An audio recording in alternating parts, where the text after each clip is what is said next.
23 CR 7155A, 7154A, 7155B, and 7154B, the state of Texas versus Christian Moreno and Abilene Schnieder. We're here for the sentencing phase of the trial. The witnesses have been sworn. They have been instructed as to their prohibitions while this case is going on. Is there any preliminary matters you all need to raise before we get started? Yes, Your Honor. Quick housekeeping. I believe both sides of the defense have an expert to testify. I understand the state will be presenting evidence through Wednesday so that we have our experts available via Zoom Thursday morning. Is that?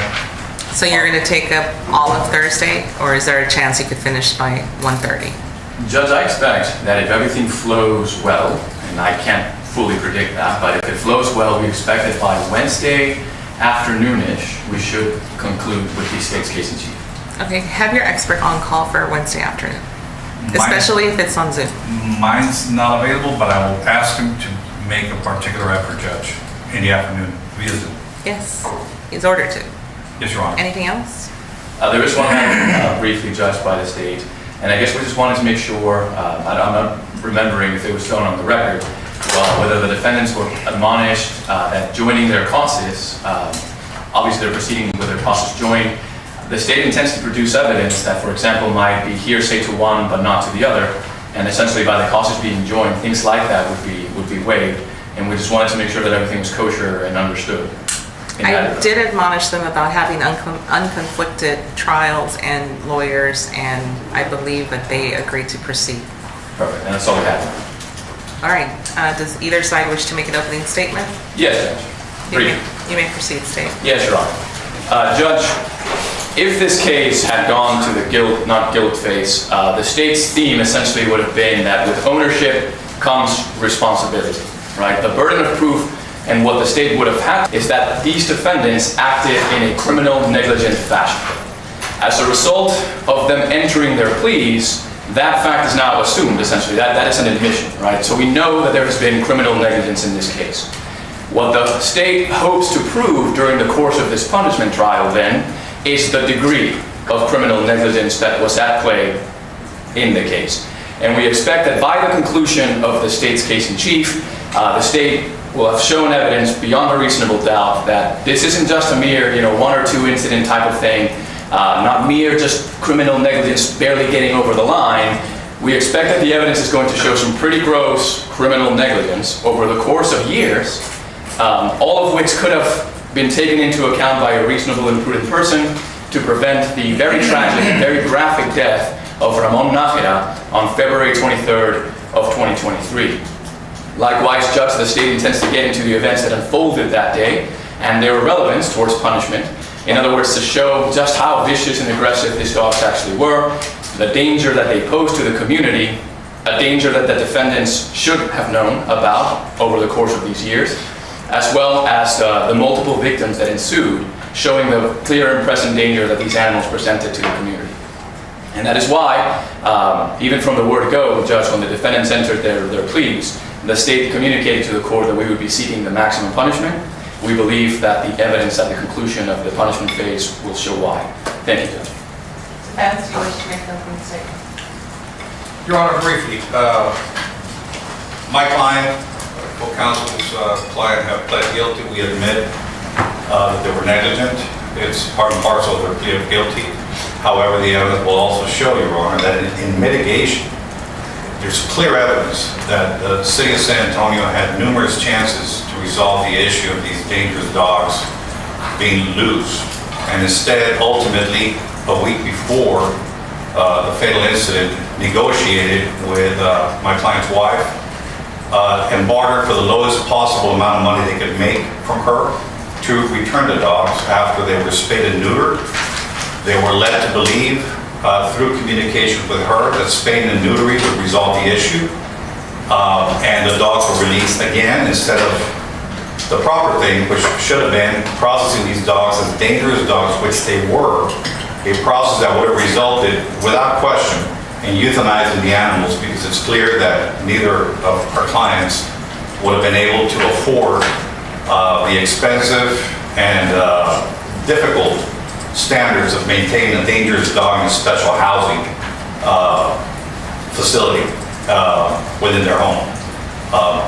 It's undeniable, Judge. We believe that even if it's not a defense, as our clients have pled, it is in mitigation because that clearly would have avoided this tragic situation. More than once, these dogs could have been euthanized, and they should have. And that's what I think the evidence will show, Judge. On behalf of Ms. Schneider, does anyone want to make a opening statement? No, Judge. State, call your first. Yes, Judge. At this time, the state will call David Avila to the stand.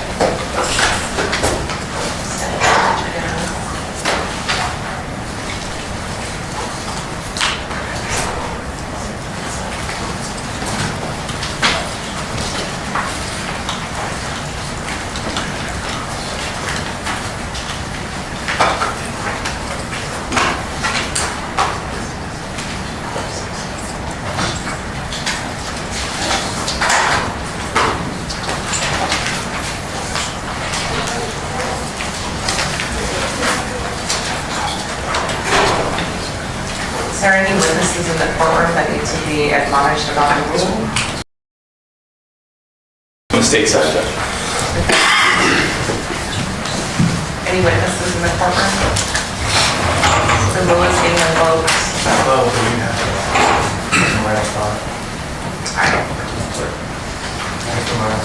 You were previously sworn, so you remain under the same oath. State, you may proceed. Yes, Your Honor. May it please the court. Good morning, Mr. Avila. Would you kindly introduce yourself to the court?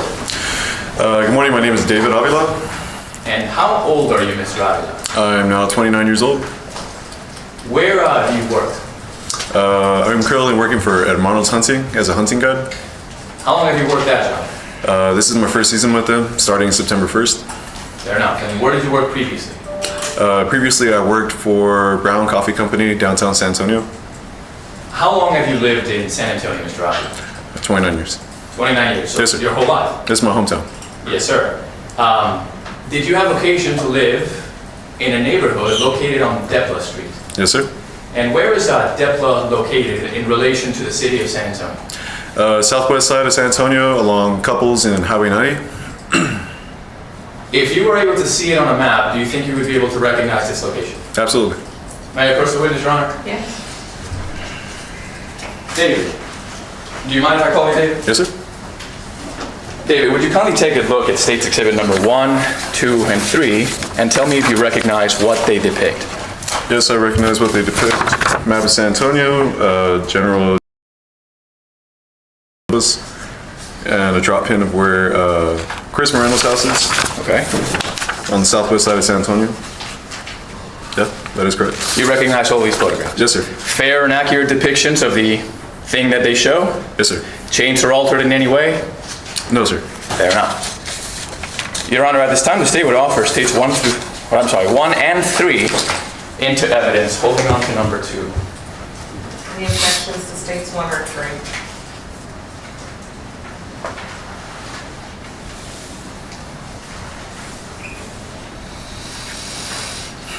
No objections, Your Honor. No objections. States 1 and 3 are admitted. And permission to publish, Your Honor. Yes. Now, if I may, Judge, I would like to use State's Exhibit number 2 as demonstrative for the time being.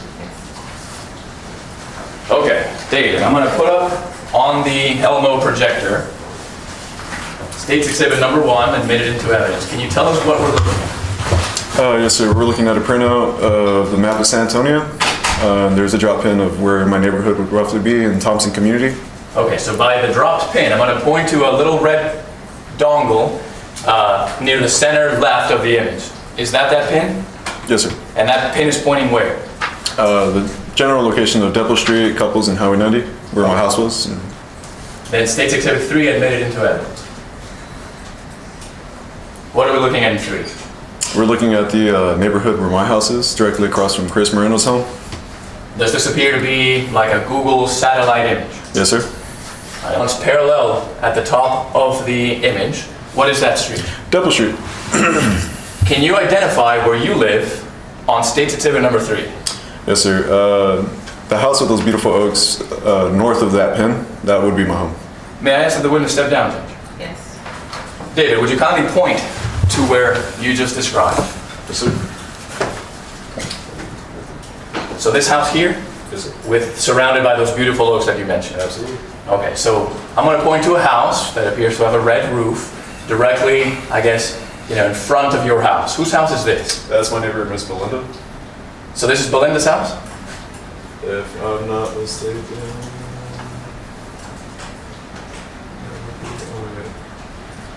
No, that would be Chris Moreno's home. Okay, so this you identify as Chris Moreno's house. It's the carport that I had to identify with. Yes. And by Chris Moreno, do you mean Christian Moreno? Yes, Christian Moreno. Okay. Now, what about the house next to it that has that red pin you described earlier? I don't know. I'm not super familiar with that neighbor, but I know a couple seniors live in that home, and that's to the left of Mr. Moreno's home. Okay, perfect. All right, and then, if I may, let me show you stage 2. What is stage 2 for demonstrative purposes? What is this? Yes, sir. What is this image of? Oh, okay. Google Maps image of our neighborhood. So earlier, you're indicating for us where your house was. Can you identify it on stage 2? Yeah, 2811 is going to be my home. Okay. What about 2810? 2810 is going to be Chris Moreno's home, and that's the extension of the carport right there. Okay. Stand by 1 second, David, if you hey, let me get a pen. Would you kindly take this pen and write your name on 2811 up here?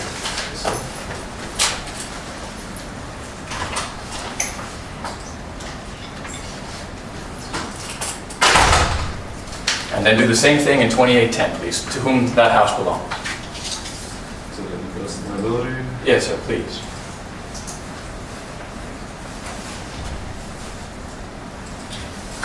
Okay, and this is just to give us a rough understanding of the neighborhood and who's where, okay? You may take a stand again. Thank you, David.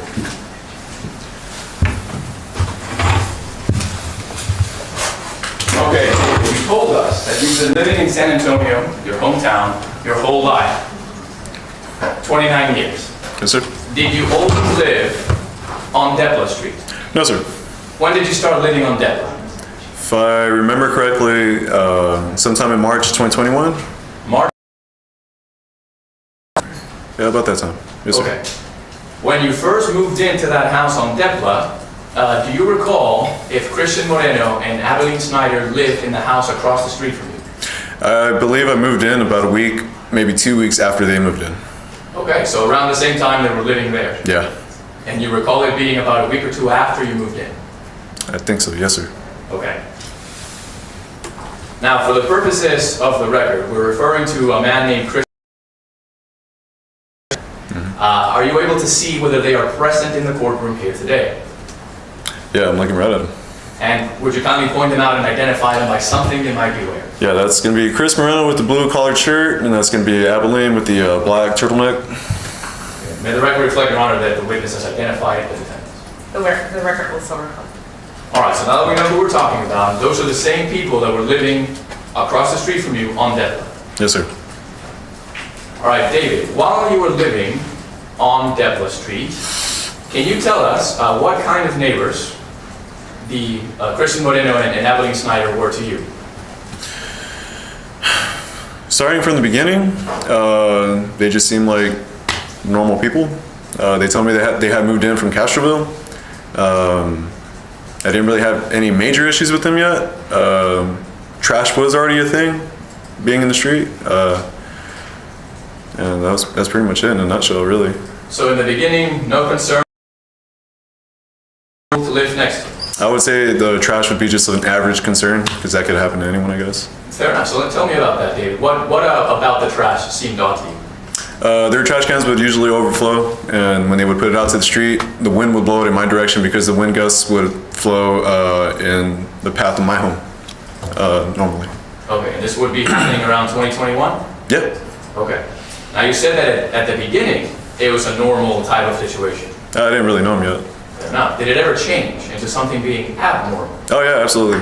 How did that come about? Well, it progressed with just abnormal behavior, with burning road flares overnight in the middle of the street, their dogs getting out, the trash continuing to be an issue. Now, it is a public street where we lived, and I understand that they have a right to park their cars on my side of the street.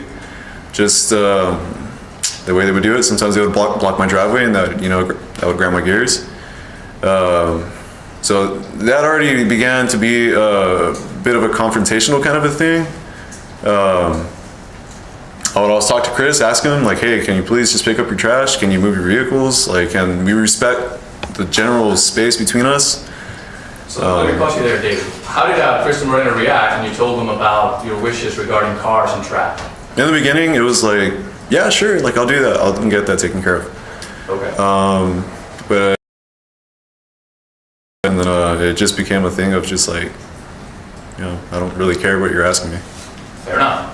Now you mentioned the dogs being out. Mm-hmm. Tell us a little more about that. What kind of dogs are we talking about? To me, I would have called them pit bulls. Okay. Because I believe they're pit bulls. Were they small pit bulls, large pit bulls? Medium-sized dogs, about 25 to 40 pounds. Okay. Can you describe what they looked like? I remember the one that bit me, and that was, yeah. Well, I'm just grabbing it. It was a female dog. She was brown with a white undercoat, or she was gray with a white undercoat. Yeah, there was that one, their white puppy, at the same time when I was being cornered by their dogs. And those were the first ones that I remember. And then later on, towards the end, while I was getting ready to move out of my home, there was a big black pit bull. That guy was probably at least 55, maybe 60 pounds. He resembled kind of like a Doberman. And then the white puppy had grown up to be a full-size pit bull, probably 40, 50 pounds. Okay, so in total, how many dogs? In my memory, like at least 5 or 6 big dogs. Okay, so multiple large pit bulls. Yes. Okay. Did you ever come to learn any of these dogs' names? No. I always referred to them as pit bulls. Fair enough. So you mentioned that there was a fight incident. We're going to talk about that in a minute. But regarding the dogs being loose, how would the dogs act while they were loose? They weren't friendly at all. They were very territorial, probably very skittish, and probably acting out of fear, but in an aggressive state. The way they would get out would either be through the fence facing his home. The left front corner of the property had a loose part of the fence underneath the chain link. The gates would be either tied together with just string or wire, so they had enough gap to squeeze between the two doors, and that's how. The dogs as not being friendly at all, aggressive. Yes, sir. What do you mean by aggressive? Aggressive as in if you got very close or if you turned your back on them while they were barking at you, they would attack you. Did they growl? Oh yeah, they would bark, they would growl, they would snarl, all that. Would they chase you? They would approach you. They would get very territorial, and they would definitely stand their ground against you. Were you afraid? The dog is not pleasant. Fair enough. Now you mentioned that you knew how they were able to get out. You described a fence. Yes, sir. Is that fence located that you rode Chris Moreno? Yes, so along the property line where his name Chris is, towards that top corner where that fire hydrant would be in the street. So that's Mr. Moreno's fence? Yes, sir. Okay. Now you mentioned several defects that were very obvious to you. Yes, sir. Describe them one more time. So along his name, at that top corner, the chain link fence was pretty loose. It had no ground wires or stakes to keep the chain link attached to the floor. So it would bend up and the dogs would sneak out through that way. And then the gate right ahead of the carport would either be open, not locked, or it would be tied together, but with just enough gap for them to squeeze through. Okay. Would you say that you saw the dogs on the loose prowling the neighborhood on a few or many occasions? Several occasions. Several occasions. And what year, again, remind us, was this? All the years or just the 1 year? All the years. Let's go for that. 2021, 2022, and then leading up to the dog attack in 2020. Remind me, when was the date when Mr. Ramon Najera was attacked? If I were to say February of 23, would that sound familiar? Any reason to debate I that? wanted to say 23, so yeah, that sounds familiar. Fair enough. So essentially what you're saying is that you saw these dogs loose several times, starting from 2021 through the attack on 2023, Yes, sir. and that they were constantly aggressive while they were out. Yes, sir. Did you ever have occasion to talk to Christian Moreno, like you did about the trash cans and the cars parked in front of your house, about the behavior of these dogs? Yes, sir. You did. Yeah. What did you tell him? If I remember one conversation that we had, I told you that your dogs weren't very friendly, that please Sir, keep your dogs. don't talk to the defendant. Oh, okay, I'm sorry. I don't know all the protocol. Just answer the Forgive me. question. To answer the question, I told Chris Moreno, please keep your dogs in your property because they're aggressive. They're not friendly dogs. They may be friendly to y'all, but they're not friendly to the people that they don't know. Who was living with you, if anyone, at that location with the oak trees? I'm sorry, repeat that question? Yes, sir. Was there anyone living with you at that time on Deborah Street in that house you described for? Yes, sir. At the time, I was pregnant, and then I also had my daughter. So you had a pregnant wife and a daughter. Yes, sir. How old was your daughter? My daughter was about 5 years old, sir.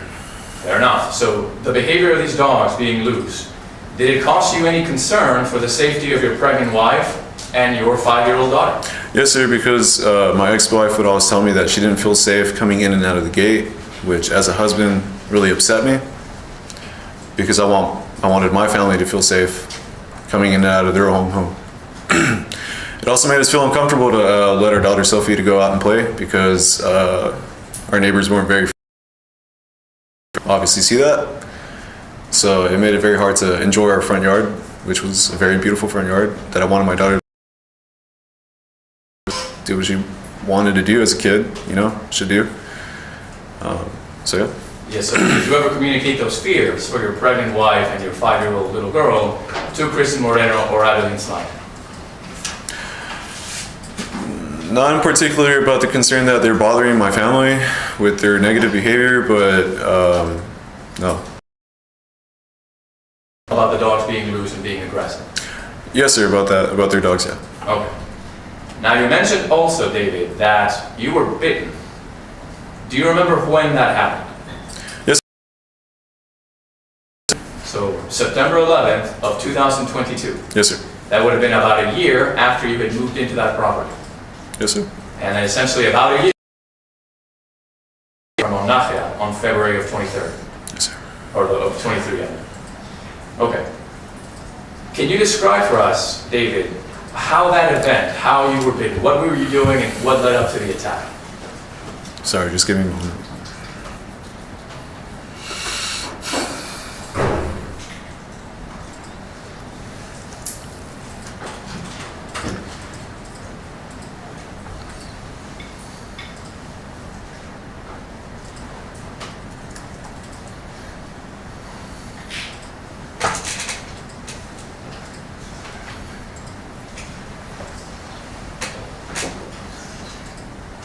And I know it's stressful, David. Take your time, recompose yourselves.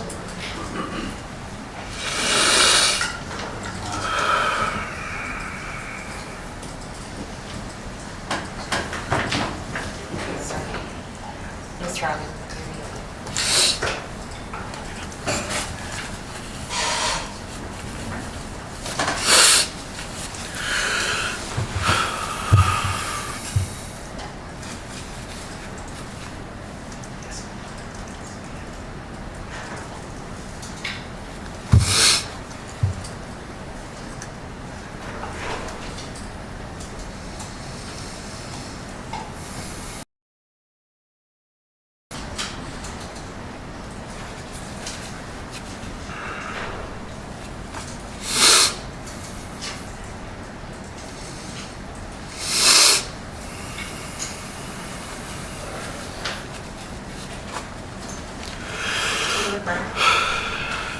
I'm ready. So 9/11 of 2022. I don't remember what time of day it was. Sometime in the afternoon. I was outside watering my jasmines. My daughter Sophie was playing out in the yard. Miss Jennifer, my neighbor next door, her granddaughter was over, so they were playing, talking to each other through the fence. And I noticed that one of my recycle bins was outside. What is it, like for the brush, the green bin? My green bin was outside, and I noticed that it was knocked over. I don't know who knocked it over. I just know it was knocked over, and it annoyed me. So I was watering my jasmines, and I said, you know what, I'm just gonna bring it in before one of Moreno's family comes out, because I just don't want to deal with them. And I didn't see that the dogs were in the front yard, so I felt that it was safe for me to go out into the street to grab my bin. So I opened my my east gate, so the one that's closer to the to my neighbor Belinda, pointing towards the cul-de-sac, so towards the end of the street. I exited my gate, I picked up my bin, and as soon as the wheels hit the curb, when I pulled it up to the sidewalk, the white dog and the mama came out, and they started barking at me, and I got stuck in the street because they were barking at me, and I didn't want to move because I knew that I guess I might have scared them with jostling my bin going up on the sidewalk. I just didn't want them to bite me or attack me. So I stood my ground. I was looking at the dogs. Me into my gate. And at the same time, I was shouting to my daughter Sophie, "Go inside, go inside." But she wouldn't listen. Being a 5-year-old girl, she was playing out in the yard against the fence with another kid, and was a little more focused on that. I got on my phone, I called my ex-wife and said, "Get Sophie in the house, the dogs are attacking me, and they're like really attacking me." And they finally got my daughter inside the home. And I continued into my property. I let go of the bin by then, I think. And I was on my driveway about at least 10, 20 yards in. So I was pretty in my property, and those dogs were trespassing on my property at that point and attacking me. I stood my ground and just kind of wondering what I should do. At the same time, while I was working my way into the property, I was shouting for Chris. I was shouting for someone to come out of the house because I saw that his 2 sons had just got back from the corner store with bags of chips and soda. So I knew someone was home.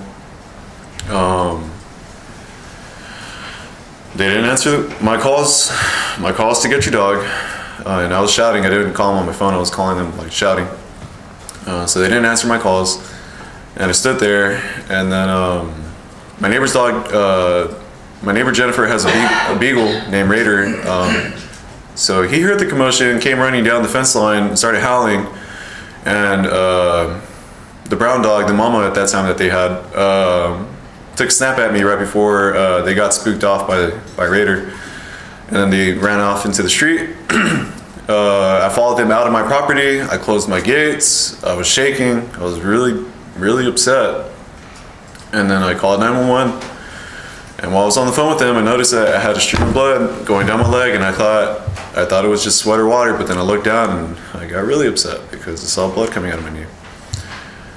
And after that, I was just calling friends and family, asking for help. How should I handle the situation? What do I do? Because I'm not familiar with being bit by a dog, and then having to deal with dog owners. So that's pretty much how that afternoon went. Okay, so let's kind of break that down a little bit, David. Yes, sir. So all you were doing was watering your plants and then collecting your green trash receptacle. Yes, sir.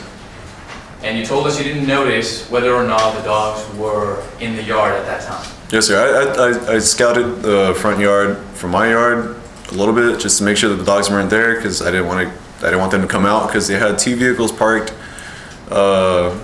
in the driveway with the gate wide open, so the gates were along the vehicles. You see what I'm saying?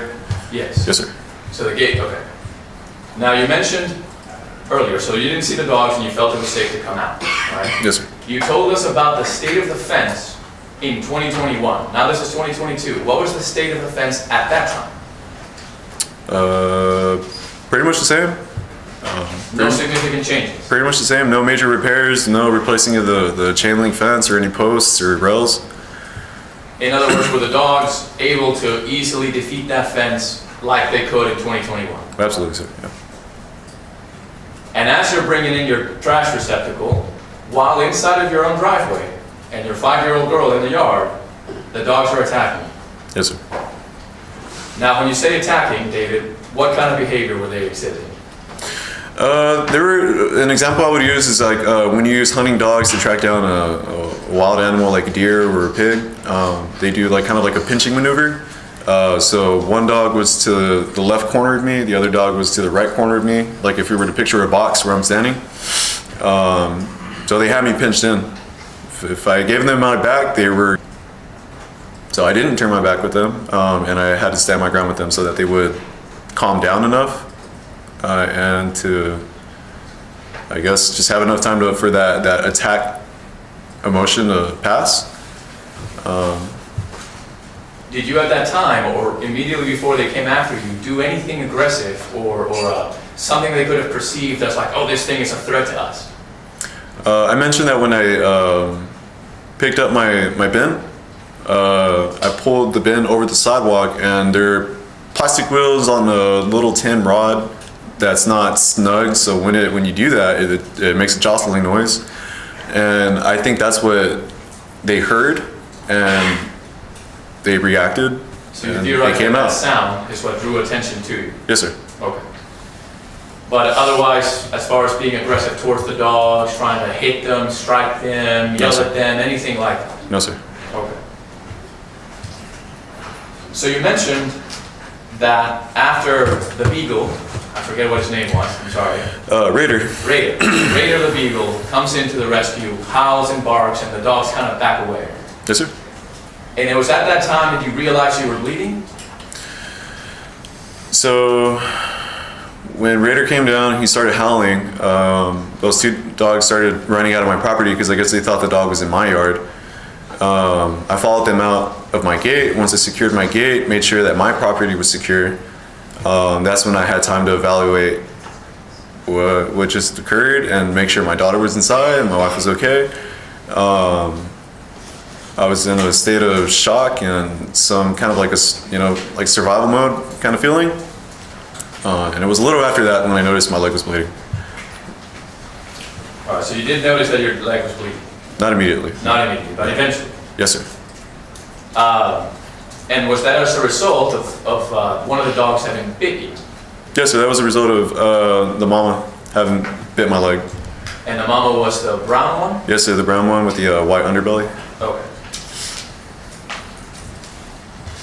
Now you mentioned that you called 911 as well as several family members to report what took place. Yes, sir. Do you remember if you ever talked to any officers of the San Antonio Police Department or otherwise? Yes, sir. Did you make a report? If I'm not mistaken, an animal control officer arrived first. She took my report. If I remember, it was a female officer. She took my report. She took a picture of my leg. She asked me if I needed EMS and all that. I said no.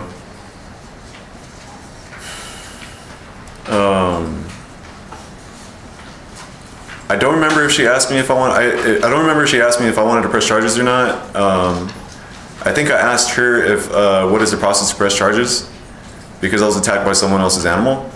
And I believe that she told me that the SAPD officer was going to come by and coach me on that. She said she had another call that she had to take, so she left. I asked her if she could stay, because I would feel more comfortable if an officer would just stay on the scene long enough until the other officer came by, so then they could just switch out. And she said she had to answer another call, so she left. So did anyone ever follow up on how to file charges? No.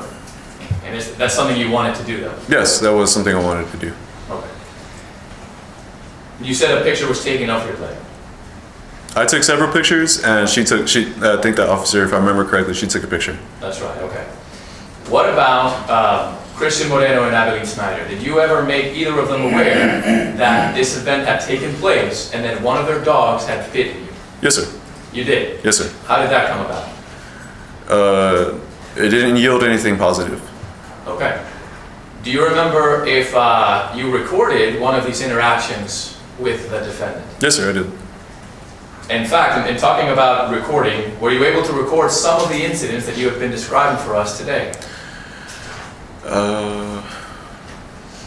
I was able to record instances of when the animals were out and about unattended with no one else around, or the dogs were not on a leash. And they were also in other people's front yards. So I have recordings and pictures of that. May I approach the witness, Your Honor? Let me show you, David, what has been marked for identification purposes as State's Exhibits number 4 through number 10. Would you kindly take a look through these and tell me if you recognize what they are? Yes, sir. This one's a picture of Fernando's house with an overflowing trash bin and the gates wide open with trash on the street. This next picture is a picture of the top side and the face of the carport of Chris Moreno's property, and you can see a sign that says some profane things and... Don't read from it yet, but you see a sign. Yes, sir. Okay. Security camera and a carport light. Okay. This next picture is a picture of 4th of July, I don't remember which year, with lots of trash in the street, and I had just finished extinguishing a fire with my garden hose, so it shows a little bit of smoke, water in the street, and some used fireworks with the gate also open. This next picture is a picture of my knee that was bleeding, and I had put a Band-Aid on it. And it's my knee. This next picture is a view from a car window of the 2 dogs on the sidewalk unattended with no leash and with no one taking care of them. And I'm standing on the other side of my fence holding a extension pole with a saw at the end of it because I was pruning my oak trees. This next picture is a similar picture with the dogs at a different angle. Now, let me ask you about States 4. Yes, sir. State's Exhibit number 4 is a CD, and my signature is on it, initials and date for today's date, and my name written by the court. You had the opportunity to review the contents of this CD. Yes, sir. Did it include the recording that you mentioned earlier when you confronted Christian Moreno about the bite? Yes, sir. Did it include some videos that you provided to the DA's office showing the dogs on the loose? Yes, sir. Did those videos fairly and accurately depict what they showed? Yes, sir. Changed or altered in any way? No, sir. Okay, thank you, sir. Judge, at this time, the state would offer States 4 through 10 into evidence, tendering to opposing counsel for inspection.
No objections, Your Honor.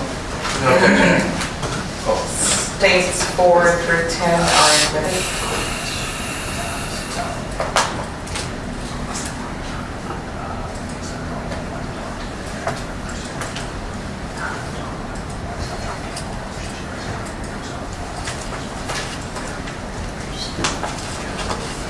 Permission?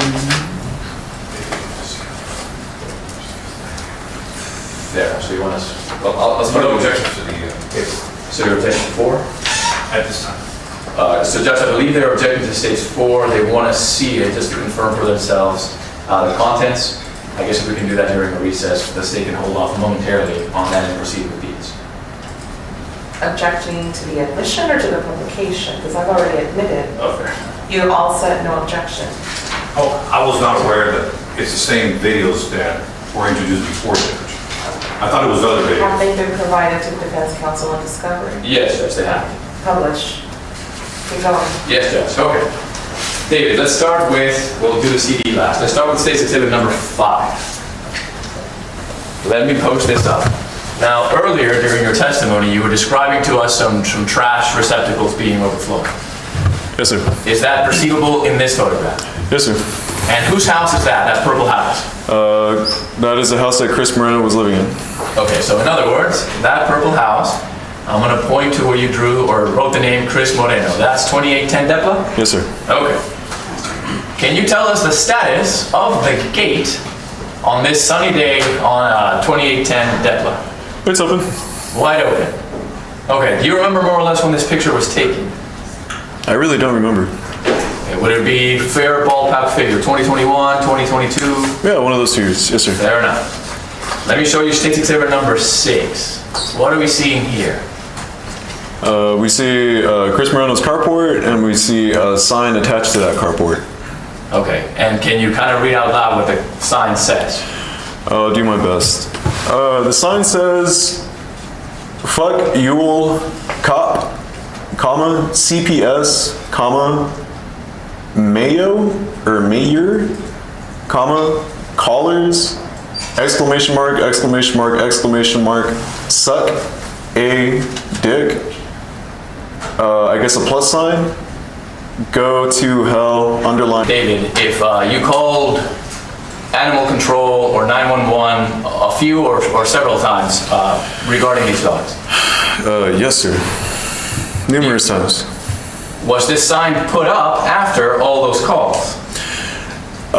I believe this sign was put up early on, honestly. I think it was only a couple months in that I was living at my home, and I saw that sign. I didn't like it because it's pointing in my direction, and my daughter asked me about it, so I called the police. Does it seem that whoever posted this sign was having an issue with people calling the authorities? I guess so, because Objection calls for speculation, Your Honor. Overruled. I guess so, because the word cop is written there, and fuck you is at the top of it, or fuck y'all is at the top of it, so I want to say that after that, everyone that's listed in there is not very popular. Now, you told us that you talked to Christian Moreno and Abilene Schnieder several times over the incidents that were ongoing. Yes, sir. Are you aware if anyone else was as well? Could you repeat that? Yes. Was anyone else in the neighborhood doing the same? Oh, yes. Okay. Now let's see about State's Exhibit number 7. What are we looking at in 7? It's the evening, and it was the 4th of July. If I remember correctly, it was 2022. I noticed while I was watching a movie with my kids that there was a fire, there was a glint coming from the window, and I was just wondering what it was. So I take a peek, there was a fire in the street, and I thought there was a barn fire going on. So I walked outside, and to my surprise, there was no one there. And it was just burnt firework trash that was just burning in the street. Can you describe on Unattended. State 7, David, the status of the gate to the Moreno home? Yes, sir, the left gate is open, and the right gate looks partially closed, maybe. And this was 2022. I really don't remember the year, but I remember taking this picture. Fair enough. What about State's number 8? State's exhibit number 8 is a picture of my knee bleeding with 2 puncture holes and a Band-Aid half attached to my knee that was covering my wound. What caused this wound? That was the dog bite from Chris Moreno's dog. So this is the day that that brown dog, the mama dog, bit you. Oh yes, sir. That was 9/11/2022. That was a fresh bite. Okay. What about State's 9? What is this depicting? That's depicting the 2 dogs, unattended, not on a leash, on the public sidewalk, and it's a car window view of me and those dogs. I'm standing in my property. The dogs are standing on the grass outside of my fence, and me holding a long extended pole with a saw attached to the very end for the purpose of pruning oak trees from hard to reach places without a ladder. Do you remember more or less, ballpark it if you have to, when this picture was taken? I really don't remember Fair. the date. Yes, sir. Okay. Obviously prior to the events of 2023. Yes. Okay. And for sure after the fact that I was bit on my knee. All right, so this is after you had been bitten Yeah. and prior to the death of Ramon Nájera. Yes, sir. And you told us you communicated to Chris Moreno that the dogs had bitten you. Yes, sir. And you described for us 2 loose pit bulls in the center of this picture. Yes, sir. All right. Is this the same white one that was present when the bite was delivered to you? Excuse me, just let me silence my phone. I'm so sorry I didn't do this earlier. Not to worry, David. Take your time. Okay, can you repeat that? Yes, sir. The white dog that I'm pointing to in the center of the image, Yes, sir. is that same dog that was present when you were attacked? Yeah, and it was a puppy at that time. So it's grown a bit. Yes, sir. Now this man in the center with a blue shirt, Yes, sir. that's you. Yes, sir. Can you describe how these dogs were acting towards you on this day? I was out on the sidewalk pruning the trees above my mailbox. The dogs came out and they were aggressive, and they started barking at me. So I went inside my property and I stopped doing what I was doing because I was pruning my trees. I then called the police because my agenda for that day was to prune my trees, go to H-E-B, get groceries, and I couldn't even leave my property because I couldn't even open the gate long enough to exit my property with my truck, then get down from my truck, and then have to close my gates again, and then get back in my truck, and then leave. Do you know who took this photograph? Yeah, that would have been one of my neighbors. I think that was from the phone of my neighbor, Miss Belinda. Okay, and do you know why Belinda took this picture? She was concerned for my safety. Okay, and then the same thing on 10, you described that it was a little bit of a different angle, Yes, sir. right? And I think it's because on the first one I felt that the white dog's face was a little obscured, and I wanted to make sure that we got a good shot at it on 10. Yes, Is that sir. fair to say? Yes, sir. Okay, now I'm going to point to this dog here in the middle of the image. How would you describe that dog? He's a big pit bull, very tall. He had a, what I would say is a heavy duty chain extending from his neck, dragging at least 3 or 4 feet behind him while he was moving. So let's talk about that, David. You describe a chain. I'm going to point to something running kind of horizontal near the center of the image. Yes, Is sir. that the chain? Yes, sir. Describe that chain for us, David.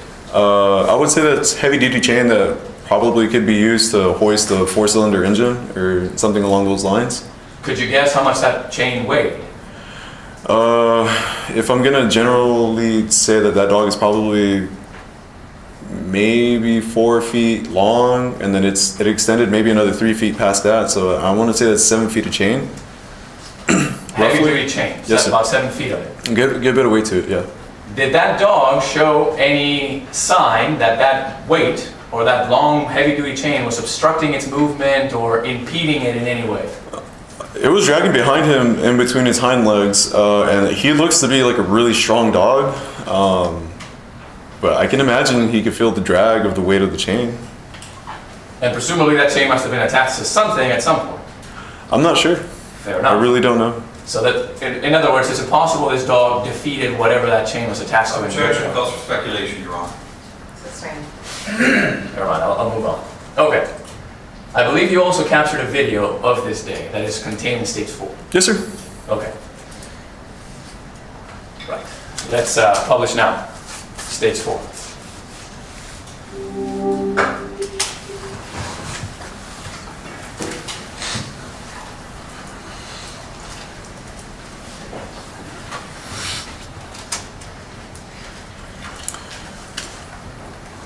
Judge, is it okay if I have my phone here?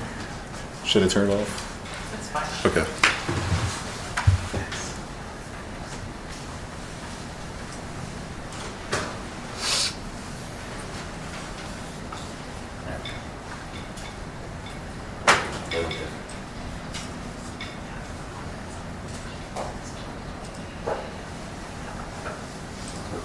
Okay, so I have a couple of videos in here with some dates.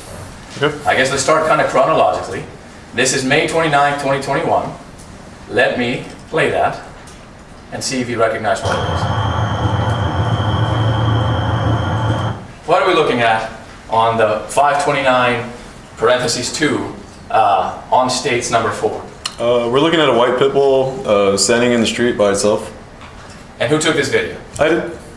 Is that same white pit bull that we saw in the earlier images? I think so. I would. Yes, sir. The same one that was involved in your bite attack? Yeah, it was. And is that dog loose out in the street? Yeah, it's loose out on the street. On May 29th, 2021? Yes, sir. Okay. Okay, yeah, that's it, for sure. Same thing on 5/29/21, but no parentheses. Yeah, me, what I mean?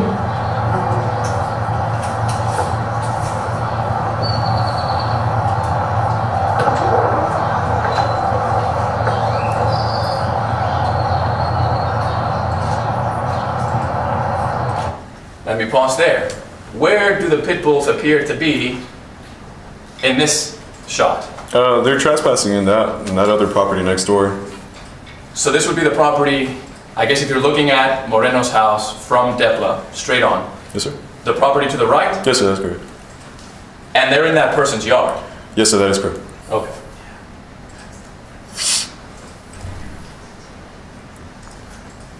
Let's jump to 7/4/2021.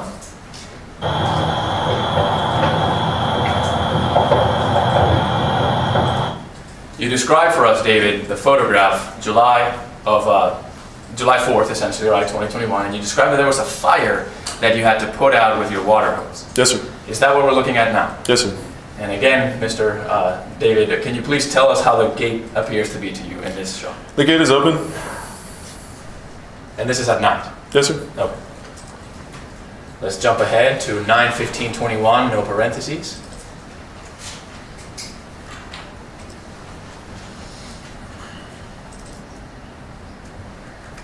Let's try to go through. What'd you say? You're not gonna give me your insurance? After your dog bit me? You're not gonna give me your insurance? I'm asking you a question. I asked you for your homeowner's insurance. So I can make a claim on your insurance. I don't need to show you anything. Your dog bit me. If you want to do this right, your dog bit me. That's why they took your dog. Because the officer saw that I had a bite on my leg. Yes. I don't need to show you anything. That's fine, we don't need to talk anymore. All right, David, you described for us a recording that you possessed of you confronting Christian Moreno after the dog bite. Yes, sir. Was that it? Yes, sir. Okay. You described the interaction. That is correct. Did Christian Moreno seem to believe you or listen to you when you told him you had been bitten? I feel like he didn't care. Okay. Let's drop back a little bit to 9/11/2021. I believe this is your bite, but a recording of it.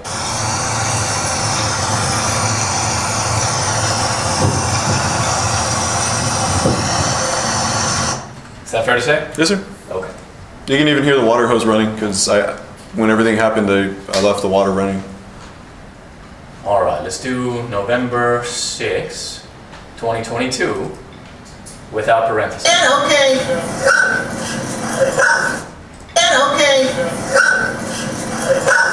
Okay, and is that a recording of the photograph that you showed us? Yes, sir. How are the dogs acting even to the people in the car? Aggressively, they were barking, and you can even hear the sound of the chain dragging in the street. I believe this may be more of the same. I think we hear you saying something. Do you recall what you said? Probably something like, I'm fine, I'm fine. Okay. And I think that's, kind of a repeat of the thing. Okay, so let me back out. Now having viewed State's Exhibit number 4 and switch back. This.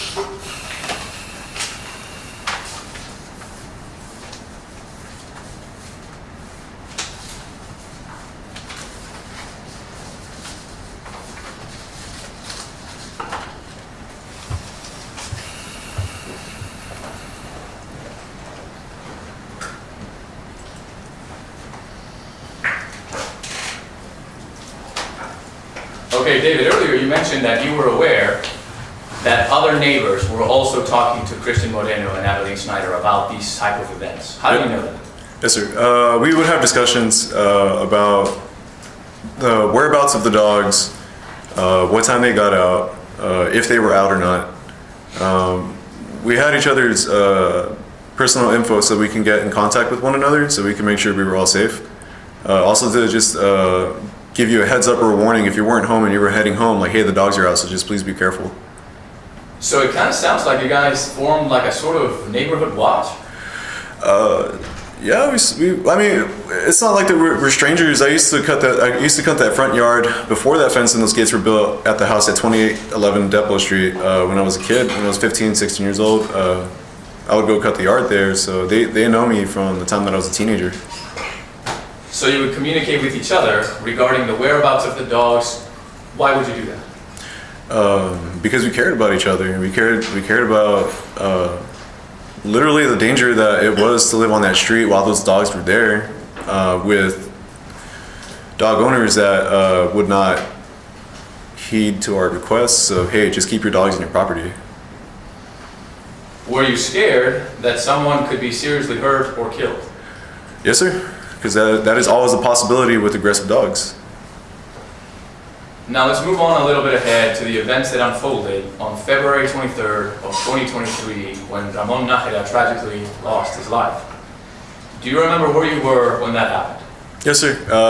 I was sitting at a discount tire on I-10 getting tires put on my truck, and I got a call from one of my siblings just to let me know that my mom was okay, because she went down to the street to go do some yard work at my property because she just enjoys yard work and she has access to my property. And they just let me know that something terrible had happened, and that law enforcement, fire department, news was already there, and that stuff was getting squared away. But also just a heads up, because I live on the street and I was coming home after that, so I wouldn't run into a really, really terrible situation. So you were not present during the events that unfolded, you were at that tire shop. Yes, sir. Now you mentioned that your mom comes along and helps do housework and yard work. Who is your mom? What is your name? My mom's name is Sylvia, Avila. And did Miss Sylvia Avila do that frequently? Go to your property on a few or many occasions? Yeah, she was very welcome in my house. And would that have been a constant truth, something true, from 2021 when you guys first moved into that house all the way through February of 2023? Yes, sir. Okay. When you learned about the news of what had happened to Ramon Nájera, did you find it surprising? I found it tragic. Just really terrible. But I guess what I'm trying to ask, David, is were you shocked that something like that could have happened in that neighborhood? Yeah, I was in a state of shock because I just didn't know. I just didn't know how to react. I got emotional when I was sitting at discount tire when I heard about that.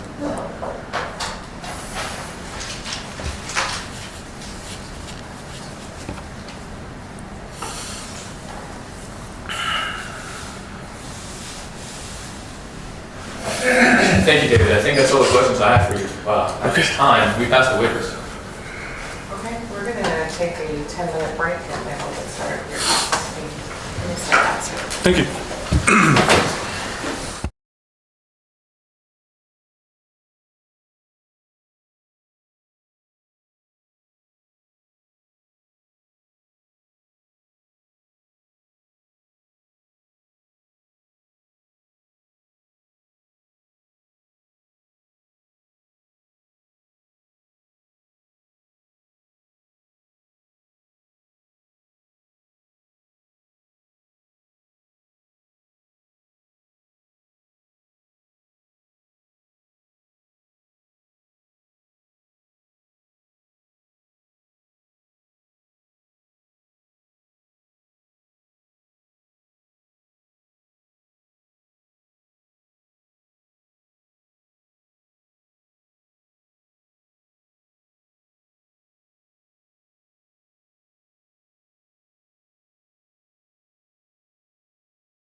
And you gave them a narrative of what happened? Yes, sir, that is correct. Okay. And was that the last time you saw anybody from animal control?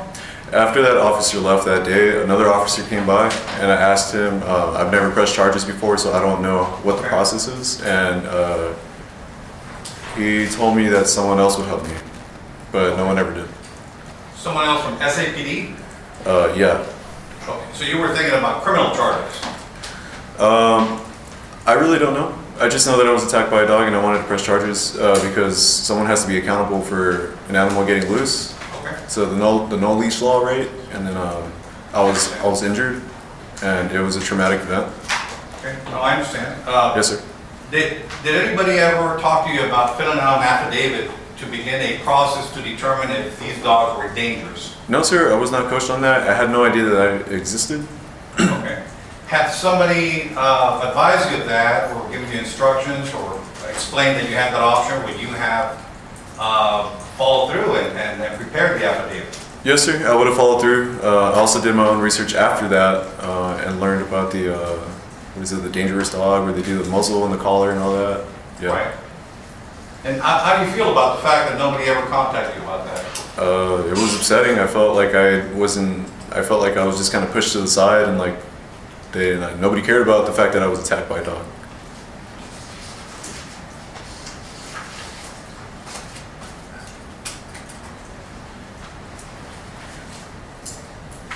Pass the witness, Your Honor. And as I indicated earlier, Judge, I request this witness be subject to recall for the law. Okay, so Mr. Avila, you can step down, you're excused for today, but you are going to be recalled at a later date this week. Okay. Am I free to leave the building? You can leave the building. Yes, you're- Okay. Thank you. Thank you for your time. Thank you. Okay, call your next witness. Yes, Judge. Thank you. The state will call Mario Cardenas to the stand.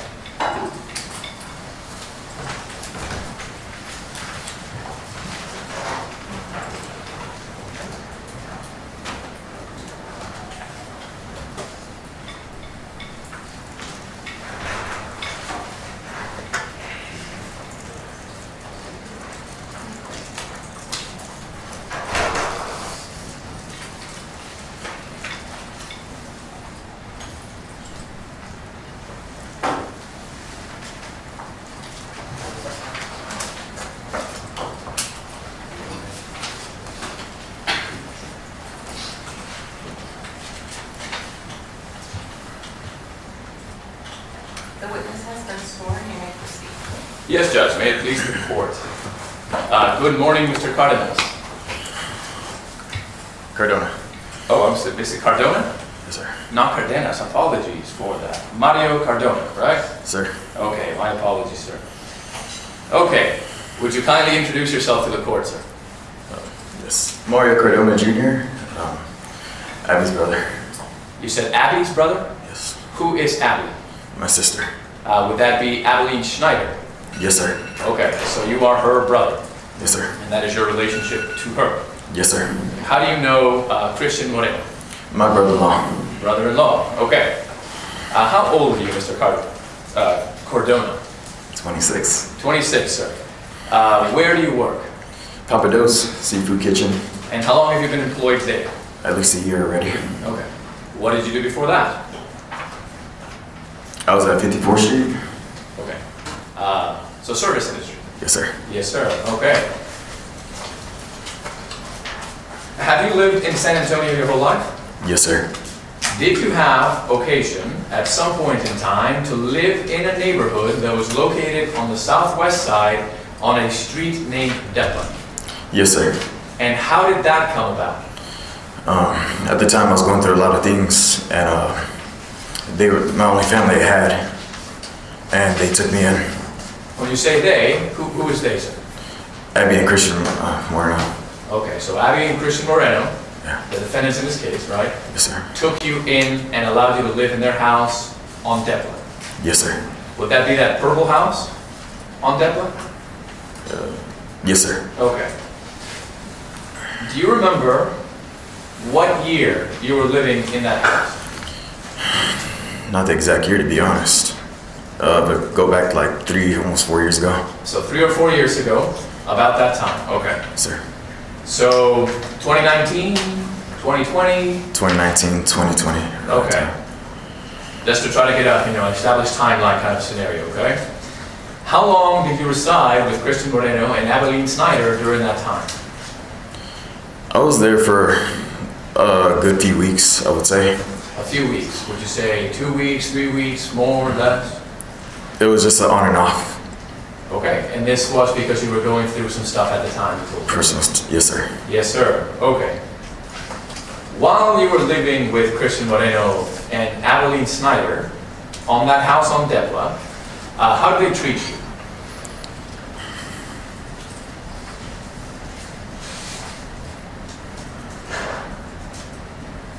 Like family. Okay, so it's your sister and your brother-in-law. All right. Do you remember if at that time, somewhere around 2019, 2020, whether the defendants owned any pit bulls? Yes, sir. 3 of them.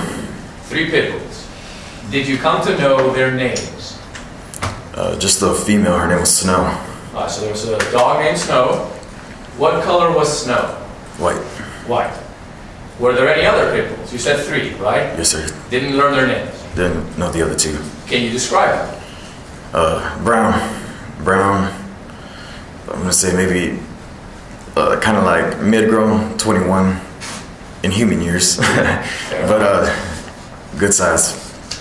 Yeah. So you remember there being a brown one? 2 brown ones. 2 brown ones, okay. Would you describe these dogs as small, medium, large? Say medium by the time I left. Okay. During the time that you were living on Deborah Street with Christian Moreno and Abilene Schnieder, do you recall if you were able to see the fence line or the fence of that property? Yes, sir. Describe that fence for us, sir. They have holes. I'm gonna say maybe 4.5 feet tall, pointed up at top. They came to pointabouts. Open up 2 doors. 2 doors on the pavement, and change it around, of course. Now, when you say they have holes, what do you mean by that? The fence, it's not a wooden fence, it's those twisty wire kind type of thingies. Like a chain link fence? Yes. Okay, so you're describing the holes in the chain link. Yes, sir. Okay, what about any physically large holes other than the chain link? Commissioner Levy, Your Honor? Overruled. Could you see any obvious defects to that fence, such as holes, not in the chain link, but like a hole? Yes, sir. Okay. It wasn't, sorry. Please, continue. What were you going to say? They were unsteady. Did our best to keep them up at times, but they were not all the way 100% physically strong. The fences were not physically strong. Sir. Okay, and you would try to do your best to keep them up, but they wouldn't stay up, right? Sir. Okay. Now you described there was also several holes. Were these these holes large enough that a dog would fit through them? Their dogs, so like in the front and back, they would dig their way around and stuff like that. So they, the holes. So let's talk about that, Mr. Cardona. You said there was 3 pit bulls, and you say they would dig their way through those fences like it was nothing. Did you often see, during that time that you were staying with Christian Moreno and Abilene Schnieder, the dogs to be outside of the property on the property? Many of times. Many a time. Okay. Did you ever witness these dogs being aggressive? No. Not to you? Not to me, not to the family. Okay, so not to the family, not to you. Did you have occasion to see they were aggressive to any neighbors while they were on the loose? I mean, when they're, someone walks by, of course, they're gonna bark and stuff like that. But I have not physically seen anyone with my own eyes being attacked. Okay. Did you ever see the dogs physically get out of the property? No. You never saw it personally occur? Sorry. Yes. You did see it? Okay. They would make their way through somehow, however they can get out. And you saw this personally, them defeating the fence line? Yes. Okay. Did you ever see or know about an occasion where the dog, instead of digging through the fence or going through a hole, made its way over the fence? Yes. And how did that happen? I didn't physically see it, but I came home one time and one of the kids were sad and stuff. That's of course what happened. Objection to hearsay, complication. Sustained. Let me phrase it this way, Mr. Cardona. Were you able to see any injuries to a dog? Yes, piercing on the stomach. Piercing on the stomach.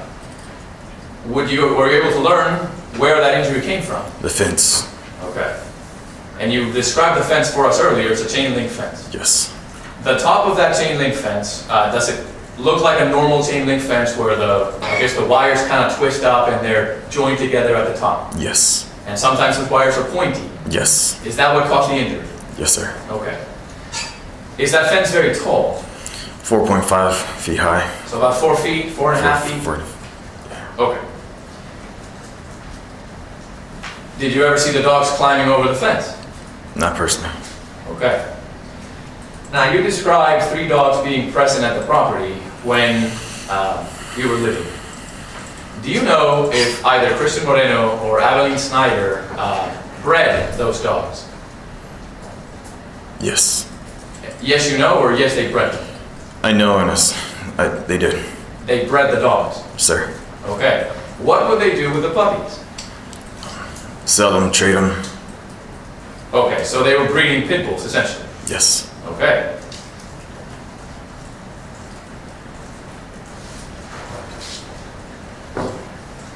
Do you remember what dogs they used for breeding purposes? All of them. All of them. For all I know. Were they all female, all male? What kind of dogs were they? 1 female, 2 males, and Okay.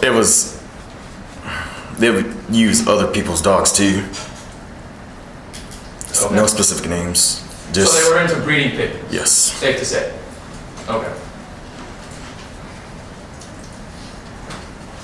While you were there, can you describe the status? You told us about the fence line. Can you describe the status of the inside of the house? It was okay. It was okay. Nothing unusual or out of the ordinary that you could perceive? No. Okay. It's a nice house. Fair enough. What about, you told us there was no aggression towards yourself or the family. Sir. Did you ever see any aggression between the dogs themselves, like fighting each other or the puppies? Sir. Was that I did. yes? Yes. Describe that for us. I mean, they're puppies. They're gonna fight. Bite each other occasionally on the ear. You know, they adapt to their instincts and stuff like that. So Okay, so these are the puppies fighting. all of them. All of them. What about the big dogs? Tell us about those. Claim their territory. Of course, like, you know, they play, they fight. Did you ever see them fight to the point where they drew blood from each other? No. No. Okay. At that time that you were staying around 2019, 2020. Yes, sir. You did describe that when people would walk by the fence, they did get territorial and aggressive. Yes, sir. They would bark at people, growl, but you never physically saw any neighbors being attacked. No. Okay. And you told us you were there on and off for several weeks. Okay. Did you at some point, Mr. Cardona, have a falling out specifically with Christian Moreno?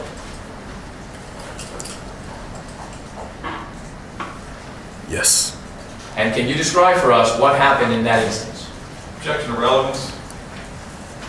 Relevance? Judge, it's relevant for prior bad acts where punishment?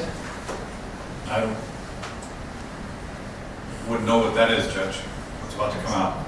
And we gave the defense notice with an on or about September of a certain year, certain conduct that may or may not have occurred. We may hear testimony on now. Okay, so it's part of the 404B notice you had It is, Your Honor. All right, overruled. So you may answer, sir. How did this falling out come about and what happened? I left. Why did you leave?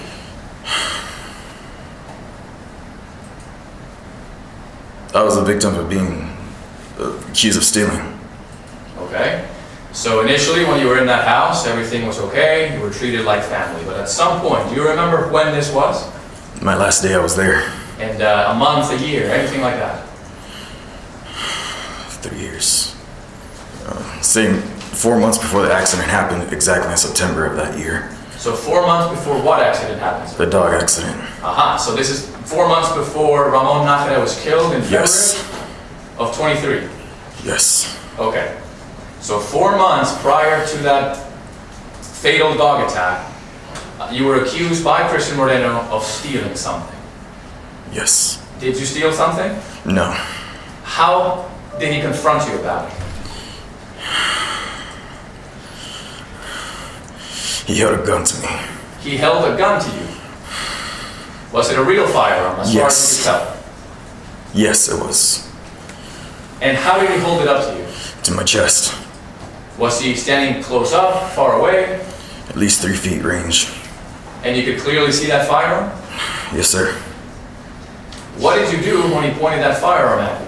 I was scared. My sister did intervene, like, no need for this. And after that, you decided to He, leave. he said, just get out, and I left, knowing I'd never come back again. Did you ever contact the police? No, And why not? you don't turn your back on family. Thank you, Mrs. Cardona. The state will pass the witness, Your Honor. Defense, any questions? Okay, a moment, Judge. Any number? Please. We're gonna take a 5-minute recess.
If at any time you can't understand me, will you let me know? Yes, ma'am. Or if you need me to speak slower or repeat something you don't understand my question, okay? Yes, ma'am.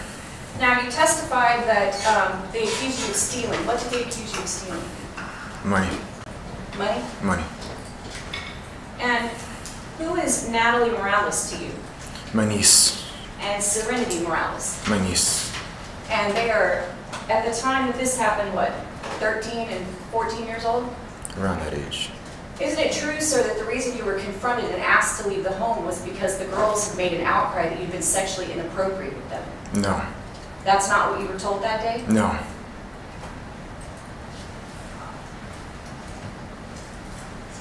Nothing further, Judge. State has a question, Judge.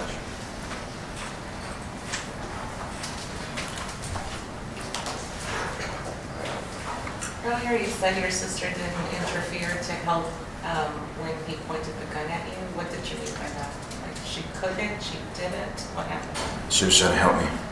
She was trying to help you? Or she was just saying like, no need for this. No need for it.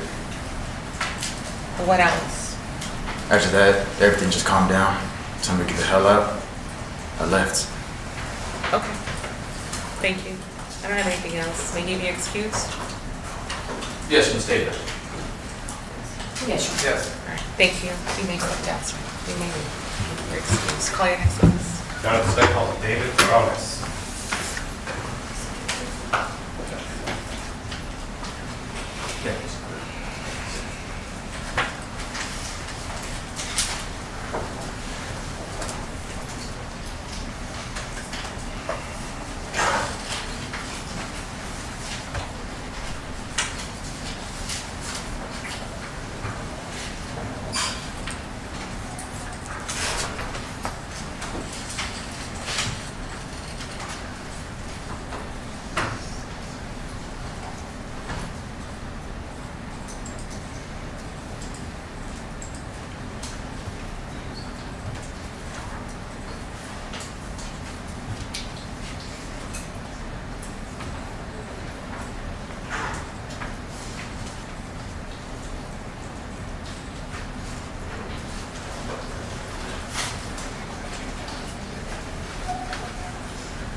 The witness has been sworn. You may proceed. Good morning, Mr. Teronis. Good morning. Could you please tell the judge your full name? David Teronis, Where do you live? 2818 Templa. All right. Can you take a look at that television screen a little bit behind you? Do you recognize that map? Yes, Are you able to identify which house on that map is yours? yes. May I approach the witness, Your Honor? Yeah.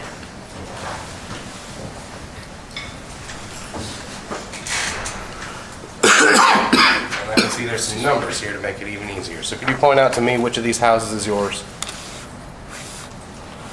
All right, and could you write your name right under it?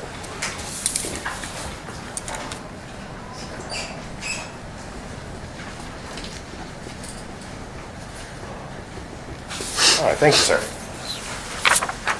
I'm gonna put this back up. Yeah. All right.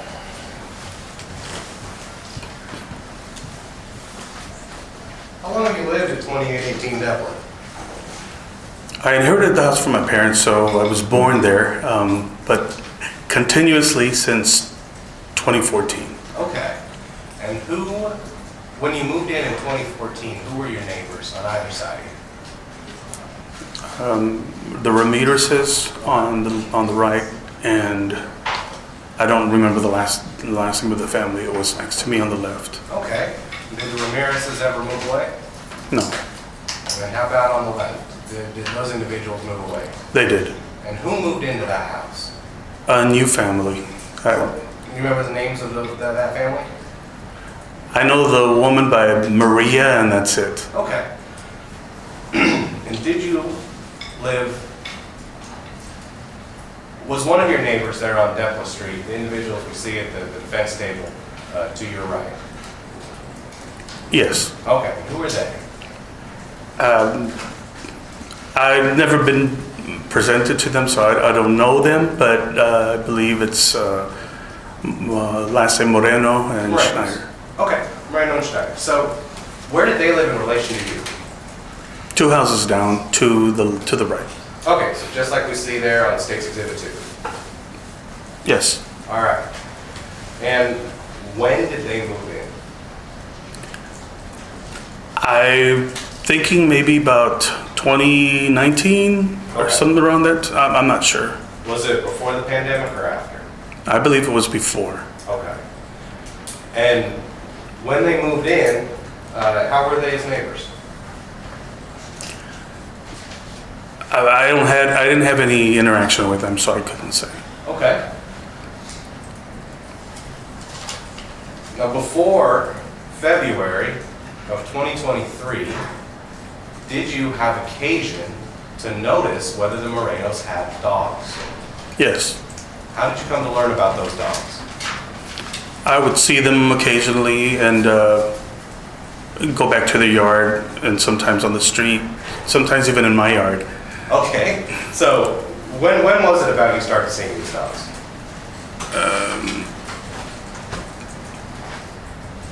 Maybe late 2022. And yeah, that's when I started seeing them. Okay. Maybe a little bit long. I don't recall the time frame, but maybe in the year 2022. Okay. Did you start seeing them before the events, the day that Mr. Nahara was killed? Oh, yes. All right. And we'll talk about that in a little bit.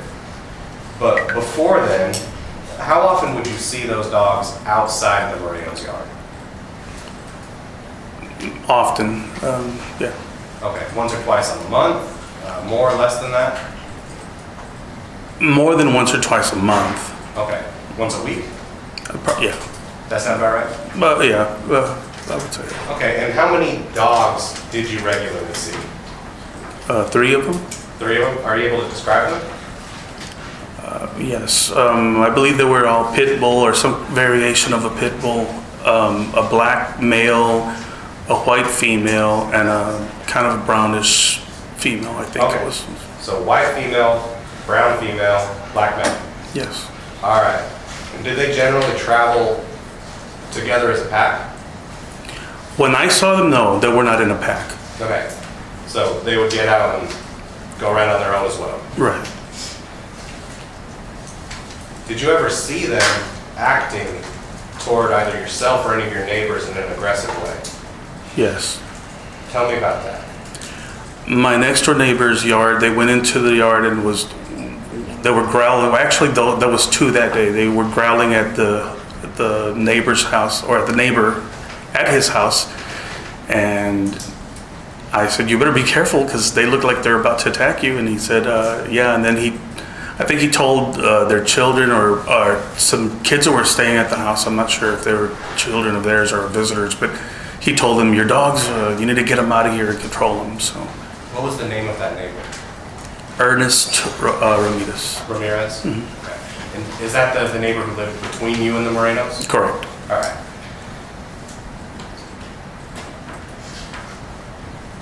Were you there in late February of 2023, the day Mr. Nahara was killed? Yes. Tell me about that day. Begin by telling me about how you came to know that there was something going on.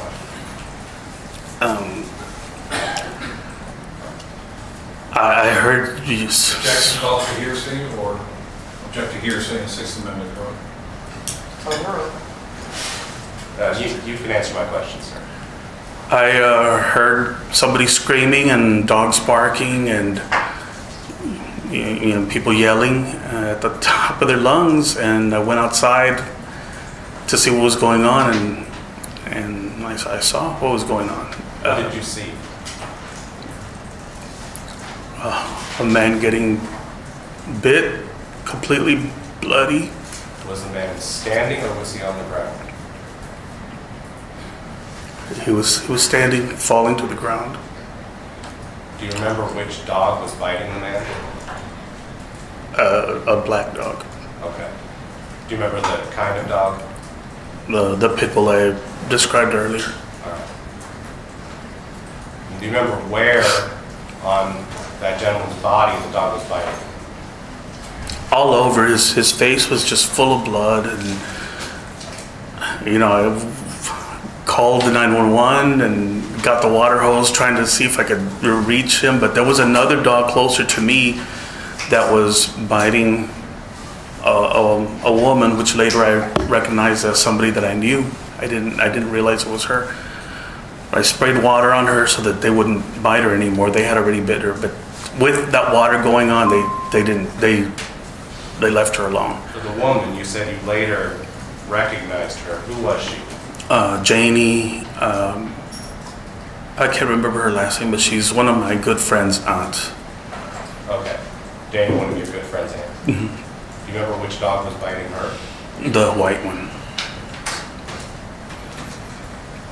And you testified that you were spraying water on her. Was that helpful in keeping the dogs at bay to some degree? I believe so. I've always been told most dogs are scared of water, so that's the first thing that I wasn't going to go out there and try to do it myself. I saw what they were doing, so I sprayed water on her and around her, so they left her alone. I just kept telling her, keep your head down, cover your head, and that was basically it. Do you remember if Janie was standing or on the ground? She was on the floor, laying down between the curb and her car on the street. When you first went outside, was there anyone else present? Yes, the neighbor's grandson, I believe it was, and he was trying to also, I told him get the hose because he tried to use, I don't know if it was a rake or some long pole to fight the dogs, and they ended up biting him.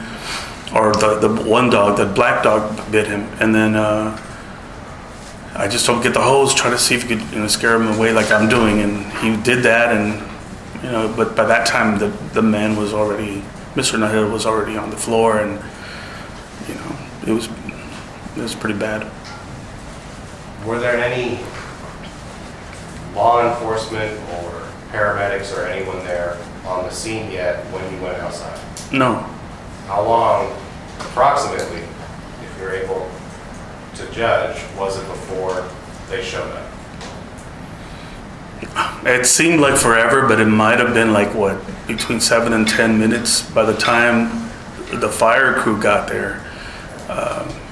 And even then, they were not pretty successful at getting them. So after the fire crew showed up, what happened? They were trying to fend the dogs off to tend to Mr. Schnieder, but they couldn't even do that because they couldn't get to him because the dogs were still very viciously biting. They even bit one of the fire crew persons, and I was still on the phone trying to call 911 to get a police with a gun or something, because at that point that was the only thing that I thought would work. Firefighters ever able to separate the dogs from the two individuals who were being bitten? No. What eventually ended the attack? The couple got home, and they told them get or stop. I don't remember the exact words, but they listened to them, went to their yard, and that was it. When you say the couple, who are you referring to? The couple right there. Okay, the defendant. The defendants.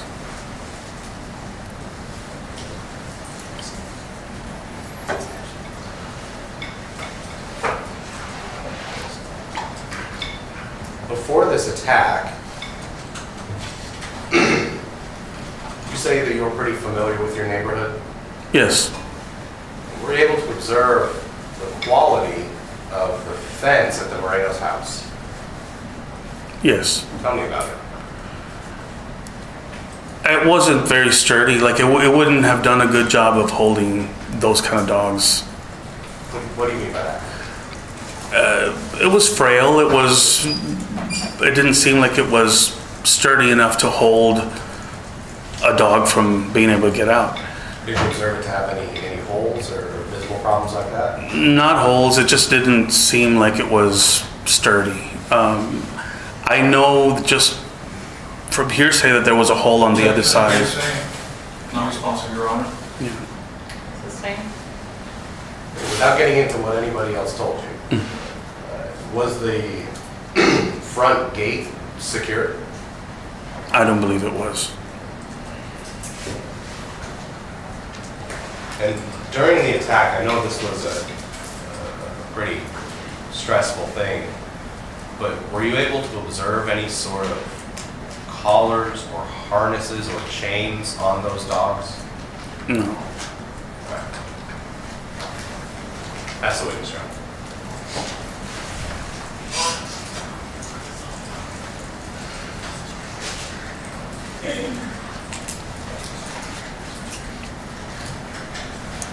We have no questions on behalf of Mr. Moreno, Your Honor. No questions. Thank you, Mr. Thank you. Around the state calls Fernando Esparza.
Have a seat, thank you. You may proceed.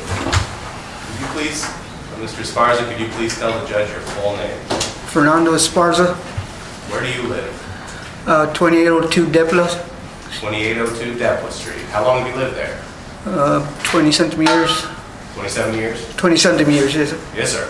I'm not here in super well today, so if Okay. I make you repeat yourself, that's why. You turn around and take a look at that map that's on the television. Do you recognize that neighborhood? Yes. Is that your neighborhood? Mm-hmm. If I asked you to, would you be able to point out which of those houses you live in? I don't got my glasses with me. I can't Oh, see Van it. Brook, you're on. I'm gonna bring it right over to you. Look blurry. Yeah. All right, so right here in front of you, you can see Depla Street, right? Mm-hmm. And I believe that, I live at the second house from the end. okay, the second house from the end, so here? Yeah, that's a new one, the second house. Okay, the one, well, that's marked 2806. Okay, then 2806, 20. because they built a new one not too long ago. Okay, so is it 2802? sir? 2802 Deborah. All right, would you be willing to write your name right by that house?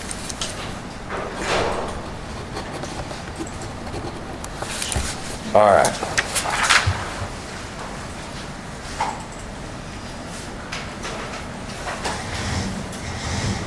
So I'm seeing here your name, Fernando Esparza, here on this house 2802. Mm-hmm.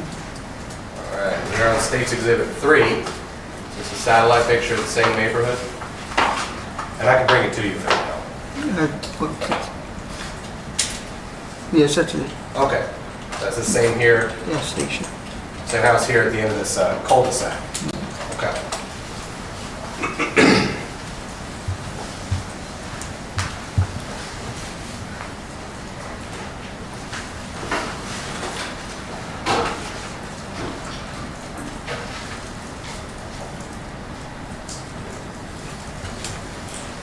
Were you neighbors with, or two houses down from individuals named Schneider and Moreno? And they're just neighbors. I don't Just really. neighbors, okay. Well, let me ask you this. Do you remember, there being dogs in your neighborhood that were a problem? Yes. Tell me about those dogs. There was 2 pit bulls that were always in the street. 2 pit bulls always in the street? Mr. Esparza, can you put the microphone? You could lower Let me it. turn it. Yes. Lower. Like this. Okay. All right. What color were those pit bulls? There was a white one and I believe the brown. A white one and a brown one? Did you ever have an interaction with those dogs that led to you being attacked? One of them had got me in the backyard in the alley while I was cutting the alley. Okay, so you were cutting the alley, what happened? I was with the weed eater and I turned around and he bit me in the back of the leg, and sure glad I had the weed eater with me because that's what kept him away.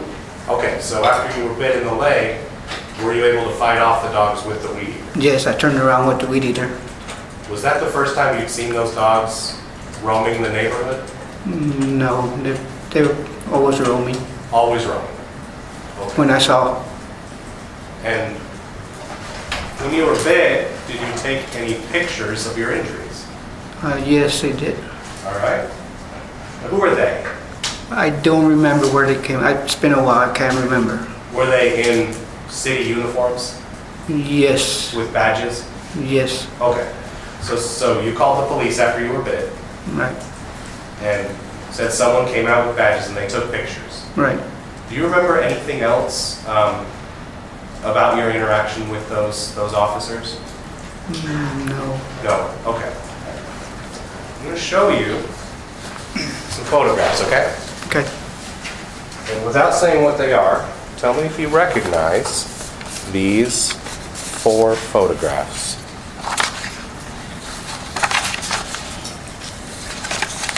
That's my leg and my arms. Okay, so that's your leg and your arms. My arm.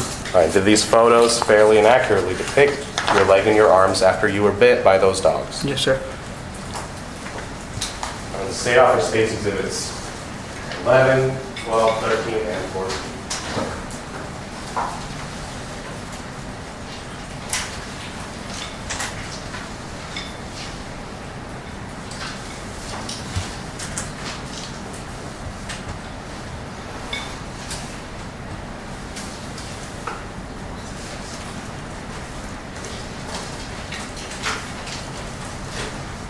No objections. No objection.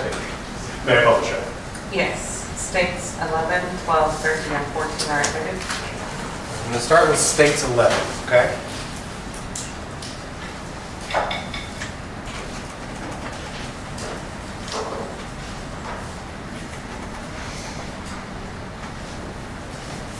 What are we looking at? My arm with the Okay. You my birthmark. recognize that birthmark? Yes. Okay. And what are these red marks here on your arm?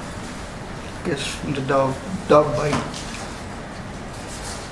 You're on states 12. What's this? Same thing. Same thing? Yes, sir.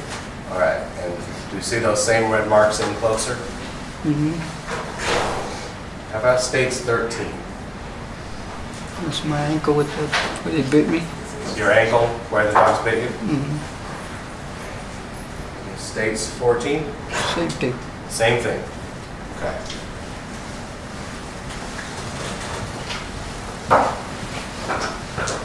Do you remember if it was the white dog or the brown dog that bit you? The light. The white I one. think it's white. After those people with the badges, the officers came, do you remember anything else that happened with them? No. No.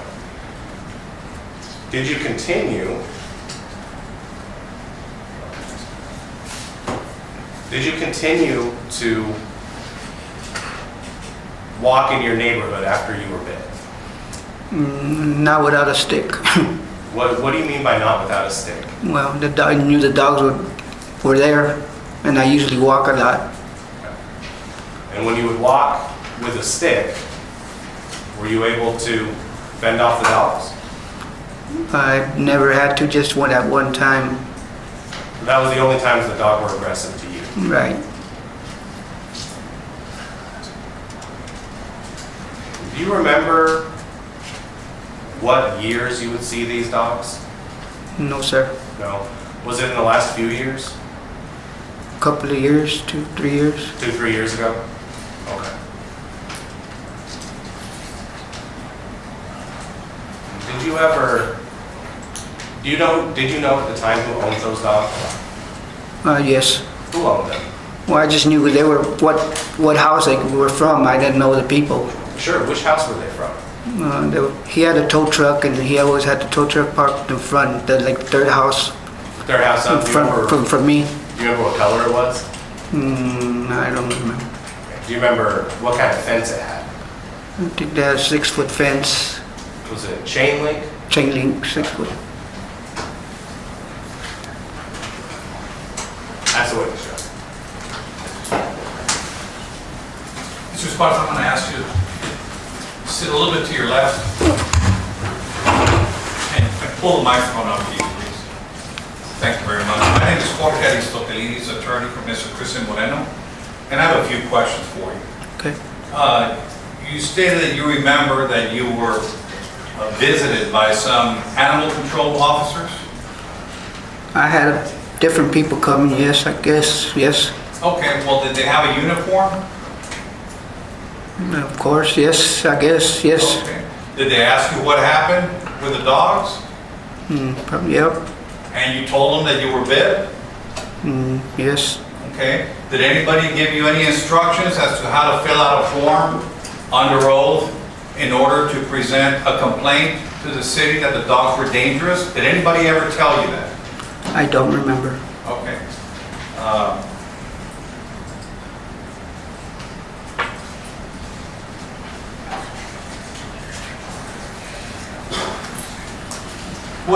If somebody would have asked you or instructed you as to the process for filling out a form to make sure these dogs were kept out of reach, would you have assisted them? Yes, Okay? Because you didn't want the dogs out right, after what happened to you. exactly, yes. Pass the witness, Your Honor. Briefly, yes, Judge, thank you. Mr. Esparza, you said the dogs were from, just want to make sure I heard you correctly, down the street where the tow truck was parked, is that correct? Yes, And you described the fence as being 6 foot tall. What Yes. type of fence was it? it was just regular fence, not a private fence, just fence. Is it like a chain link Chain fence? link, or chain something? link. Okay. Had you seen the dogs in that yard? Yes, Okay.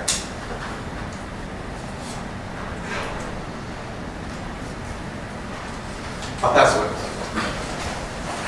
Nothing for the state, Your Honor. Okay, go ahead, answer this. Yes, Judge. At this time, the state would call Deborah Flores to the stand. Thank you, Mr. Esparza. Mr. Zach. Deborah Flores. Yes, sir. May Mr. Esparza be excused, Your Honor. Okay.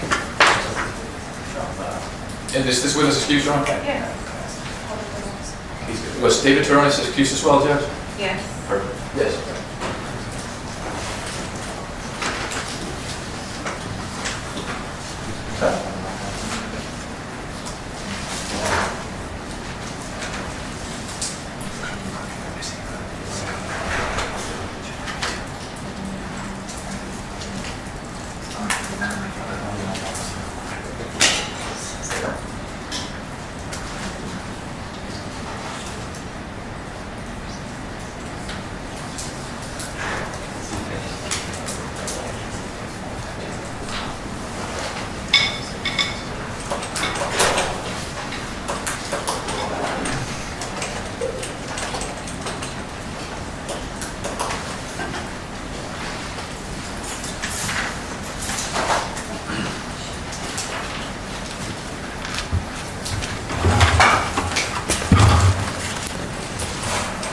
The witness has been sworn, you may proceed. Yes, Your Honor. May it please the court. Good afternoon, Miss Flores. Good afternoon. Would you kindly introduce yourself to the court? My name is Deborah Flores.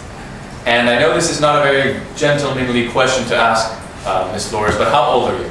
I'm 37. Okay. How long have you lived in San Antonio? All my life. Your whole 37 life? years old. 37 years, yes ma'am. Your hometown? Yes. Where do you work? San Antonio ISD. How long have you worked? At San Antonio ISD? Yes ma'am. Like 14 years. And where did you work before that? Jason's Deli. Okay. Where do you live, Ms. Flores? I live on Darby Street, or 911 Darby Street. Is that in the southwest side of San Antonio? Yes. Is it near a street called Deborah? Yes. Same general neighborhood? Yes. Okay. Were you living there? Or actually, let me ask you, how long have you lived at that house? I grew up there, and when I turned 18, I moved out, and I moved back after my dad passed away. And I moved in about 2022, or 21, December of 2021. So from 2021 to today? Yes. That's the house that you've been residing? Yes. Okay. May I approach you? The witness. Yes. Thank you. Let me show you State's Exhibit number 2 for demonstrative purposes. And if you could tell me, ma'am, if you could recognize what State's 2 is. It's their house. What is it generally? Oh, it's my street and then their street behind me. Okay, so I'm going to point to a street that runs parallel near the bottom of the image. What is that? That's my street. That's Darby Street? Yes. Okay, and then the street running parallel along the top. Deborah Street. That's Deborah. Can you see your house in this map? Yes. Let me bring this over to you. And if you could, using this pen, could you locate your house and then write your name on the location of that house? Okay. So let me bring it over here. States 2. Deborah H. Is that you? Deborah. Okay. And that would be 911 Darby? Perfect.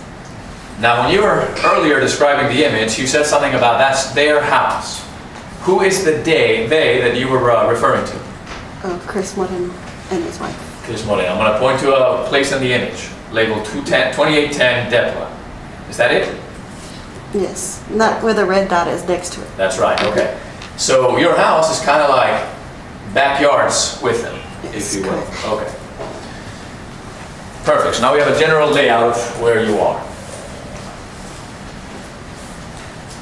Did you have occasion to ever meet or come to know Christian Moreno and Abilene Schnieder?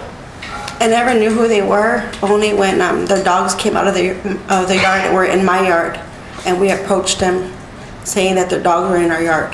Okay, so when you say you never knew who they were, do you mean you didn't know them personally? No. Okay. Did you know what they looked like? No. You never knew what they looked like? No, until we saw them out in the backyard. I see. Okay, so you did have occasion to see them at some point, Yes. and you were able to get a good look at them. Yes. Let me ask you this, Deborah. May I call you Deborah? Yes. Deborah, are they present here in this courtroom today? Yes. And would you please point them out by something they might be wearing? He's wearing a blue shirt with glasses, and his wife is wearing a dark blue shirt with long hair. Okay, so these are the people that you recognize to be those backyard neighbors, Christian Moreno and Abilene Schnieder. Correct. May the record reflect, Judge, that the witnesses identified the defendants. The record will still reflect. All right, Deborah. So you were mentioning that you came to know Moreno and Schnieder as a result of their dogs being loose. Tell me about that. There's been multiple occasions. Their dogs were in my yard. One was actually climbing my fence in the backyard. Another time they were in front of my yard in my carport, like making a mess in my trash cans, like opening the trash can lid and taking stuff out. Another occasion we saw the dogs attacking another man in front of my house. And then there was another incident where we were in the backyard and there was a man behind me. He was cutting the grass and the dogs were attacking him as well. Okay, so let's break that down. It's a lot, right? Yeah. So you said you moved in 2021. Yes. Let's talk about some of those incidents. Do you remember when the man next to your house in the alleyway was attacked? I don't. Not the exact date, but it was like after 2021, 2022. So around 2021, 2022, you remember there being an incident in that alleyway by your house Yes, involving a man. yes. Do you recall what that man was doing prior to the attack? He was cutting the grass Cutting in the the grass. alley. Did you happen to see whether he had a grass trimmer or a weed eater or anything along those lines with him? I want to say he had I know he was cutting the grass, but I don't, when I saw him, he didn't have nothing because the dogs were attacking him. What did you do when you saw that attack happen?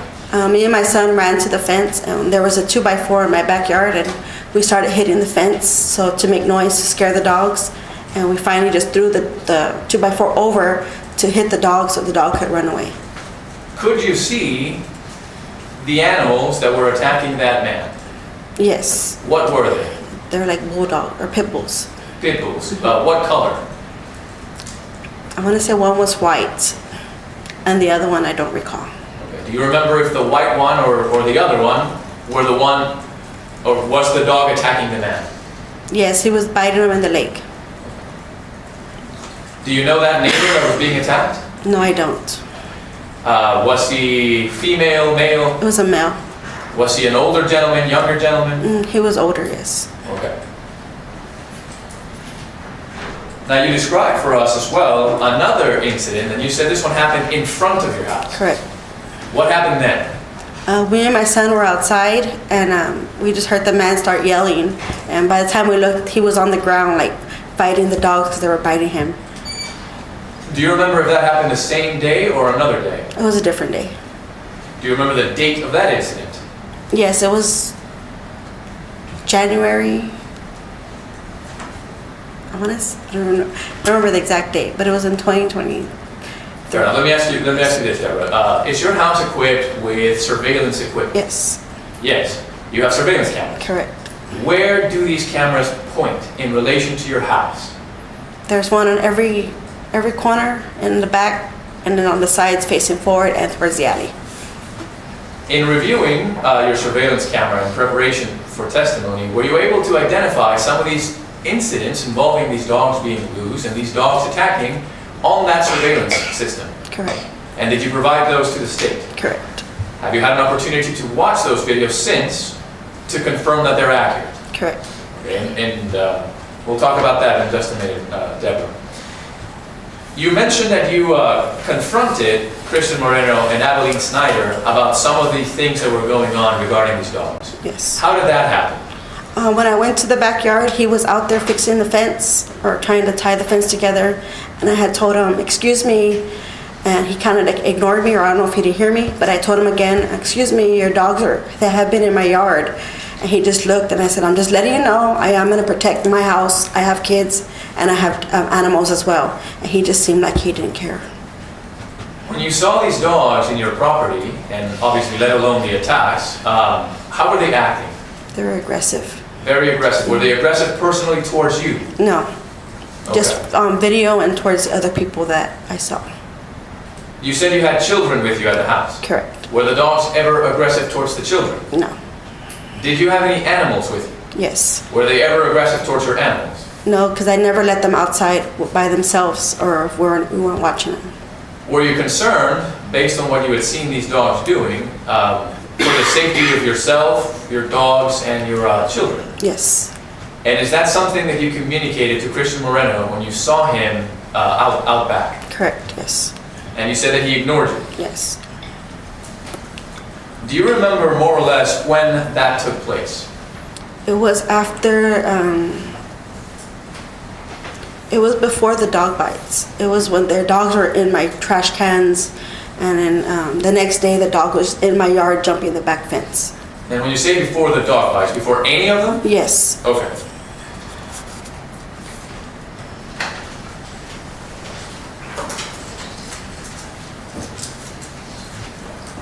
Okay, Deborah, may I approach the witness, Your Honor? Yes. I'm going to show you what has been marked for identification purposes as State's Exhibit number 15 and number 16. Would you kindly take a look at States 15 and 16 and tell me if you recognize what they are? Yes. What are they? There are videos and have my initials on them and today's date. That's right. So we asked you to put those initials in today's date to confirm that you watched them. Correct. everything that's in them, the things we've been talking about, are they a fair and accurate depiction of the events as you remember them? Yes. Have they been changed or altered in any way? No.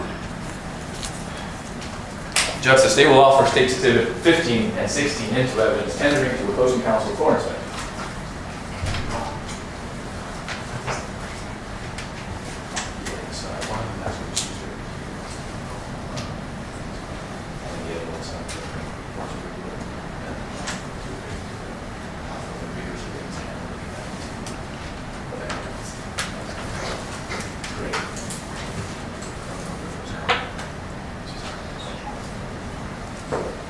No objections. No objection, Judge. States 15 and 16 are admitted.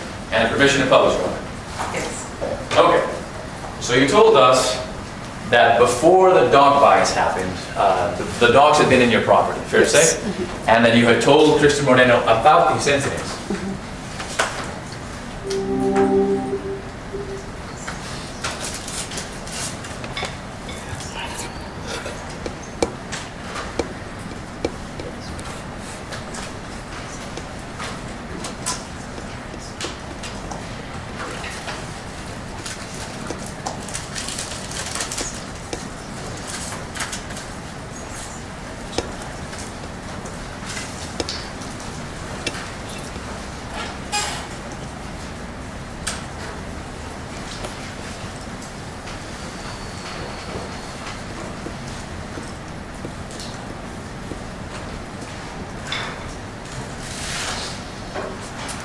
Okay, so I have 3 videos inside of this CD, and they have a date on them, right? January 10th, 2023.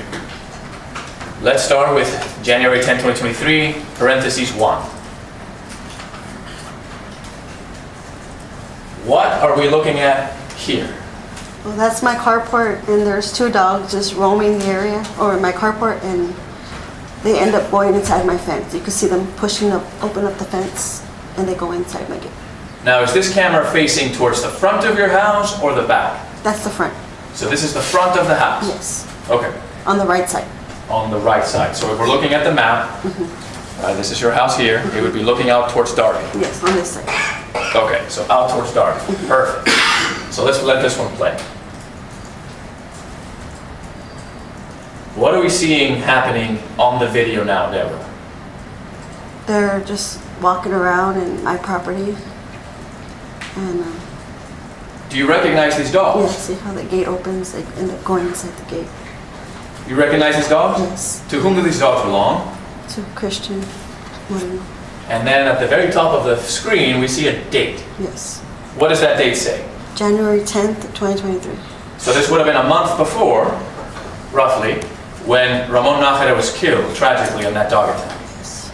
Do these dogs in these videos seem to be wearing collars or a harness or anything along those lines? No.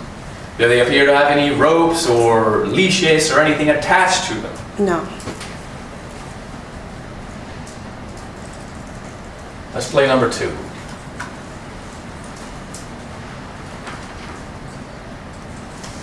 Now the date is a little blurry, but can you read it out? January 11th. This is the next day. Yes. And what do we see? The same dogs doing the same thing, but I think they start eating the trash or messing with the trash can. Yeah. Do they appear to be wearing any collars, harnesses, anything to tether them? No.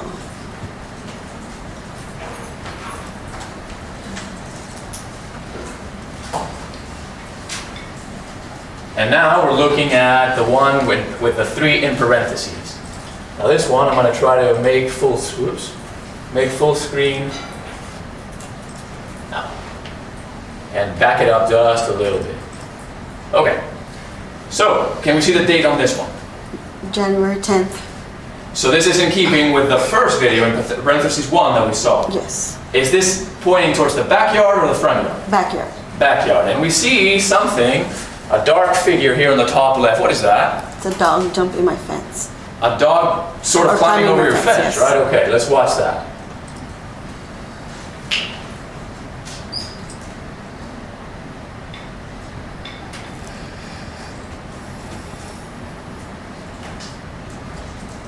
And now he's in your backyard? Yes. So it kind of looks like the dog is sort of like Spider-Man his way over the fence. Yes. Would you say that that 4.5-foot chain link fence was sufficient to keep that dog at bay? No. And this is in your backyard? Correct. Now, the date, January 10th of 2023, was this after you had already observed these dogs attacking a man on the alleyway, as well as attacking a man in front of your house? I want to say the man that got attacked in front of my house was before this one. Okay. Like immediately before, or shortly before, right? Yes. Okay, I don't that's remember right. the exact date, but I know it was before. Is this before or after these videos you spoke to Kristen Moreno behind your house in the backyard area? I want to say it was probably before or maybe after this one. I'm not too sure, but I think it was after this one. So right after this is when you spoke to Kristen Moreno about the dogs Yes. getting into your yard? Okay.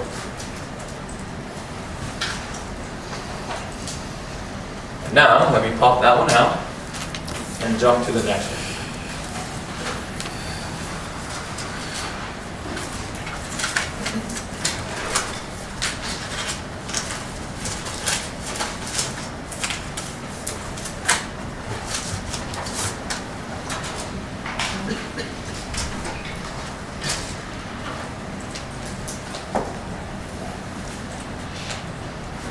And that states exhibit number 16 for the record that I'm playing now.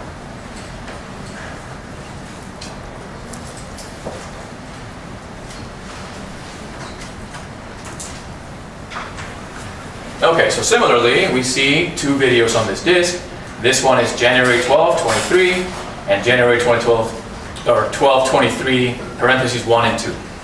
Okay, so this would have been a day after that January 11th video where we saw the dogs kind of meandering through your trash, right? Okay.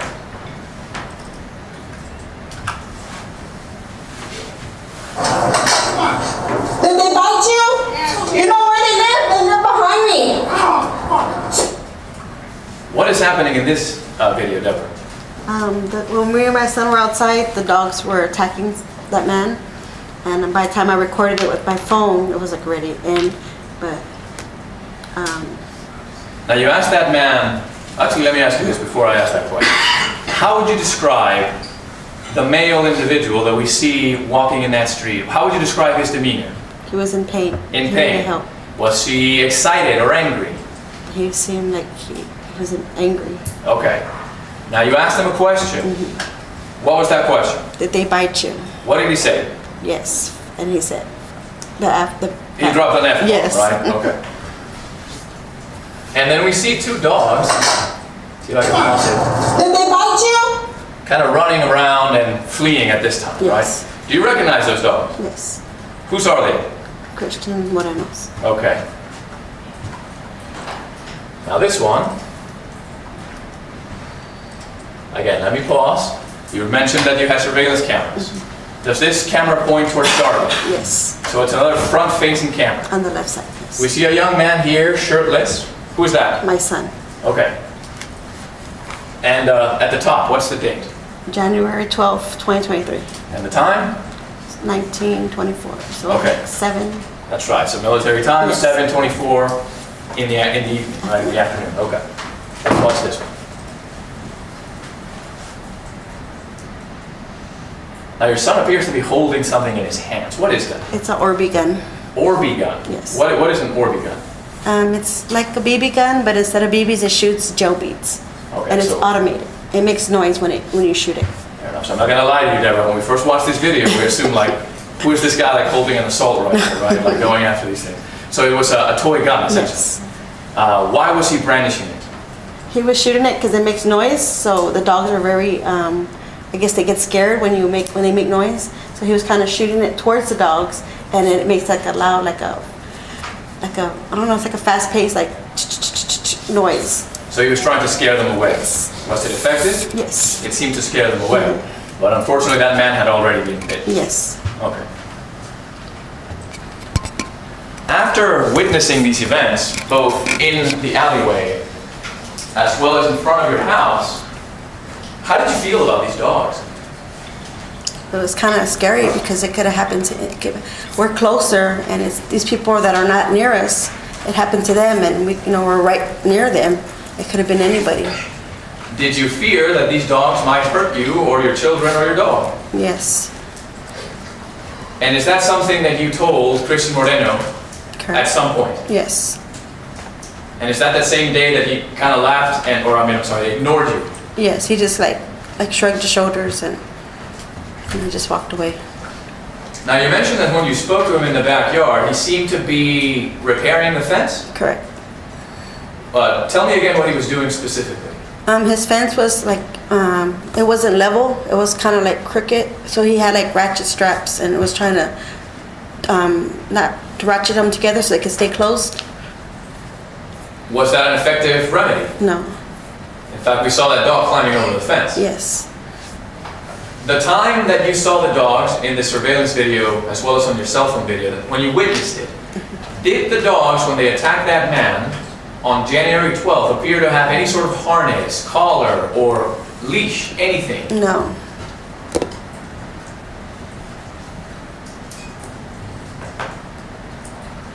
Thank you, Deborah. The state will pass the witness.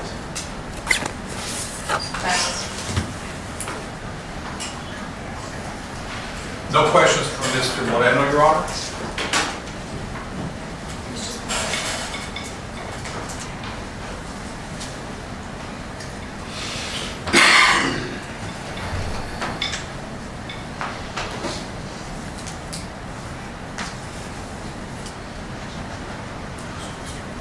No questions, Judge. May this witness be excused? Yes, Ms. Davis. Okay, thank you, ma'am. You may step down. Thank you. We're going to be in recess until 1:30 for lunch.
did. I translated for her, Judge, but I put it on the record to make sure she understood. Yeah, this swearing in would be,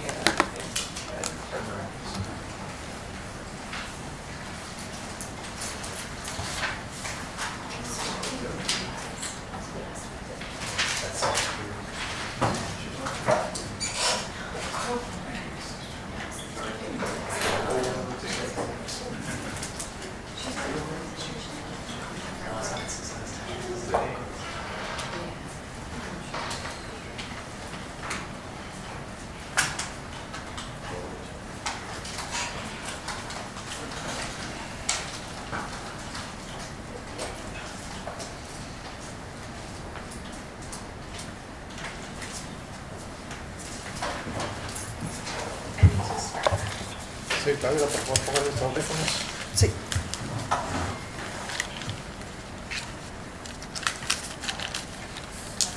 ¿Me puede escuchar bien? Escuche. Perfecto. Mire, por favor, hable despacio, hable con frases cortas, no diga todo de solo. Usted dice una cosa corta, se para y lo digo en inglés y así te digo. Okay. Thank you, Your Honor. okay, ask her to please raise Por her favor, hand. levante su mano derecha. Do you Usted solemnly swear or jura affirm solemnemente afirma that que el the testimony testimonio that que you're da about to give in this en cause este asunto es la verdad, toda la verdad, and nothing nada más que la verdad. Conteste. Sí. Yes. Thank you. Got You may it. proceed. Very much, one.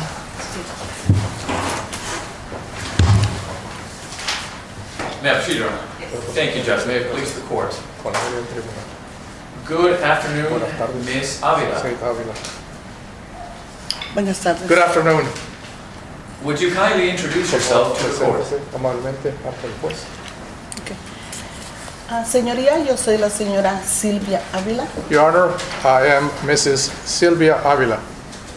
And if you'll permit me, Miss Avila, a non-gentlemanly question. Una How pregunta old? no que muy caballerosa. ¿Qué edad tiene usted?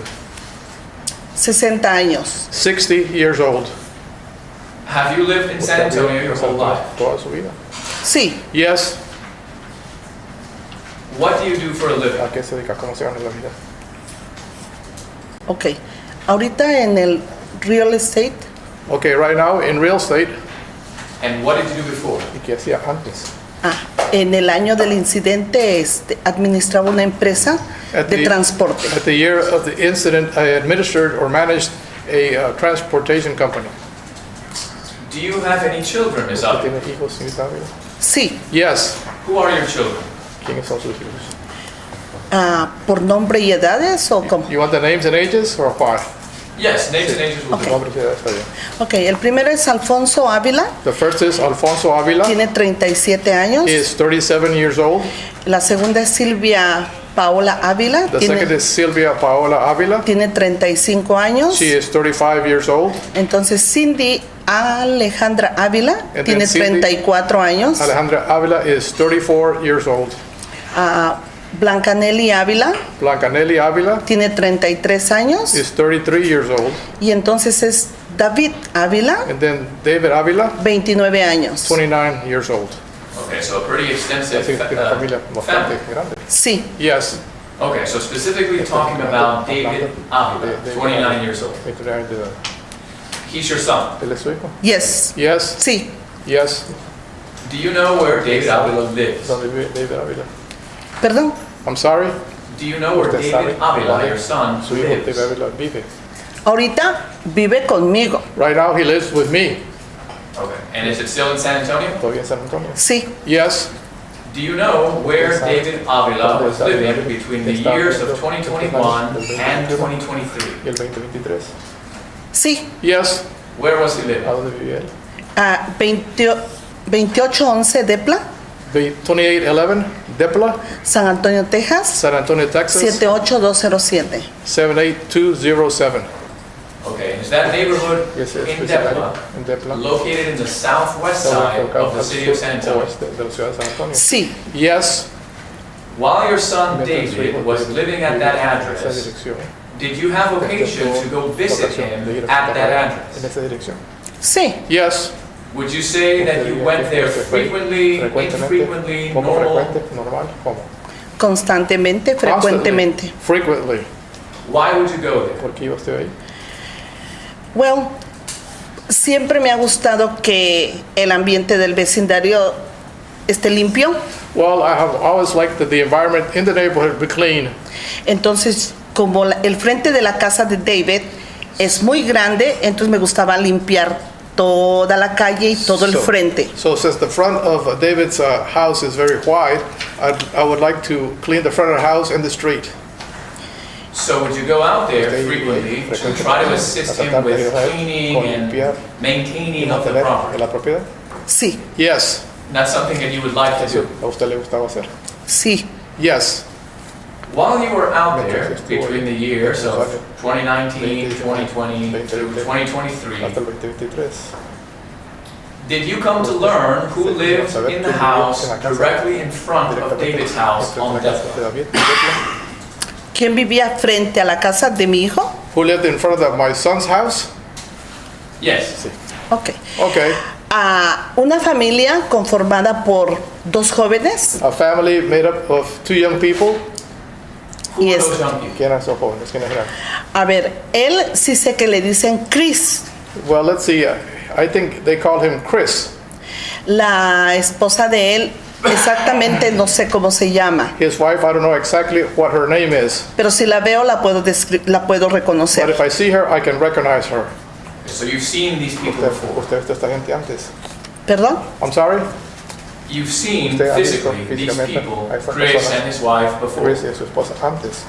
Antes de que vivieran ahí, no. Before they lived there, no. Fair enough. I mean before today. Antes del día de hoy. Oh, yes, sí. Oh, yes. Sí. Yes. Sí. Yes. And that would have been around 2019, 2020 through 2023. Hasta el 2023.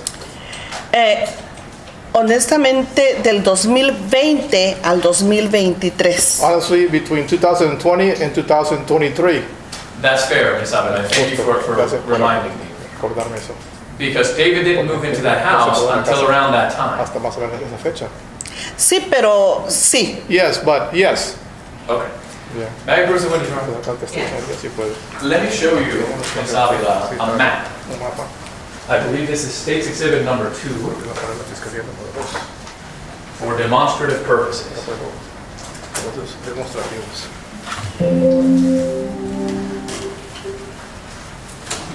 Okay, let me show you State's 2, Ms. Avila. Do you recognize what this is a map of? ¿De qué es este mapa? Ah, sí. Yes. What is it? ¿Qué es esto? Ok, esta es la calle principal que sale del freeway Coplus. That's the main street that comes off the freeway, Couples. Y siempre que vengo bajando del freeway, del 90 a Coplus, And since I come off the freeway from 90 to Couples, doy vuelta a la izquierda I turn right hasta llegar a la propiedad de mi hijo, que es 2811. until I come to my son's property, which is 2811. Okay, so Ms. Avila, I'm going to point to a place on the map En el mapa. labeled 2011 Deborah. 2811 Deborah. Is Ese this es el the de, address sí, you're esa es la propiedad de nosotros, sí. That's our property, yes. Okay, Ms. Avila. If you would kindly, if you can see where David wrote David Avila, would you kindly write the name Sylvia and then comma above it? Sí, sí. David y la coma después. Silvia, la coma, Sylvia, coma. ajá, Y ya está. ok. Because the last name is the same, right? Avila. Esa, sí, Yes. sí. Yes. Okay, so when we're talking about David's address on Deborah, we're talking about this house here. Esta casa aquí. Sí, Yes. Okay, so I was asking you if you ever came to learn Usted se va a who saber lived quién vivía in this house en here. esta casa aquí. sí. Yes. Ah, sí, Yes. sí, That would be 2810 Deborah. Deborah.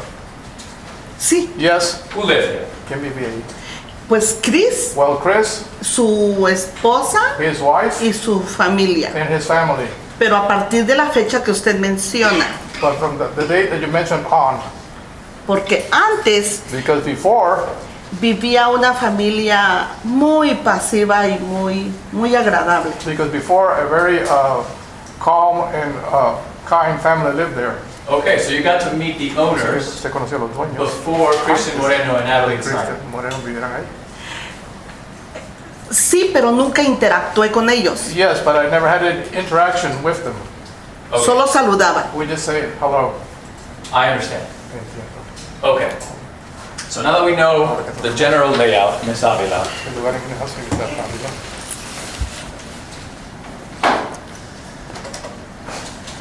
while you were there, Mientras usted estuvo ahí, on that Deborah Street address that David lived at, donde David vivía, did you ever come to learn whether the people living across the street, Christian Moreno and Abilene Schnieder, if they owned any dogs? si eran dueños de unos perros? ¿Sí qué dijo? What did you say? Did they own or possess any dogs? O poseían perros. Oh, sí. Oh, yes. What kind of dogs ¿Qué did clase de they perros own? eran dueños de ellos? No tengo mucha experiencia en eso, pero son pitbull. I don't have a very Para much mí. experience on that, but they're pit bulls. So you would recognize the breed, the kind of dog to be a pit bull. ¿Que eran pit bulls? Sí, generalizando pitbulls, pero sé que hay de diferentes. In general terms, pit bulls, yes, but I know there's different ones. Okay. Bien. Can you describe these ¿Puede pit describir bulls? a estos pit bulls? ¿Los puede describir cómo eran? Oh, sí, los conocí más chicos y luego ya grandes. Oh, yes, I saw them when they were smaller than when they were bigger. Sí, porque la primera vez, cuando atacaron la primera vez a mi hijo David, Because the first time they attacked my son David, yo no estaba allí, pero cuando llegué I was not there, but when I arrived a ayudar a mi hijo porque me habló, to help my son because he called me, entonces dijo, ese y ese fueron los que atacaron y enseñó el video. Era un, he said, that one and that one were the ones that I attacked, and he showed the video. y era un blanco y un color oscuro, pero And it was a white one and a one with a dark color. And you recognize those dogs that you just described to us, the white one and the darker one in color, as belonging Como to que le whom? pertenecían, ¿a quién le pertenecían esos sí, perros? a Chris, Chris, a la familia de enfrente, ¿verdad? Pero como había varios, The family across the street, but since there were several, What do you mean by several? ¿qué quiere decir varios? había varios adultos. Bueno, había dos, There ¿verdad? were several adults, well, there were two, Papá y mamá, pero luego tenían a sus hijos mom and dad, and they also had their children. y luego llegaban muchachos que no sé qué relación tenían con ellos, And then some young men would arrive. I don't know what their relation to them was, pero los perros vivían ahí. but the dogs lived there. Miss Avila, did you ever come to meet a man named Mario Cardona? Mario Cardona. Mario Cardona. Mario Cardona, ¿A un señor? a gentleman? Yes, a gentleman by the name of Mario Cardona, Mario Cardona. Creo que era un muchacho. I think it was young man, a young man. un joven. And you remember his name being Mario? ¿Usted recuerda que su nombre de él era Mario? Sí, porque era el único más educado, Yes, because he was the most well-mannered one. más accesible para hablar con él. He was more easy to talk to. And can you explain, Miss Avila, what you mean by that? ¿Qué quiere decir con eso? Ok, por ejemplo, si yo le decía, oye, quiero salir a limpiar, mete tus perros. Okay, well, if I said, well, I want to go out and clean, can you put your dogs inside? Él decía, yes, ma'am, He sí, would say, ahorita los meto. "Yes, Y sí ma'am." lo hacía. I'll put them in right now, and he would do it. Okay, so Mario Cardona was nicer. Era más amable. El apellido no lo sé, pero sé que se llama Mario. Si es al mismo que nos estamos refiriendo, era un joven. The last name I don't know, but I do know his name is Mario, and we're referring to the young man. Do you remember, Miss Avila, if Mario lived at that address for a long time? Por mucho tiempo. Sí vivió allí como Yes. mucho tiempo. He did live there for a long time. Si es al que yo me refiero. Sí vivió. If that's the one I'm referring to, he did live there. Sí vivió. He did live there. Y otro detalle por el que yo tenía esa comunicación es porque cuando estacionaban sus carros And another detail was when they parked the car enfrente de mi casa, in front of my house, y yo prefería hablar con él para decirle, por favor, ya estuvieron varios días los carros ahí, and I would prefer to talk to him because I would tell him, please, the cars have been there for several days. voy a limpiar porque era demasiada basura, no eran hojitas, era mucha I'm going basura. to clean because there was not just leaves, there was a lot of trash. No me gusta, mira cómo se ve mi propiedad. Si ustedes pueden ver las fotos de mi I propiedad, don't like it because you can see how my property looked, because if you see pictures of my property, trato de mantenerlo lo mejor posible. I try Entonces, to keep it the best possible way. entonces él me decía, yes, los quito, y los ponía, los movía. Era muy amable. And he would say, yes, I'll move him, and he would do it. He was very kind. Okay, Miss Avila, let me ask you, when you say a long time, Mucho tiempo. what does a long time mean ¿Qué to you? significa mucho tiempo para usted? Ay, Tal vez 2 años. Maybe 2 years. So you remember a man named Mario living at that property for at least 2 years? Sí, Viví ahí 2 años. sí. Yes, yes. A lo mejor me estoy equivocando, ¿ok? Maybe I'm mistaken this. Porque, a ver, déjeme recordar. Oh, no, menos que eso, porque Because let me cuando, remember. I think it was less than that because cuando pasó lo del perro, when the dog incident happened, ya no estaba él ahí. he was no longer there. Y, por cierto, yo me preguntaba, ¿dónde estará Mario para que me ayude? Porque, And as a matter of fact, I asked myself, where is Mario so he can help me? ya. Yes. Okay, so you remember him living there for a time, but you may not exactly recall Sí. how long that was. No recuerdo. No, I don't recall. Now you mentioned that you would talk to Mario about the dogs being Así que loose. los perros estaban sueltos. Ajá. Sí. Over the course of those several years, from 2020 through 2023, También 23. did you have occasion to see these dogs on the loose on many or a few occasions? Varias veces o pocas veces. No, varias No, veces. several times.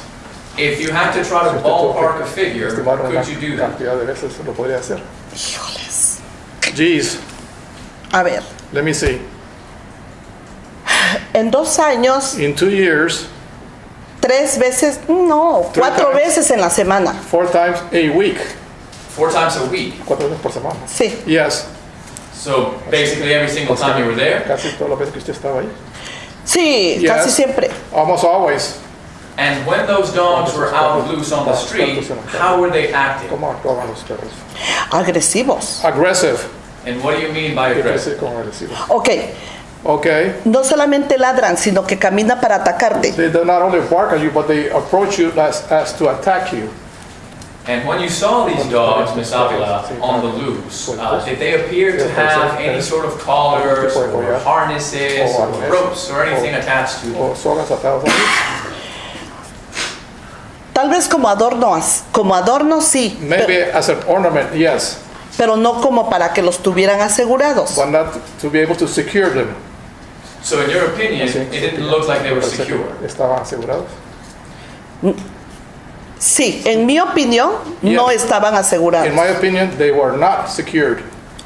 Of all the times that you were able to visit Deborah Street, Miss Avila, were you ever able to see the state of the fence El estado de la belonging cerca. to Christian Moreno and Abilene Y Schnider? Abilene Schnieder. Sí, Yes, todo el tiempo. all the time. And what can you tell us about that ¿Qué nos puede fence? decir acerca de la cerca? La cerca, vamos a ver, The fence, la cerca está baja, the fence is low, 4 pies a lo más. 4 feet at the maximum. Las puertas The doors no están even. are not even. Ajá. Ajá. Y And y a veces está arriba, abajo. sometimes they were up and down. Ellos sí cerraban las puertas. They would close the doors. Sí las cerraban. They would close them, Pero los perros se salían. but the dogs could get out. Did you ever personally observe the dogs get through the fence? Saliéndose por la cerca. Por las puertas, sí. Through the doors, Sí, yes, yes, sí. yes. Were the dogs ever aggressive to you personally? Fueron agresivos hacia usted personalmente. Sí, si Yes. estaba, sí. Si Yes. estaba yo en la calle, sí. If I was on the street, yes. Si estaba adentro de la cerca, If salían. If I was inside the fence, they would go out. Uh-huh. And would you say that this happened only a few times or over the course of years? Durante el curso de los años. Fueron muchas. It was a lot times. Did you ever call the police or animal control services about these dogs? Sí. Yes. Sí. Yes. And would you say you did that in a few or many occasions? Unas pocas o en varias ocasiones. Ah, bueno, dijo que al Animal Control Services, ¿verdad? You said animal control services, right? Well, both, police and La animal policía control. y servicios. Ah, no, a la policía sí le hablé muchas veces. No, the police I did call a lot of times. And what about animal control? ¿El servicio de control de animales? Como 3 veces. Like 3 times. The 3 times that you called animal control, did they respond? ¿Ellos respondieron? No. No. Okay. What about the police? ¿Y la policía? Huh. Sí, pero tardaban mucho para llegar. Yes, but they would take a long time to get there. And did this make you frustrated? ¿Y eso la frustraba a usted? Sí. Yes. ¿Puedo agregar algo? May I add Incluso... something? Well, typically, you have to wait. Tiene que esperar la pregunta. Ok, bueno. Okay, Okay. fine, okay. So let me ask you this, Ms. Avila. Were you afraid of these dogs? ¿Usted le tenía miedo a estos perros? Terror. I was terrorized. Did you ever personally talk to Christian Moreno or Abilene Schnieder? O Abilene Schnieder. Sí. Yes. And did you tell them that you were afraid of these ¿Usted tenía dogs? miedo a estos perros? Sí. Yes. What did they say in response, if ¿Qué anything? respuesta si acaso dijeron algo? Siempre decían que iban a tomar cuidado. They would always say they would take care of them. And did they? ¿Y lo hicieron? En su manera, In the sí. way? Yes. And what do you mean by that? ¿Qué quiere Okay. decir eso? Okay. Los metían, They would put them inside, pero no componían la puerta. but they would not fix the doors. Yo le expliqué y le dije, I explained to them and I told them, tu puerta no está correctamente, your gate fix is it. not correct, fix it. Ajá, Ajá. pero sí los metía. But they would, yes, they would put them inside. Sí, Yes. pero y se volvían a salir. And they would get out again. How many times do you think, Ms. Avila, that you personally told Christian Moreno or Abilene O Schnieder Abilene Schnieder. about these aggressive dogs and them being out? Y que ellos estaban fuera. ¿Cuántas veces? Bueno, a Chris yo creo que le dije como más hablé con Chris Well, Chris, I think I told him, well, I spoke to Chris more times por el language. because of the language. Ajá. Ajá. Yo creo que como unas I think about 10 veces. 10 times. 10 times. 10 veces. Sí. Yes. O tal And vez- was that all at once or over the course of years? ¿Solo o a través de los años? No, No. hasta cuando me permitió hablar con él Until he allowed me to speak to him. What do you mean by that? en el primer año. The first year, Porque después la relación de vecinos se Because- fue dañando por la causa de los perros. because after that, the relation between neighbors became damaged because of the dogs. So when you say the first year, do you remember what year? ¿Qué año fue ese? El 2000, In 2000, between 2020, 20 y 21. between 2020 and 21. Okay, so as early as 2020, Oh, sí. 2021. 2020 y 2021. Ajá. 10 times. No, I'm sorry, déjeme corregir. No, es 21 y 22. I'm sorry, let me correct. 21 and 22. Okay, so over 2021 and 2022, 22. at least 10 Por lo menos times. 10 veces. Sí, sí. Yes. And you told us that even though you told them that, they would just put the dogs inside and do nothing else. Y no hacían nada más. Es todo. That was it, yes. Perdón, traté de hablar con la señora, I tried to speak to the lady, pero ella todo el tiempo contestaba muy agresiva. but all the time she would respond in an aggressive way, very aggressive way. What do you mean by that, ¿Qué Ms. quiere Avila? decir Ok. eso? Me empezaba como que dejara yo de molestar, She was que los dejara en trying to- paz. Like trying to say, don't bother us, stop bothering us. And was this before Esto fue or antes, after the después. dogs had already attacked Ya habían David? atacado a David. Antes de que atacaran a David Before- y después que atacaron a David. Before they attacked David and after they attacked David.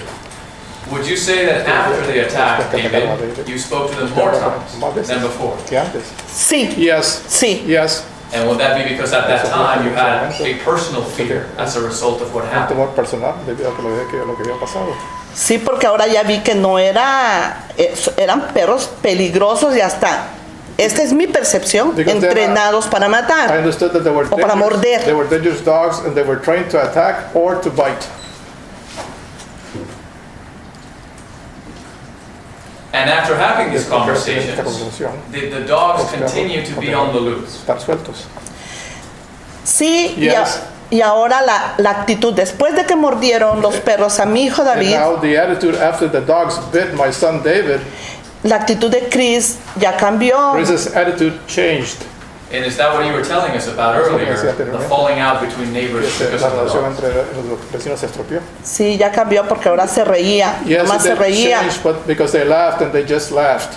Let's break that down. What do you mean ¿Qué they quiere decir? laughed? Que se reía. ¿Qué quiere decir? Ah, por ejemplo, Because y se metía. Because for example, they would go, and they would go inside. So they wouldn't listen to you. Así que no lo escuchaban. No. Y yo le decía, And I would tell them, estoy tratando de ser buena contigo, I'm trying to be nice to you, dándole crédito a tu falta de experiencia porque estás joven. giving you credit for your lack of experience because you're young.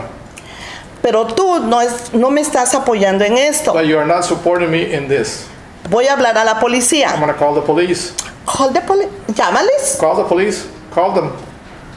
Entonces lo que hacían, And then what they would do, cuando yo ya hablaba, when I would call, ellos caminaban, se salían, porque ya conocen la dinámica, they would walk, they would go out because they know the dynamics. se van para que no estar presentes cuando venga el policía. They would leave so as not to be present when the police arrived. Pero cuando llegaba el policía, decía, los perros están adentro. But when the police came over, they would say, the dogs are inside. Sí, porque hace 5 horas te hablé. Yes, because I called you 5 hours ago. See, so that's very frustrating. Es frustrante para usted, señorita Ávila. Es muy frustrante para usted esto. Demasiado, no tenía ayuda ni del dueño, ni de los que están I didn't have any help, not even from the owner. encargados de proteger a la sociedad, a la nor from comunidad. the people that are in charge of protecting the people, the society. Let me ask you this, Ms. Avila. Para esto, señorita Ávila.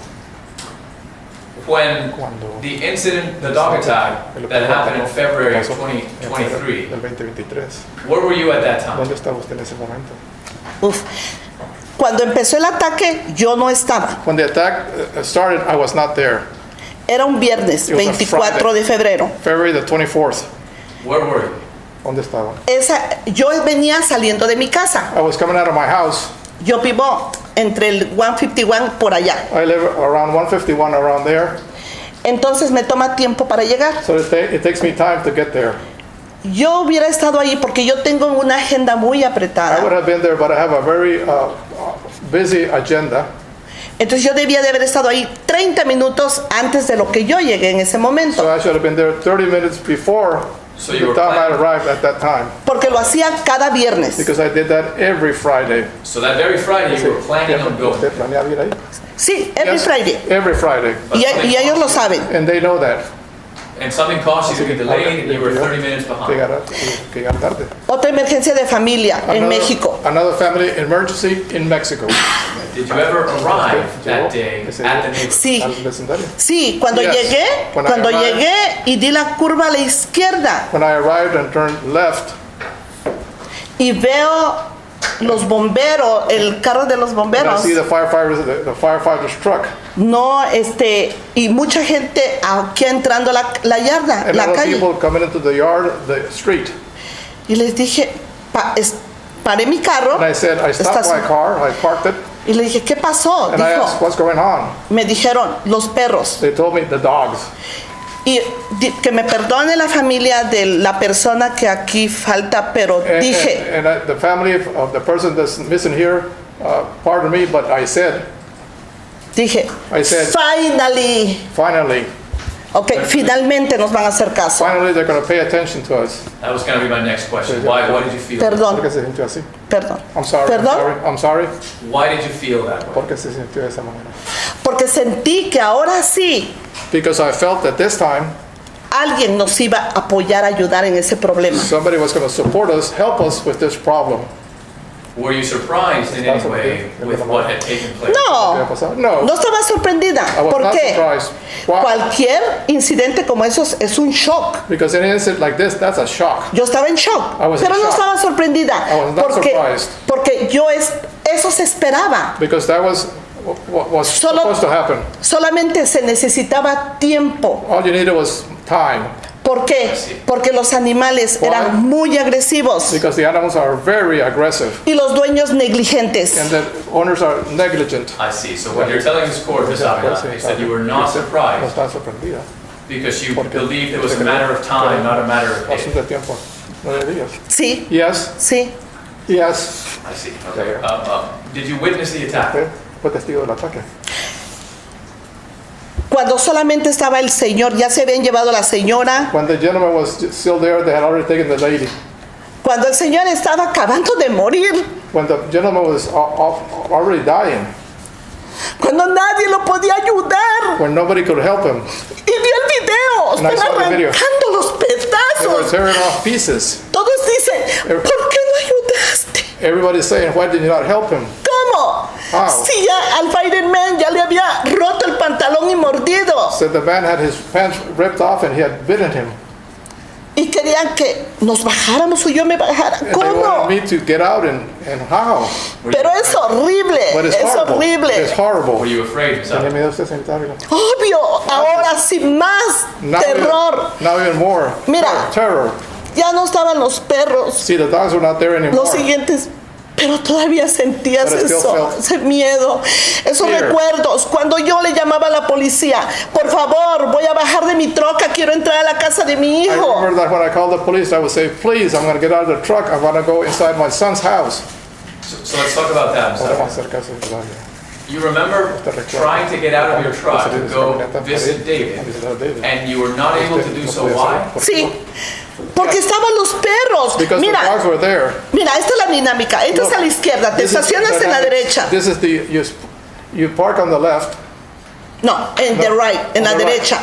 the right. Frente a la casa de Chris, In de los front of perros. Chris's house, the dog's house. Porque ahí tengo que, para entrar al driveway de mi hijo. Because I have to turn there to go into my son's driveway. Pero antes de eso tengo que bajarme But before that, I have to abrir. get out to open. Entonces, le hablo a la policía y la operadora dice, So then I call the police and the operator says, pues si están los perros, no te bajes. well, if the dogs are there, do not get out. Le digo, excuse me, ¿puedes mandar a alguien que me ayude, por I favor? say, excuse me, can you send somebody to help me, please? Ok, mantente en tu troca hasta que lleguen. Stay in your truck until they Miss Avila, arrive. I know it's a very emotional Es muy experience emotivo esto and very frustrating, y muy frustrante but we got to kind of break it down, okay? detallar esto. Yep. Do you remember the date that happened Que eso pasó. with the truck and not being able to get En out? la camioneta no se puede salir de la camioneta. Ay, Jesus. Oh, Jesus, No, tendría que No. ver. I have to look. A ver, pero yo creo que fueron como unos But I think it was about 3 meses antes de que pasara eso. 3 months before that happened. And Por- by that you mean Sí, sí. the attack on Ramon Un Lara. ataque sobre Ramón. Sí, de la muerte. Yes, about the death. Now let's go back to the events that unfolded that Friday Que in se va a acabar ese 2023. viernes del 2023.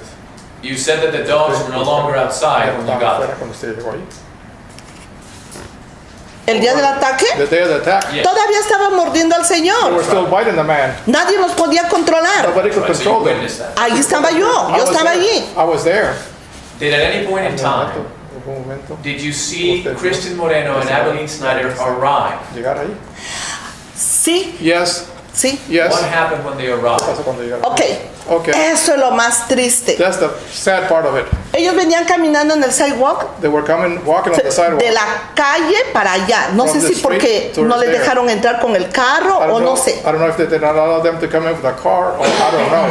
Llegaron los dos caminando They arrived walking y and pasaron como si nada. they walked like if nothing had happened. Entonces el oficial le gritó algo en inglés, And le then the dijo, officer yelled something at him in English. He said, como He said- toma control de tus perros antes que said mate like- a alguien, algo así, take control of your dogs or something like that antes de que maten a alguien más, before they kill así, somebody else. algo así. Something like that. Y rápido la que gritó fue ella, que And no quickly, sé, the one that shouted, it was her. pero a los perros, But to the no sé qué dogs. les dijo. She said, Mira "Ta, los ta, ta, ta, ta." perros, Look mira at los the dogs. perros, así se metieron. Look, the Let's dogs explain like that, that, they just Sylvia. went inside. Let's explain that, Miss Avila. When you Explain say like Dice that, así. O cuando dijo, What do you- rápido, rápido, Quickly. la perra The se dog metió rápido. Went inside quickly. okay, so the dogs obeyed her Perros lo hicieron a immediately. ella inmediatamente. Sí, Yes.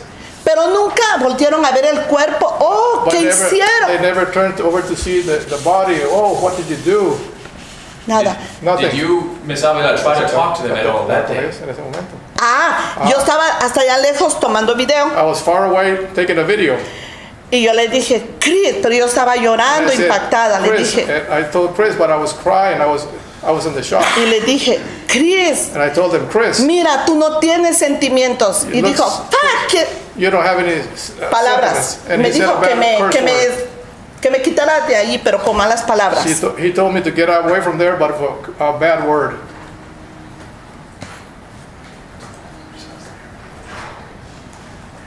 Thank you, Miss Avila. That state will pass the witness. Es que le pasó a tu señor. Ms. Avila, Sí, está bien, ¿no? may- ¿Puedo proceder? Yes, you may Sí, puede proceder.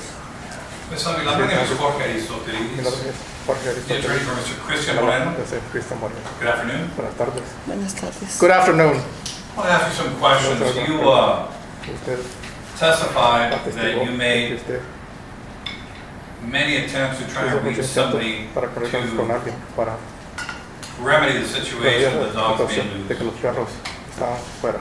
Now, you said you Usted called dijo the police que llamó a many la policía times. muchas veces. What happened when you called the police ¿Qué many pasó times? cuando usted le habló a la policía muchas veces? Cuando finalmente ellos llegaban, When finally they would arrive, Let me ask you le this. preguntando esto. How long would it take them to arrive? ¿Cuánto tiempo le tomaba a ellos llegar ahí?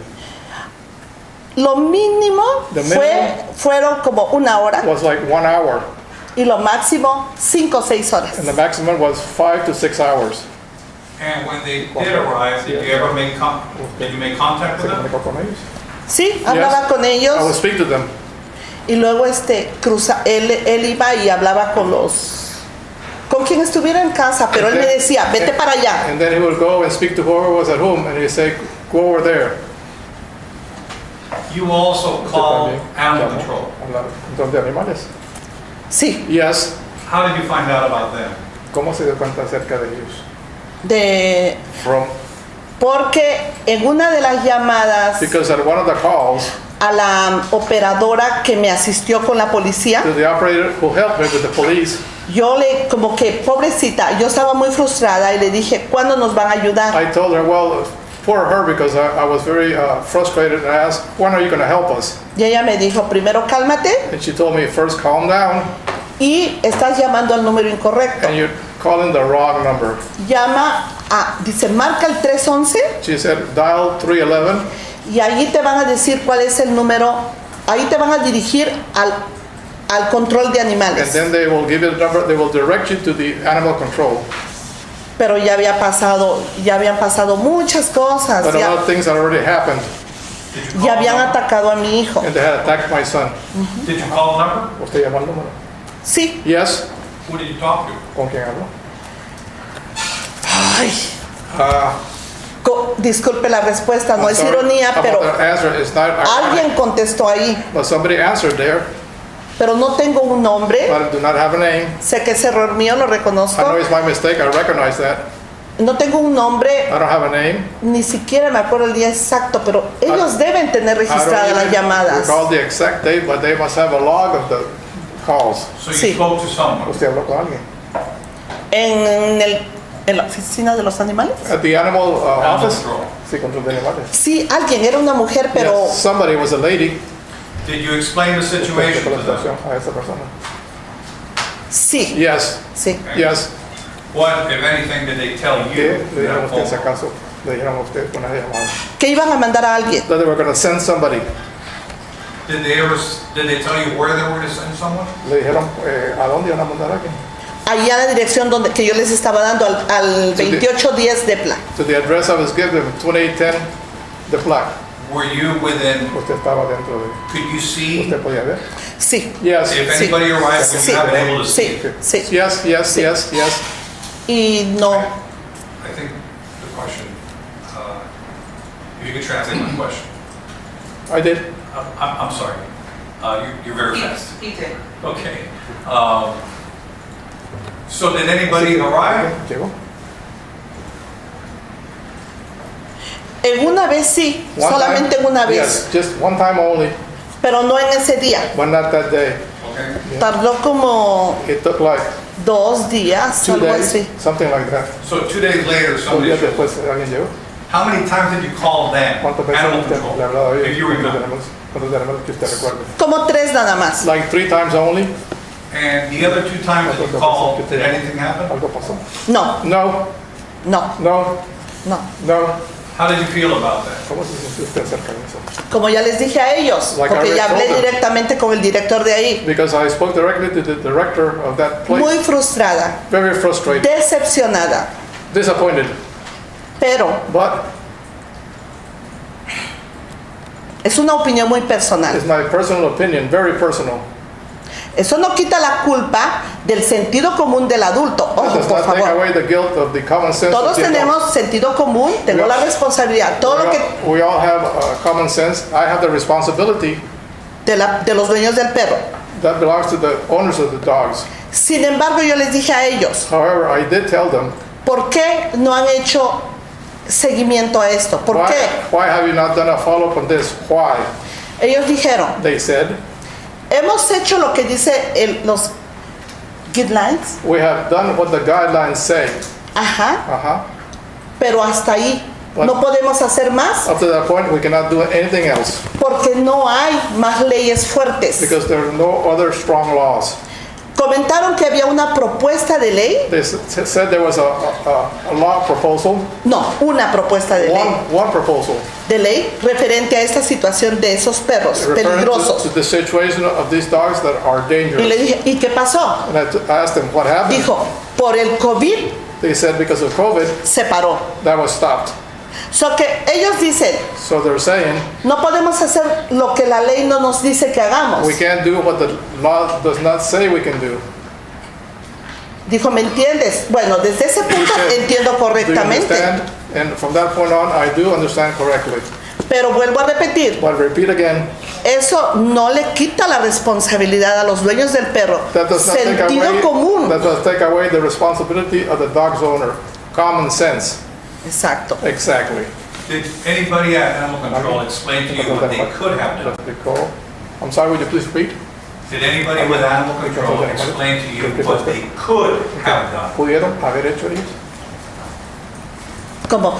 No entiendo la I mean, pregunta. I did not understand the question. Voy a repetir la pregunta. Did they explain to you what their function was? ¿Cuál es la función de ellos? Sí, Yes, sí. yes. Y es muy And simple. it's pretty simple. What did they tell you their function ¿Qué le was? dijeron ellos a usted que era la función de ellos? Ok. Okay, Reciben la llamada, they received a call, van y revisan They go a to- los perros they checked the dogs out que agredieron, that were aggressive, los levantan, they pick them up, se fijan quién es el dueño, They find piden out sus récords de who vacunas, the todo. owner is, they have their vaccination records, Se los llevan they take them to a donde llevan a los animales. where they take the Disculpe. animals. Ajá. Los ponen, revisan que no tengan rabia, They check out Que- that they have no rabies, que no estén contaminados de algo, that they're not contaminated with something, y si todo está bien, and if everything's okay, los regresan con el dueño. they take them back to the owner. Les dije, I told them, y yo le pregunté, and I did ask, ¿y no hay alguna consecuencia como and que there's les no digas consequences, controlar tus like they animales? tell them to control your animals, Porque si no vas a pagar una multa o algo. if not, you're going to pay a fine or something. Y dijo él, And he said, no. no. Are you familiar with the process El of proceso de taking a dog llevar un perro, and then putting the dog through a process que pasan al perro por un proceso. by which a court determines if they're dangerous? Are you familiar with that process? Peligroso. ¿Usted conoce ese proceso? No, No, yo no, o sea, no, I don't. esta es la primera vez que This is yo the first veo time que estoy involucrada That I see that en parte. I'm involved in this part. Y eso porque mordieron a mi hijo. And that because they bit my son.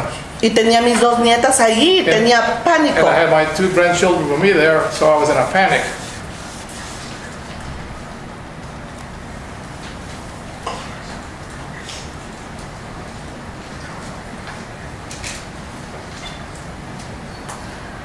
Are you aware Usted sabe that there is a measure that animal control que con los animales can do puede tomar where the dogs are held by animal control, contenidos por los animales, put through a court system, pasa por el sistema de tribunales, and it determined that the dogs are dangerous, peligrosos, that the owners have to follow very rigorous standards to keep those dogs. patrones muy rigurosos para poder conservar los perros. Wow, Wow, eso es nuevo para mí. that's Eso es nuevo para mí. that's news for me. And that ¿Y qué? once you go through that process, if the owners cannot meet the standards, Los estándares. let me explain some of these standards. Los estándares. Very high fences, cerca muy altas. Es mi opinión. Tethering along with high fences. Judge, the state's going to object to relevance at this point.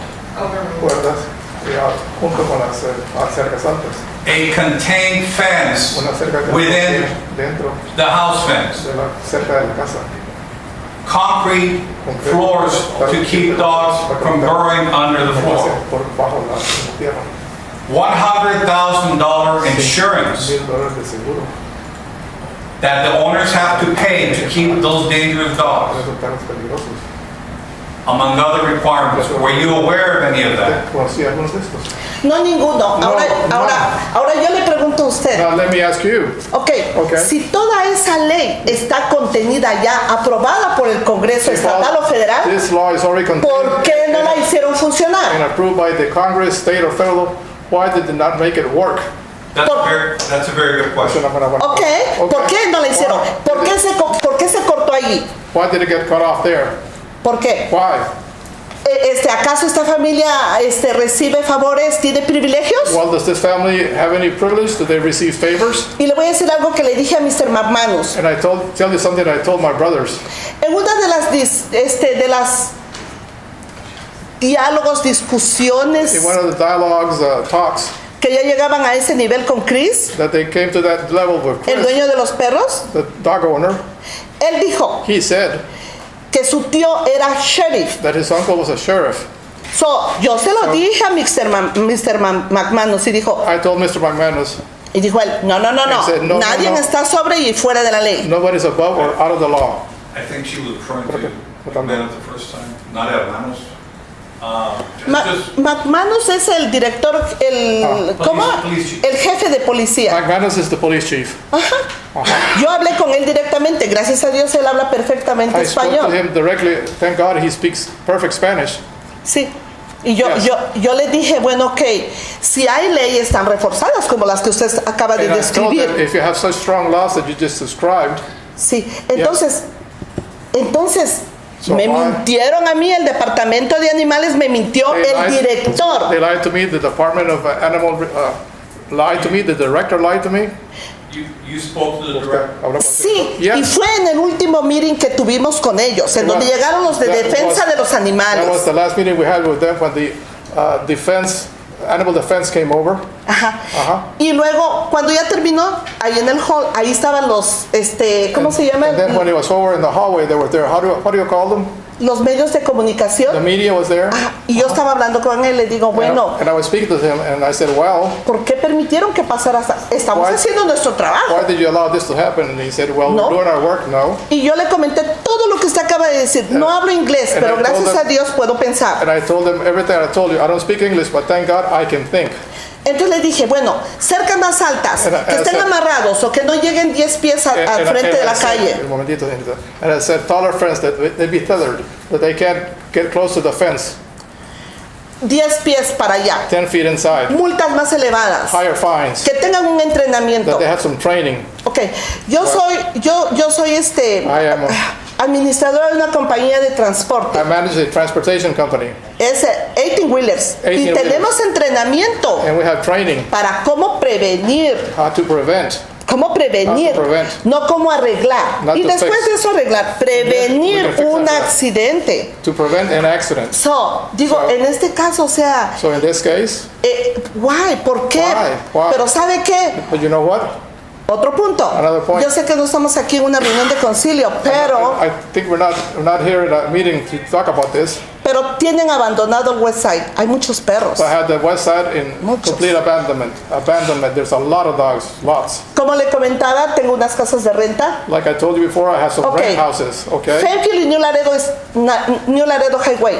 El mismo problema. Near New Laredo Highway, the same problems. 9th Street y San Fernando, el mismo problema. Object to the narrative. Objeta la narrativa. Señor, Ok, cuando ok, usted se para y dice objeción, usted deja de hablar. ok, perdón. Okay, I'm sorry. Objection. Overruled. Pero otra vez regreso. But at the time, I come back to say the same thing. Eso no le quita la responsabilidad That does not take al away. dueño de este perro porque traté. Yo voy a That does hablar not take away the responsibility for the owner of this dog because I tried. porque voy a tratar personalmente. Yo traté con él como un joven, I will try personally because I talked to him dialogando. like a young man, speaking to him. Le dije, vamos a tener una buena relación de vecinos. I told him Controla lo we que need- pasa en tu casa. I told him we need to have a good neighborly relation, control what happens at your house. Yo traté. I tried. Sentido común. Common sense. Let me ask you this Deje question. preguntarle esta pregunta. You mentioned Usted that mencionó que there was responsibility on the part of my de client parte de mi cliente to make sure these para dogs saber si los were perros estaban kept properly. mantenidos apropiadamente. Do you believe that Que animal control, los animales, the agency had a responsibility, and assuming these laws were in effect, do you think that they're responsible in part also ¿usted for cree what que happened? tenemos responsabilidad por esto?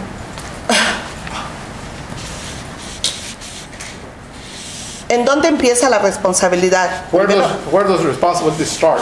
That's not my question. yo sé que no es su I cuestión, know that's not your question, pero no le quiero quitar la responsabilidad al dueño del perro. but I don't want to take the responsibility away from the dog owner.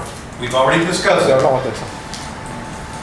Now I want you to consider and tell me if you think that there's a responsibility independent of that on the agency to do everything in its power to protect Para proteger the members of that a los community. miembros de la comunidad. Sí, Yes,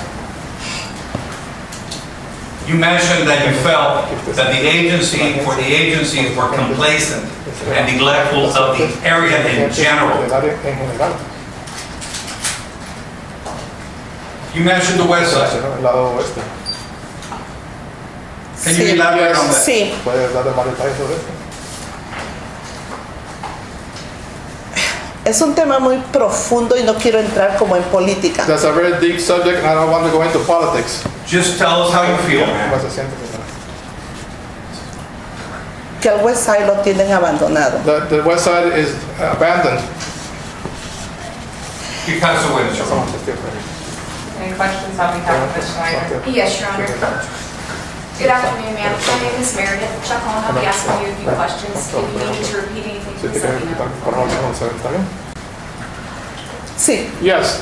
It seems like you tried very hard to get animal control services to pay attention. Para Is that que right? los animales pusieran atención, ¿es cierto esto?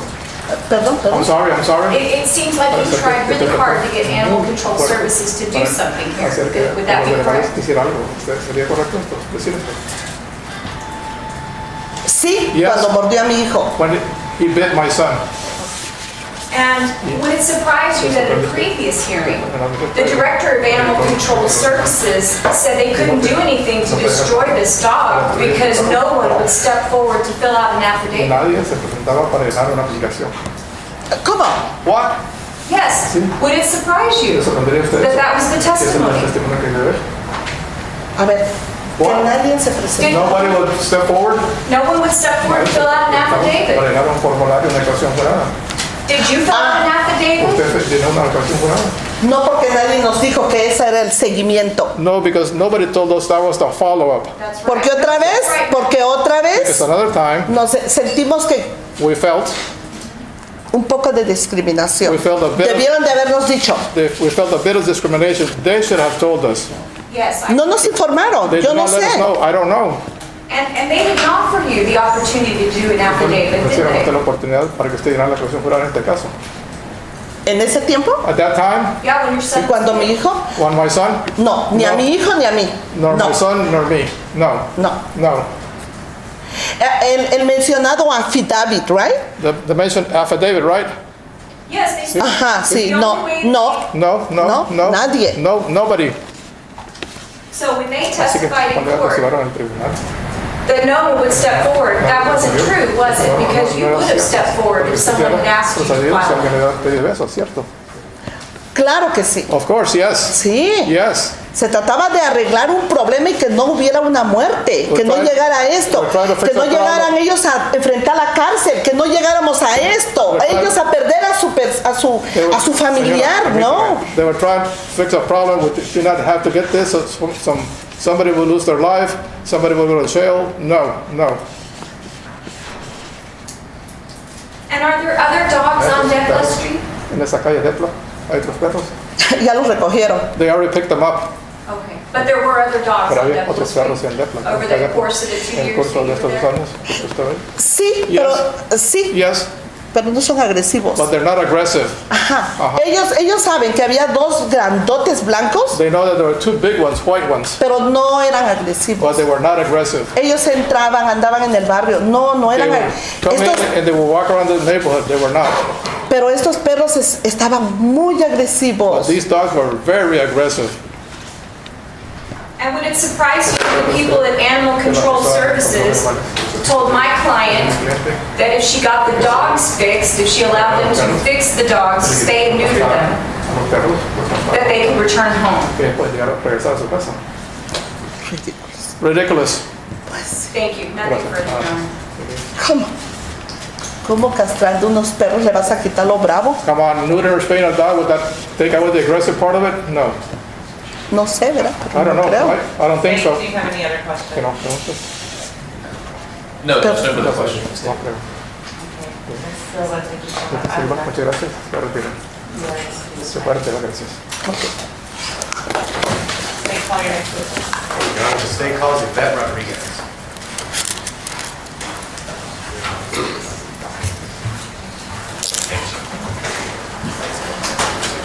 Your approach, Ramon? Thank you, sir.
State, this witness has been sworn in. Yes, ma'am. Ms. Rodriguez, Yes.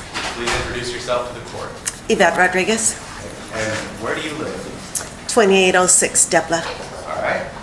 And could you turn and take a look at that map behind you?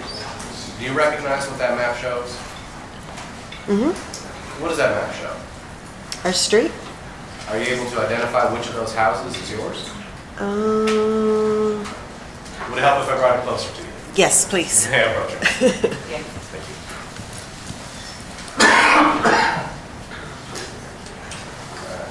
You see on here, there are house numbers as well.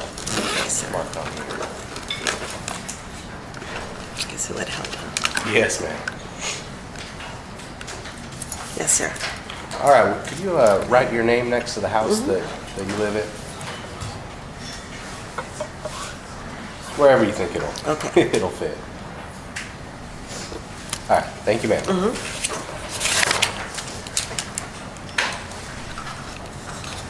All right, so you've written a vet here on State's Exhibit 2, here between Chris Moreno and Fernando Esparza. Are those your neighbors? Yes. Okay. How long have you been living there on Deborah Street? 50 plus years. Wow, who do you live with? My dad and my sister, What's your dad's name? Joe Rodriguez, And what's your sister's name? Belinda Rodriguez. All right, so did you live there on Deborah when the Morenos moved in? Yes. And the Morenos that I'm talking about, those are your neighbors, right? Are they here in this courtroom today? Yes. Okay. And they're the defendants sitting there at the table? Yes. All right. When about did they move in? I'm gonna say 3 to 4 years ago, Okay. Was it around the time of the pandemic? around that time. All right. When they moved in, how were they as neighbors? We really didn't talk much. Okay. Did anything arise during the few years they lived next to you that started to cause some friction? Yes, What was that? the dogs. Tell me about the dogs. Well, they were pretty vicious and Alright. always ready to attack. How many dogs were there? 2 to 3. 2 to 3? Mhm. Do you remember what colors they were? No, not really. Just one, maybe a white one. Okay. Do you remember what breed of dogs they were? I wouldn't know. Okay, that's all right. But one of them was white. One of them was white. And did you see them regularly in the Moreno's yard? Yes, Did you see them regularly outside the Moreno's yard? yes. Did you witness them over the course of those few years before the incident in which Mr. Nahara was killed? Before that, did you witness those dogs being aggressive? Yes. Describe to the court what you would see to show you that those dogs were aggressive. Well, whenever I was trying to mow the lawn, I mean, I had to run from one end to the other end just so that, they wouldn't be barking and trying to pull and tug at their chain and just trying to get at people. So were they sometimes chained? Sometimes, yes, But not always? but not always. All right. Did they ever attack you? No, Before the incident with Mr. Nahara, did you see them, personally, did you see them attack anyone? no. How often would you say you would see them outside of the Moreno's yard? It was quite often. Once or twice a month, more or less? I'm going to say a little bit more, maybe 4 or 5 times in a month. Approximately once a week? Mm-hmm. And did you have occasion frequently to see the state of the Moreno's fence? Yes. Tell me about that. Well, we had to put a privacy fence up because for fear that the dogs would come across and get to us. Okay, so that privacy fence, Mm-hmm. if the court were to see a privacy fence later in photographs, Mm-hmm. when was that privacy fence put in by you? Probably about 2-3 years ago.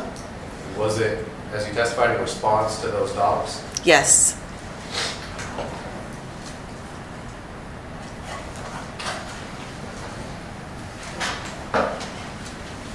Do you remember the incident in which Mr. Nahara was killed? Yes, I do. I'm going to talk to you about that day now, all right? Okay. How did you first realize something wrong was going on? My sister had gotten home and she heard some yelling. Didn't realize what was going on Okay. at the time. What time of day about was that? Early afternoon.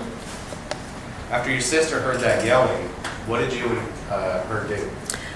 We got into her vehicle and my father was like, no, don't go because, if the dogs are loose, what if the dogs get to you all? And we said, we won't get off the car. So we drove down the street and that's when we noticed that the dogs were getting to Mr. Nahara.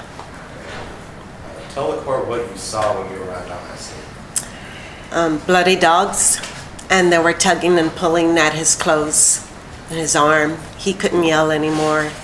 He couldn't stand up. Okay, so was he on the ground at that point? Yes, Were you able to see anyone else on the ground at that time? yes, Mrs. Nahara. Okay. And do you remember which of the dogs was attacking Mr. Nahara? Well, the white one had stepped away and he was all full of blood. So then it was the other one. And I'm assuming it was a gray or... Okay. Was there anybody else on the scene at that time? Yes, our neighbor David was outside and on the other side of Mr. Moreno's home, a lady by the name of Angie, her grandson and her were outside. What was David doing? David was trying to yell at the dog because the other one was trying to throw water at him. When you say the other one, are you referring to Angie's grandson? Yes, What was he using to throw water? the water hose. What was Angie doing? She was just standing there yelling, I probably couldn't believe what was going on. How long was it approximately between when you arrived before the firefighters arrived? Probably about 10 minutes, if at that. Okay. What did the firefighters do when they got there? They tried to get the dogs away, they honked their horn, and then at the end, well, they got the pick and tried to get the dogs away from Mr. Nahera. Were they able to do so? Well, the dogs started attacking the firemen, but eventually, yes, they did. And eventually, they got them away for a little bit. And after a while, Chris and Abilene arrived, and the firemen told them what was going on. If those were their dogs, they said yes. And she yelled at them to go to the back, and they did. Okay. During the course of this attack, did you and your sister both have your phones? Yes. Did either of you take out your phone and begin to record? Yes. Who did that? Me. May I approach, Your Honor? I'm going to show you what I've marked as State's Exhibit 17. Do you recognize this disc? Yes.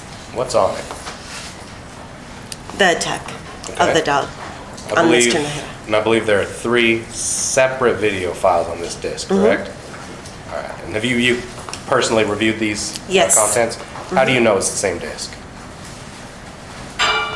I initialed it. Okay. And do these videos fairly and accurately show what happened in the incident in which Mr. Nahara was killed? Yes. Your Honor, the State Officer states for the 17th.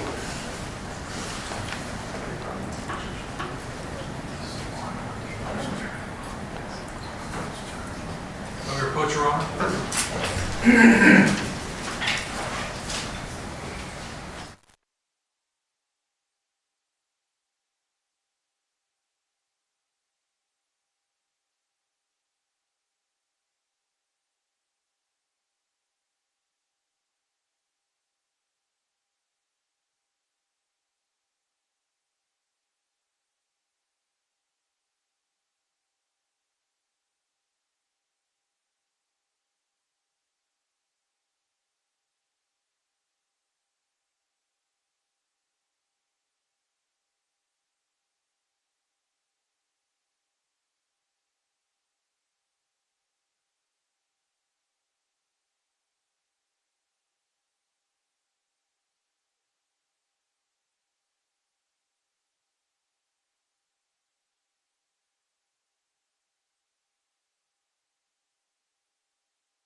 take that matter under advisement and watch that on my own.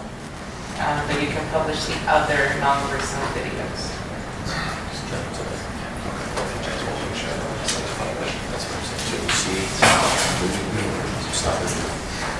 Is it the first one? It should be the first one. It should be called wrong. Okay. The earliest to know. It should be that. Okay. Just in case. May I publish the videos I completed? Yes.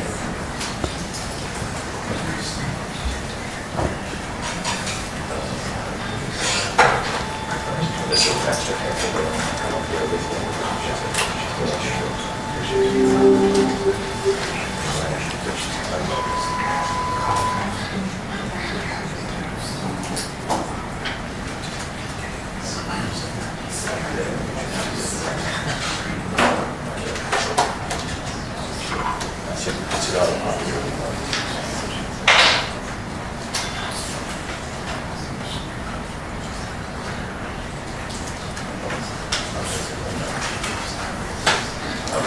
So I believe it's this one. She's this out. Let's see. Oh, that one's good. That one's good.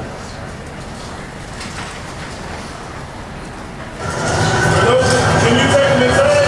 That one's good. We're gonna confirm. Okay.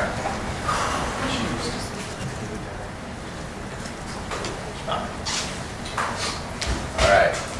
The first thing I'm going to play, Ms. Rodriguez, is when the firefighters had already arrived. Okay. Okay.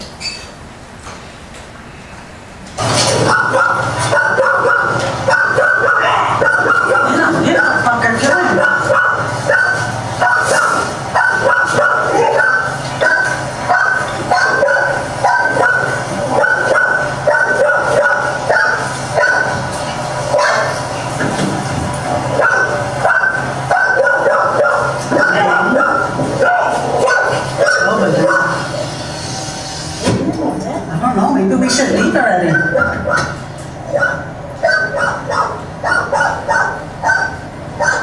Shut up!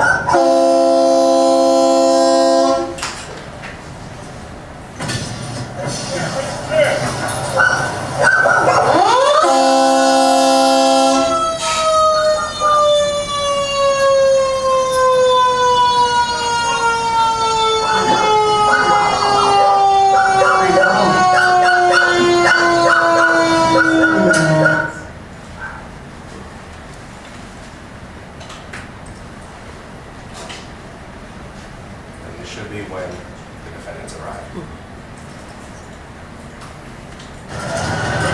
Can you take them inside? They're yours? Yeah.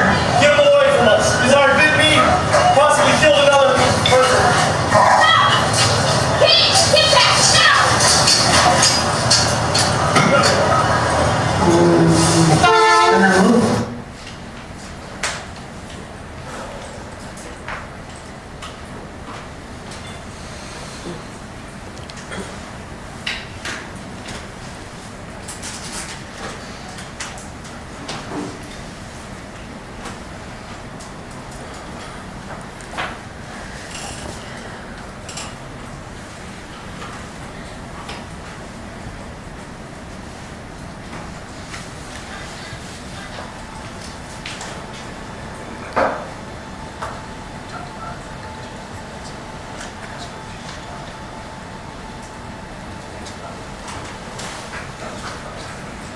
Ms. Rodriguez, Yes. over the course of the years, you were neighbors with these defendants. Have you ever approached them about their dogs? I did. I spoke with Chris and I told him that I had an elderly father who was handicapped, a brother-in-law who is handicapped and enjoyed being outside in his wheelchair, 2 nieces that suffer from anxiety. And I asked him if he could, tie them up, keep them inside, do something, anything away from the yard, from our yard, so that we can go out and, look to see if we have mail, take walks. or anything that we chose to do, you know, instead of being restricted or, you know, under house arrest because of the dogs. How many times did you approach Mr. Moreno about the dogs? Once. Okay. What did he tell you at that time? He told me okay. Okay. Mm-hmm. Was he able to secure the dogs so they would stop getting out? No. That's the witness, Your Honor.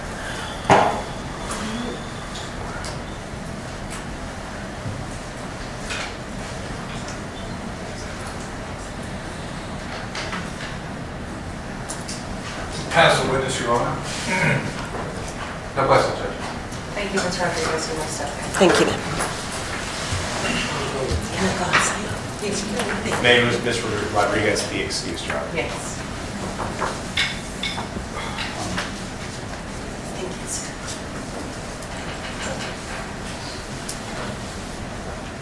Call your next witness. Yes, Judge. At this time, the state would call Belinda Rodriguez to the stand.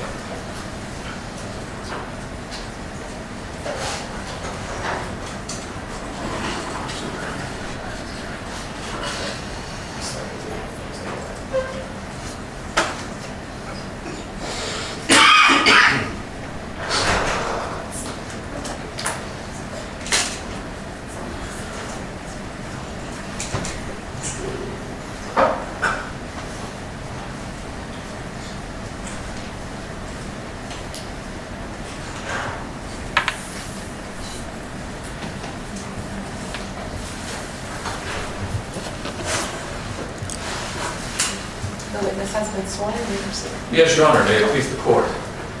Good afternoon, Ms. Rodriguez. Good afternoon. Would you kindly introduce yourself to the court? Yes, my name is Belinda Rodriguez. Ms. Rodriguez, may I ask you to pull that microphone towards you and kind of pull it in a little bit? I can see you're a little soft-spoken. Yes, my name is Belinda Rodriguez. Perfect. And how old are you, Ms. Rodriguez? 61. Have you lived in San Antonio your whole life? With an exception of 2 years in Utah. Yes. Okay, so except for those 2 years in Utah, the rest of your life here in San Antonio. Yes. Did you have occasion to live at an address located on Deborah Street? Yes. And how long have you lived there?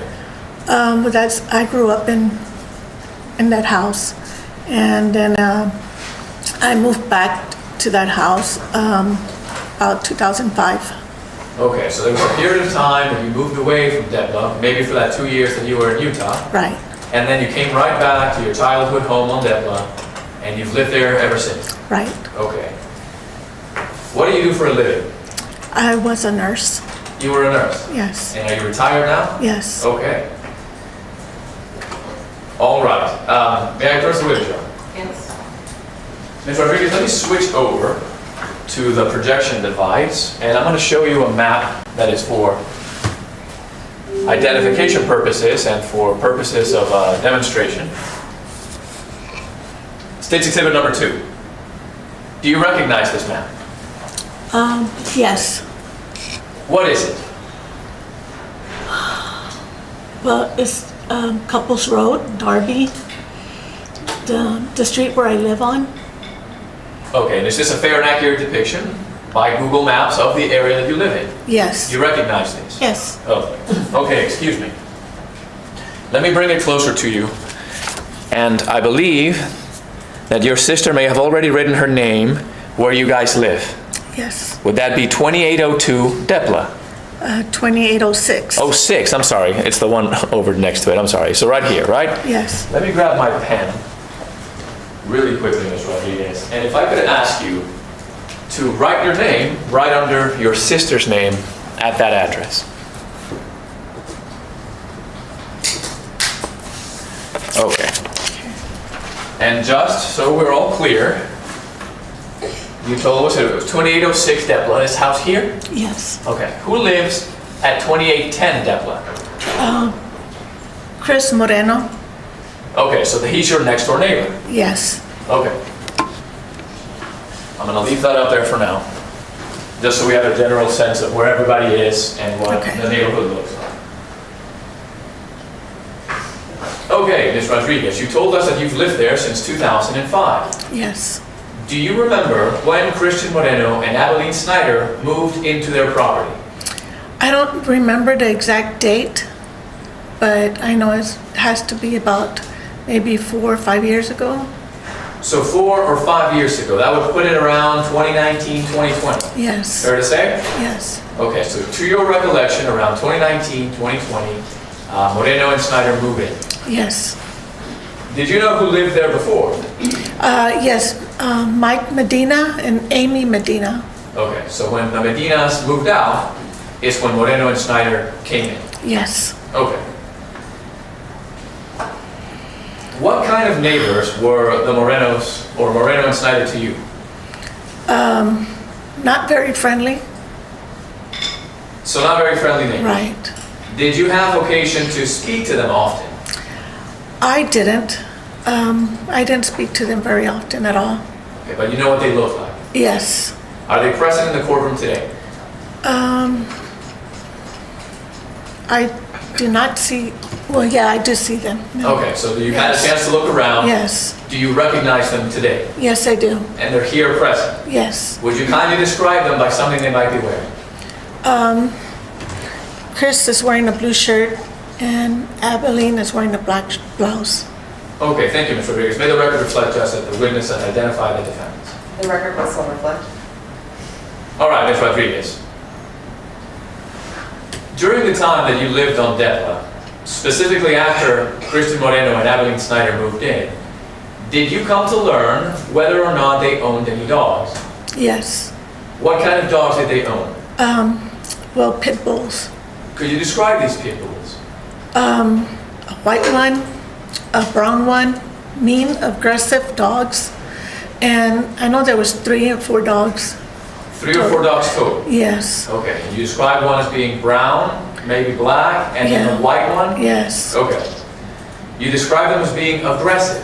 Yes. What do you mean by that? Well, we couldn't go out to mow our lawn or get the mail or play outside. You know, the girls can play outside. We couldn't go to the backyard. You know, they want to jump the fence or go over the fence, go underneath the fence. They would just constantly barking and aggressively barking Okay. at us. Now, when you say that the girls couldn't play outside, who are you referring to? My daughters. You have young daughters? Well, at that time they were young. Okay, so at that time, how old were they? About 15. 15 years 14, old. 15. And you say that the whole family living at your house was basically afraid to go outside? Yes. Why? Because of the dogs. They were constantly loose. And my husband couldn't, he was paralyzed and in a wheelchair and could not be outside. That was his only way to, you know, recreational things for him to do is just to be outside because he couldn't go anywhere. He could not even go outside because, I mean, I would not let him go outside. Was it because of those dogs? Yes. You were afraid that they might hurt your disabled husband? Yes. Would you say, Ms. Rodriguez, that these dogs were loose on a few occasions or on many occasions? On many occasions. And would that be over the course of a short span of time, years? How would you characterize that span of time? Throughout the years that they were there. Several years? Yeah. Okay. Did you at any point have the opportunity to talk to Christian Moreno or Abilene Schnieder about your concerns involving these dogs? No, my sister would do the talking and she would talk to Chris many times to let him know about the dogs. And were you present when she did so? Yes. But you would let her do the talking? Well, she would. Fair enough. Do you remember during these occasions, did they happen a few times or many times? Many times. Over the course of years? Yes. When you talked to Christian Moreno about these things, what was his response? Sometimes he said, I don't believe the witness stated that she talked to Christian Moreno. no, I didn't. When Evad and you were next to her? Exactly. Yeah, the objection is sustained. Fair enough. So while you were with Evad and you were present for these conversations, do you remember what Christian Moreno would say about the situation? Sometimes he'd say, yeah, I'll take care of it. Or sometimes he'd laugh. What do you mean he would laugh? He would just laugh it off. Laugh it off? Yeah. So he wasn't taking you seriously? He wouldn't take us serious.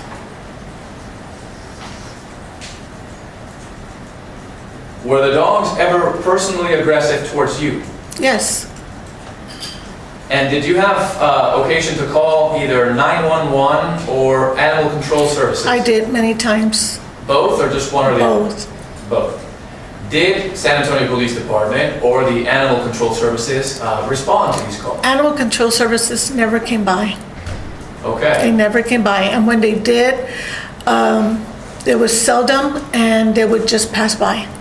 I see. Did Not that make not once did they stop. you- Yes, ma'am. Did that make you frustrated? Yes, Angry? yes, Absolutely, right? yes. What about San Antonio Police Department? San Antonio Police would come by, but they would take their time. I think they were tired of us calling, but nothing would ever get done. Fair enough. And that was frustrating as well, sure. Yes. Did you ever, Ms. Rodriguez, personally observe these dogs being aggressive to any of your neighbors? Yes. Who? To David Avila? You personally saw that? Yes. Describe for me what you saw. I saw when, through my window, when they were at his yard trying to attack him. And do you remember the date of that incident? I do not remember the date. Did you take a picture of it? No. No. If there were a video of David Avila inside of his property with two dogs kind of going after him, do you know who would have taken that video? No, I sure don't. Maybe David Teronis? Fair enough. Okay. And you didn't personally take that video? Right. Okay. You did see the dogs being aggressive towards David Avila? Yes. Did you ever see the dogs bite David Avila? Yes, I did. And do you remember the date of that incident? No, I do not. If I were to say something along the lines of September 20-ish of 2021, any reason to doubt that?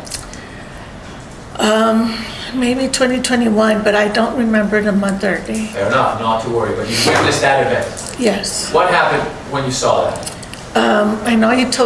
I know he motioned his little girl to go inside the house, and she ran inside the house. And that's when I saw that, and I saw the dog attacking him. And I was like, oh my gosh, you kind of freeze at that point. And that's all I remember. Where were you when the attack happened? In my living room.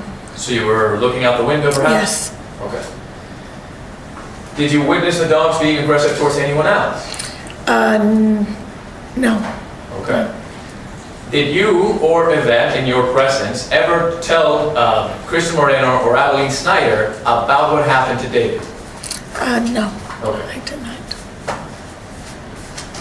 Did you, living next to the Moreno property, or Moreno and Schnieder's house, have any opportunities to look at their fence or their property? Yes. How would you describe their fence? Kind of worn out.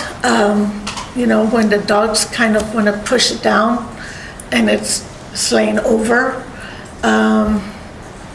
That's how it looked. And the front gate kind of messed up by the dogs trying to get out from there. Did you ever personally see the dogs and how they got out of the fence? Yes, they squeezed out through the gate or underneath the gate. So you personally saw them squeezing through the gate? Yes. How did they do that? They squeezed underneath, and I was like, oh my gosh, look at them, they, as big as they were, they make themselves squeeze themselves underneath the gate or through the gate, the driveway gate. Did these appear to be pretty healthy, strong dogs? Yes. Very strong? Yes. Did you ever personally see the dogs climb over the fence? Yes, I did. You did? Yes. Was it difficult for them to do that? No. And is this all information that you communicated, or better yet, Yvette communicated in your presence to Christian Moreno? Not always in my presence, but she would tell me about it. But sometimes in your presence? Sometimes in my presence. Okay. And would you say that happened a few times or many times? Many times. And then again, you told us that sometimes he would laugh off about it. Yes. Okay. Now, Ms. Rodriguez, I would like to take you now to the events that unfolded on Friday in February in 2023. It was either the 23rd or the 24th of February. Do you remember that day? Yes. Okay. Can you kind of tell us when you first became aware that something was wrong that day? Yes, I was coming home, and as I was walking inside my house, I heard screaming and yelling, and then I went inside. I still went inside my house to call my sister, and I said, you know, if I'm not mistaken, I hear someone yelling, come with me.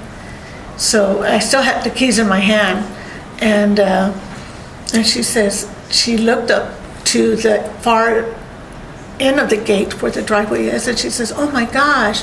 She says, yes, grab your keys. And I said, I have them. I said, what's going on? She goes, this man's getting bit. So we drove to the end to the Morenos. Why did you decide to get in your car and drive over there? Well, I wasn't gonna walk because those dogs were very aggressive. So did you fear that if you went there without a barrier, let's say like your Yes. vehicle would be, you might get attacked? Yes, absolutely. But then why did you get in the car and go with the car? Because I was trying to help the man. I wanted to help the man. See, how did you attempt to do that? I was trying to get off my car, but I saw I couldn't because the white dog was trying to attack me. I see. Did you try honking your horn? Yes, I did, to try to get him away from him. Do you remember attempting to throw anything from the windows at the dog? I did. What did you try to throw? Water bottle, anything I had, but nothing would help. Nothing would help, you said? No. Did the honking stop the attack? It brought the white dog, which her name was Snow, closer to me, and got him away from the man. Got her away from the man, and she came towards me. When my sister said, roll up your window, you know, she's going to attack you. So let's break that down, Ms. Rodriguez. So when you first got there with the car, both dogs were attacking Mr. Naka. Yes. And then the honking caused the white one to kind of peel off. Right. And go towards you guys. Yes. Do you remember if the white dog was being aggressive towards you or the car at that time? Yes. It was? Yes. And part of the reason why you didn't want to get out? Right. Do you remember if while you were out there, firefighters or EMS ever arrived? The firefighters were the first ones there. Did you or Evad have your cell phones out and recorded this event? Yes, we did. Were you also able to record the attack on Mr. Nahra? Yes. As part of those recordings, did you also record when Christian Moreno and Abilene Schnieder arrived at the neighborhood? Yes, we did. Your Honor, may I proceed with this? Yes.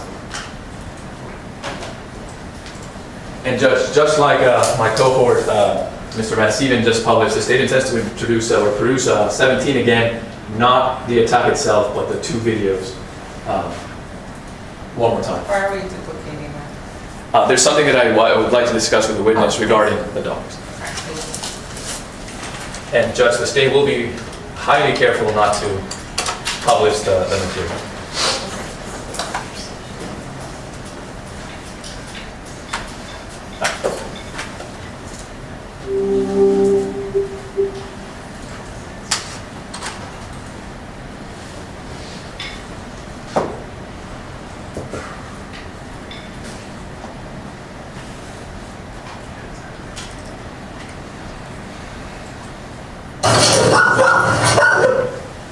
All right, let me pause right there, Ms. Rodriguez.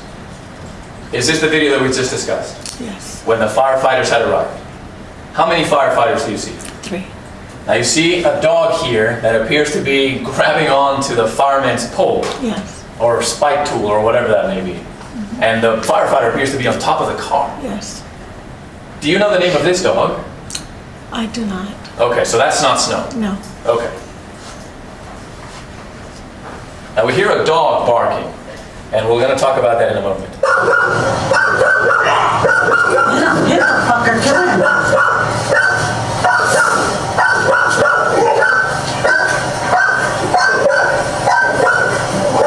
All right, let me pause there. Now we see another dog on screen. That's Snow. That's Snow. Okay.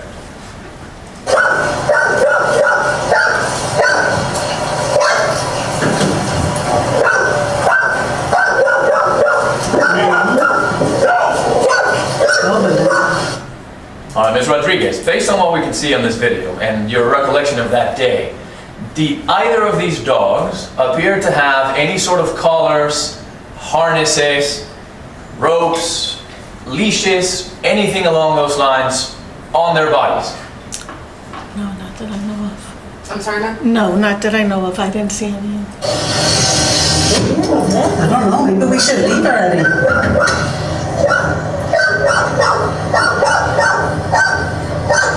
Shut up!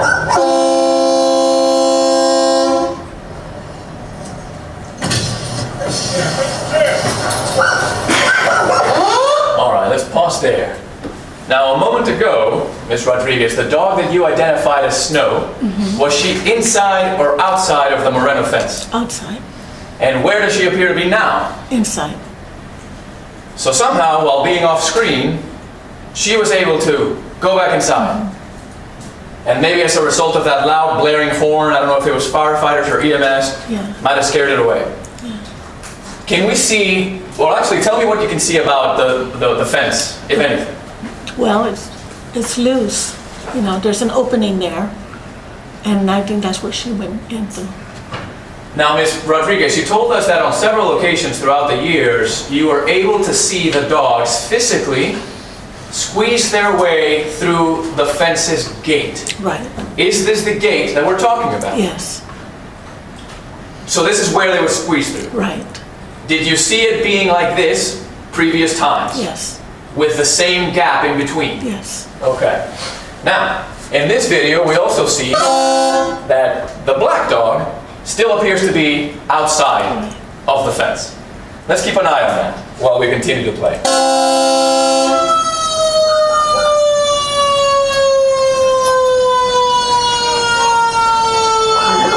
Where's the black dog now? Inside. How long did it take? Not long. Seconds. Yeah. And obviously he did it somewhere else that was not the gate, that never left frame. Right. So fair to say, Ms. Rodriguez, that there are multiple points at which the dogs can defeat this fence. Yes.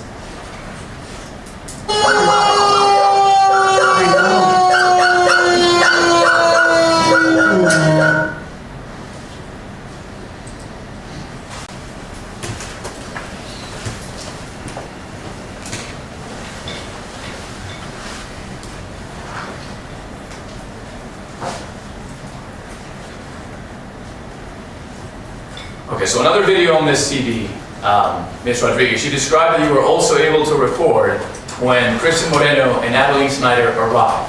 Right. And we've already sort of taken a look at that. Do you remember if the firefighter said anything to them when they arrived? Whose dogs are these, I believe? Did the firefighter say anything about a man potentially having lost his life? Yes. Did you see any reaction at that time from Christian Moreno or Abilene Schnieder to that news? I believe that Abilene called the dogs off and they listened to her and they went to the back. Immediately listened to her? Yes.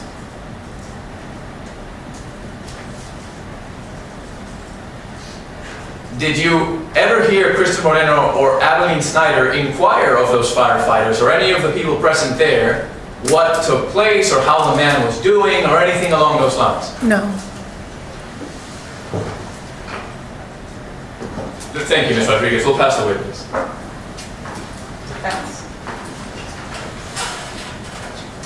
Mr. Rodriguez, I represent Mr. Christian Moreno. I'm going to ask you a few questions. You testified, part of your testimony, you explained that you call animal control Yes. numerous times. Do you remember how many times you called? I'd say about 20 times. You probably knew the number by heart. Of course. And were you aware of what it is that animal control was tasked in doing, what their job was? No, they just said they sent someone over. But you called them for a reason. Why did you call them? The dogs were loose. So can I assume that you understood that animal control's job was to take care of these problems with loose dogs? Well, especially if they were vicious, yes. Okay. And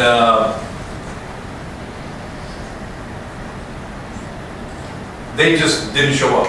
Right. Nobody called you back? No one called me back. Have you formed an opinion as to why you think that happened? No, no. Well, were you somehow... Disappointed. Disappointed. They failed the system. I don't know.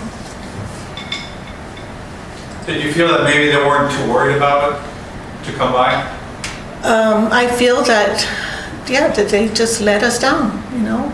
That they didn't care enough, maybe?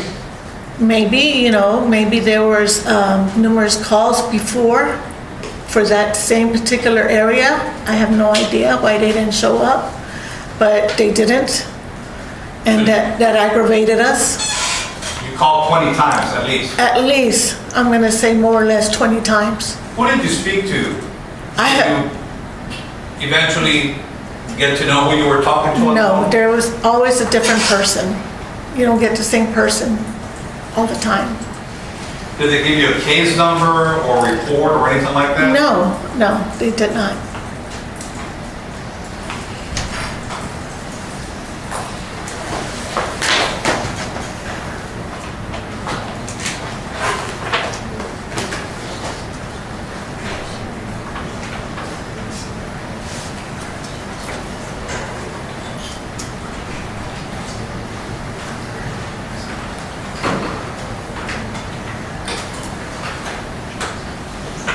Do you feel that animal control should have done something about this? I do.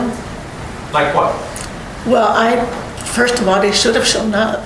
They should have driven by and talked to one of us. But when they did show up, all they did was just make their round around the cul-de-sac and drive by. That's all they did.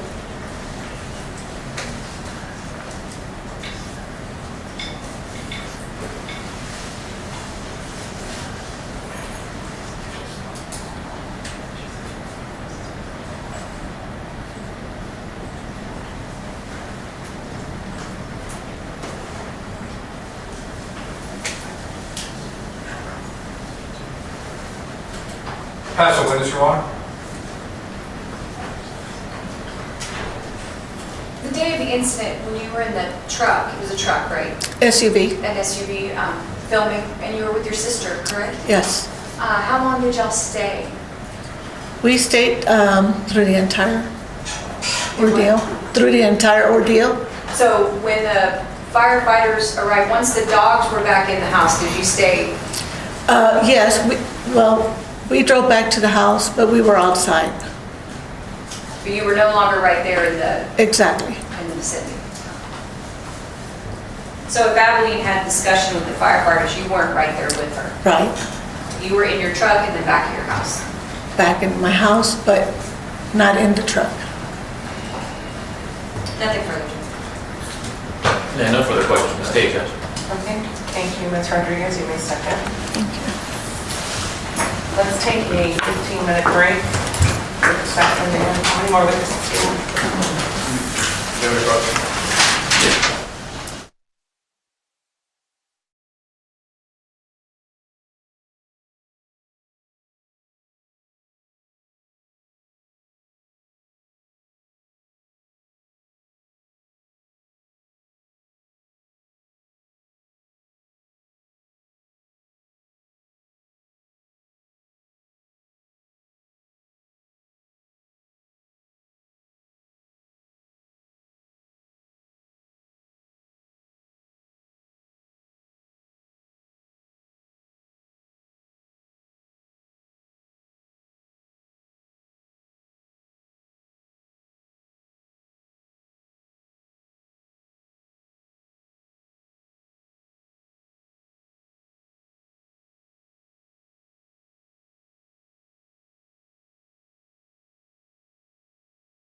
spell the last name? Yes, Judge. It is H-E-T-Z as in Zulu, E-R.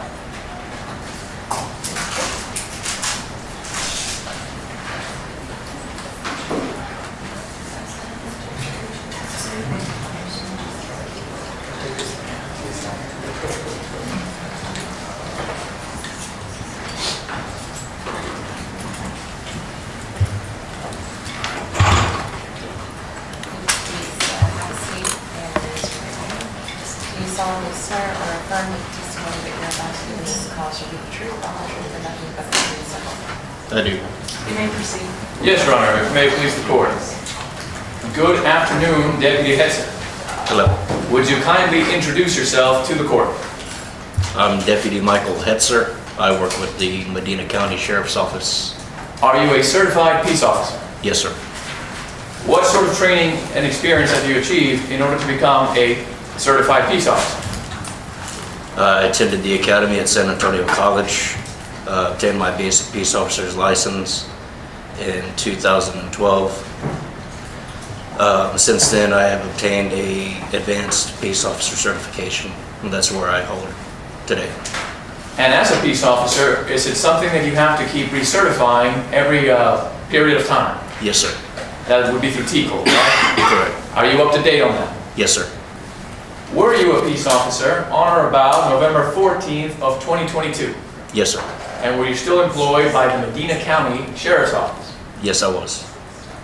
Did you have occasion to make the location of a traffic stop that happened somewhere around 408 US Highway 90 West in Castroville, Texas? Yes, I did. What do you recall the call was about sending you to that location? Responding deputy made a traffic stop on the vehicle occupied by both, I guess, defendants in this case. A call ended up coming for a cover officer, or requesting a cover officer, which was me, because I was in the general area. Made location for a female who was interfering with his public duties of the husband, which was the driver of the vehicle. Okay, now when you say the defendants, were you able to learn their names?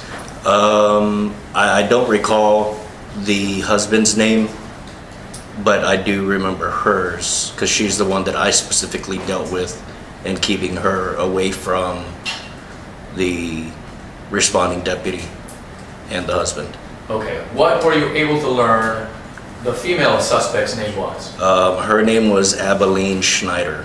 Okay, and she was with her husband at the time? Yes. You remember seeing him? I do recall seeing him, but he was occupied with the deputy at the time. Okay, and you don't remember his name? I sure don't. At the time, would you have known it? Yes, I would have known it, yes. Now, because you were the cover officer, did you write a report in this case? My report was very brief, only because the arrest itself was not under my name. I was just there to kind of separate her from interfering with the deputy and the husband, and to make sure that their kids were out of the way as well. So you mentioned their children were also present? I believe so, yes. To my knowledge, I believe they were inside the Dollar Tree store with an employee, keeping them away from the scene. Okay, so the traffic stop happened over by a Dollar Tree? Correct. And did you ever lay eyes on the children? No, sir, I did not. Okay, so at that time, they were inside the location? Correct. Okay, so let me ask you this, Deputy Hetzer. Speaking of Abilene Schnieder, if you saw her again, would you be able to recognize her? More than likely, yes. Okay, can you tell me if she's present in this courtroom?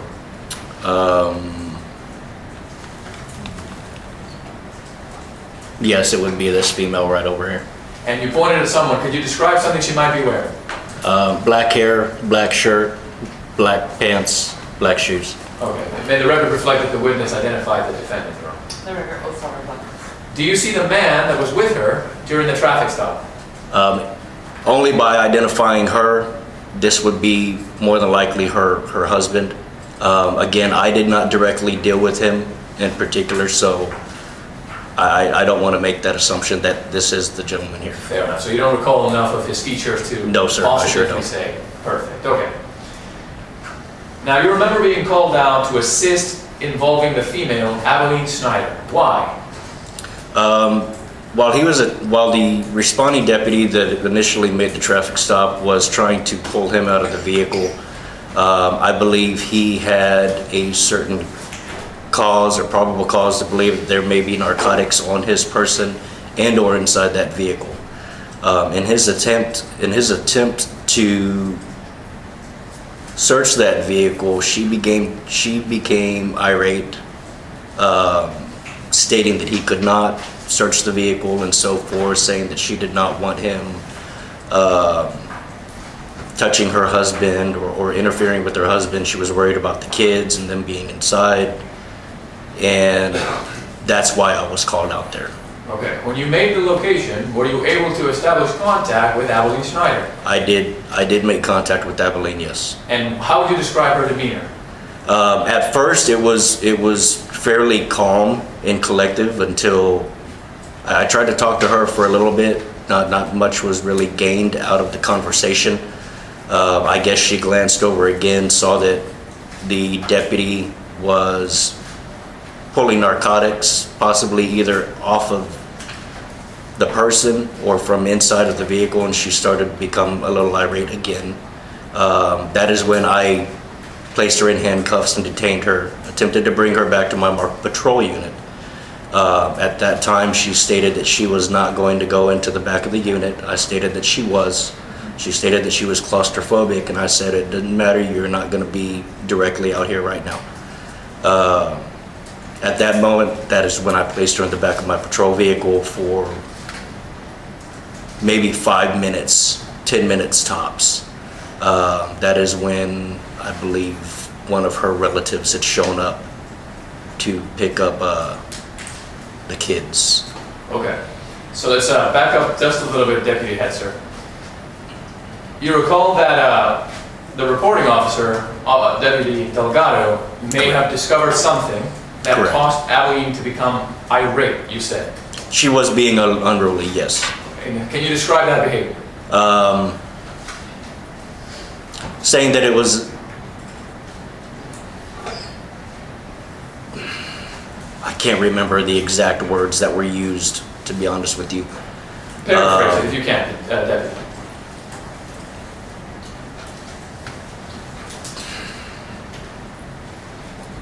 That we did not have the probable cause to search the vehicle or anything of that matter.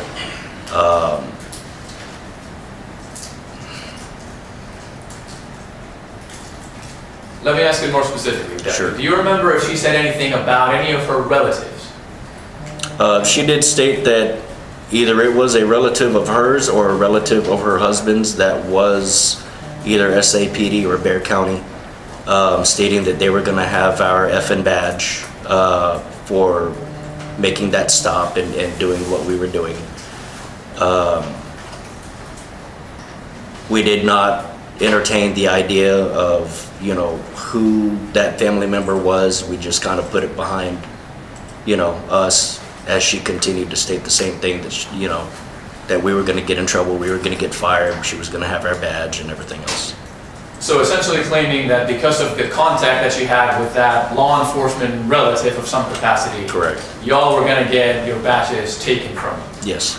Essentially kind of making that legal threat, if you will, against you. Right, basically stating that our contact with them at that present time was illegal, which was not.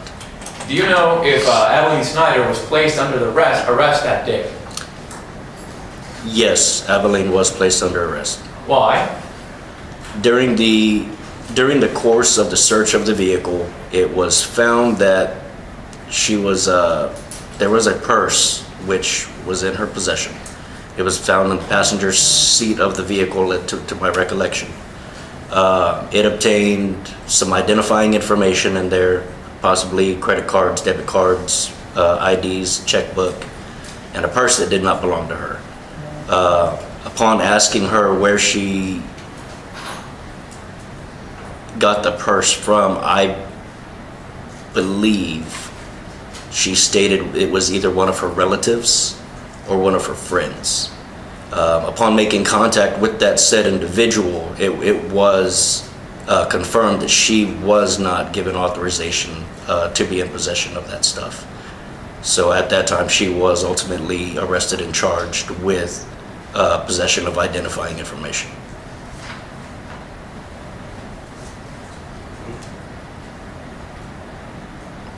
Do you know if the husband was placed under arrest? To my recollection, yes, he was placed under arrest. And do you remember for what charge?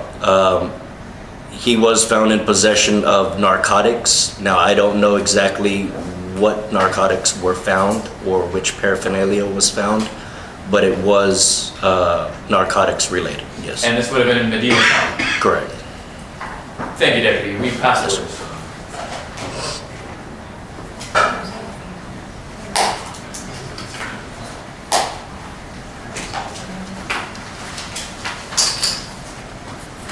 Officer, you testified that my client was arrested towards the end of your testimony. The fact is that he was arrested for a warrant, right? I'm sorry? My client was arrested for an outstanding warrant, not for any drug charges. Sir, I'm very unfamiliar with the actual arrest charges for the male subject. I did not deal with him directly. Okay, so if I were to tell you that the reason for his arrest was an outstanding warrant and not new charges, would you have any reason to disagree with me on that? Without seeing the information, I would not be able to confirm or deny that.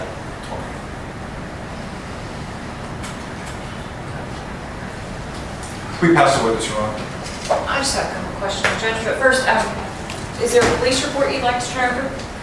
That has been tendered through discovery. I don't believe we have received this particular officer's report, Judge. Okay, please tender pursuant to 612 and 615. We should have all been part of the same package. We have Delgados, but not this particular. It should include Delgado and Hester. I'm sure. Okay, that's fine.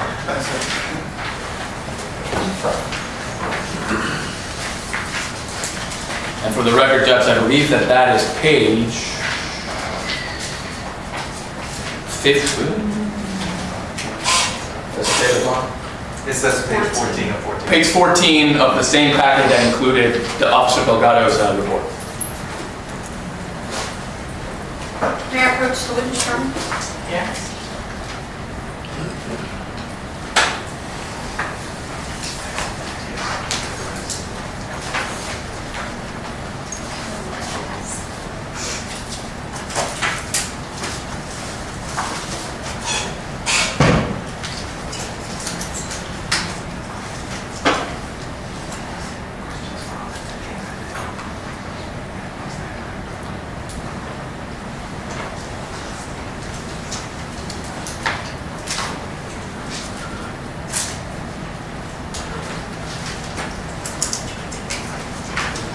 Sir, I'm showing you what's been marked as Defendant's Exhibit 1. Is this your report? Yes, ma'am, it is. Would it help you to look it over, or have you already had a chance to review it prior to testifying? I have not reviewed it, no.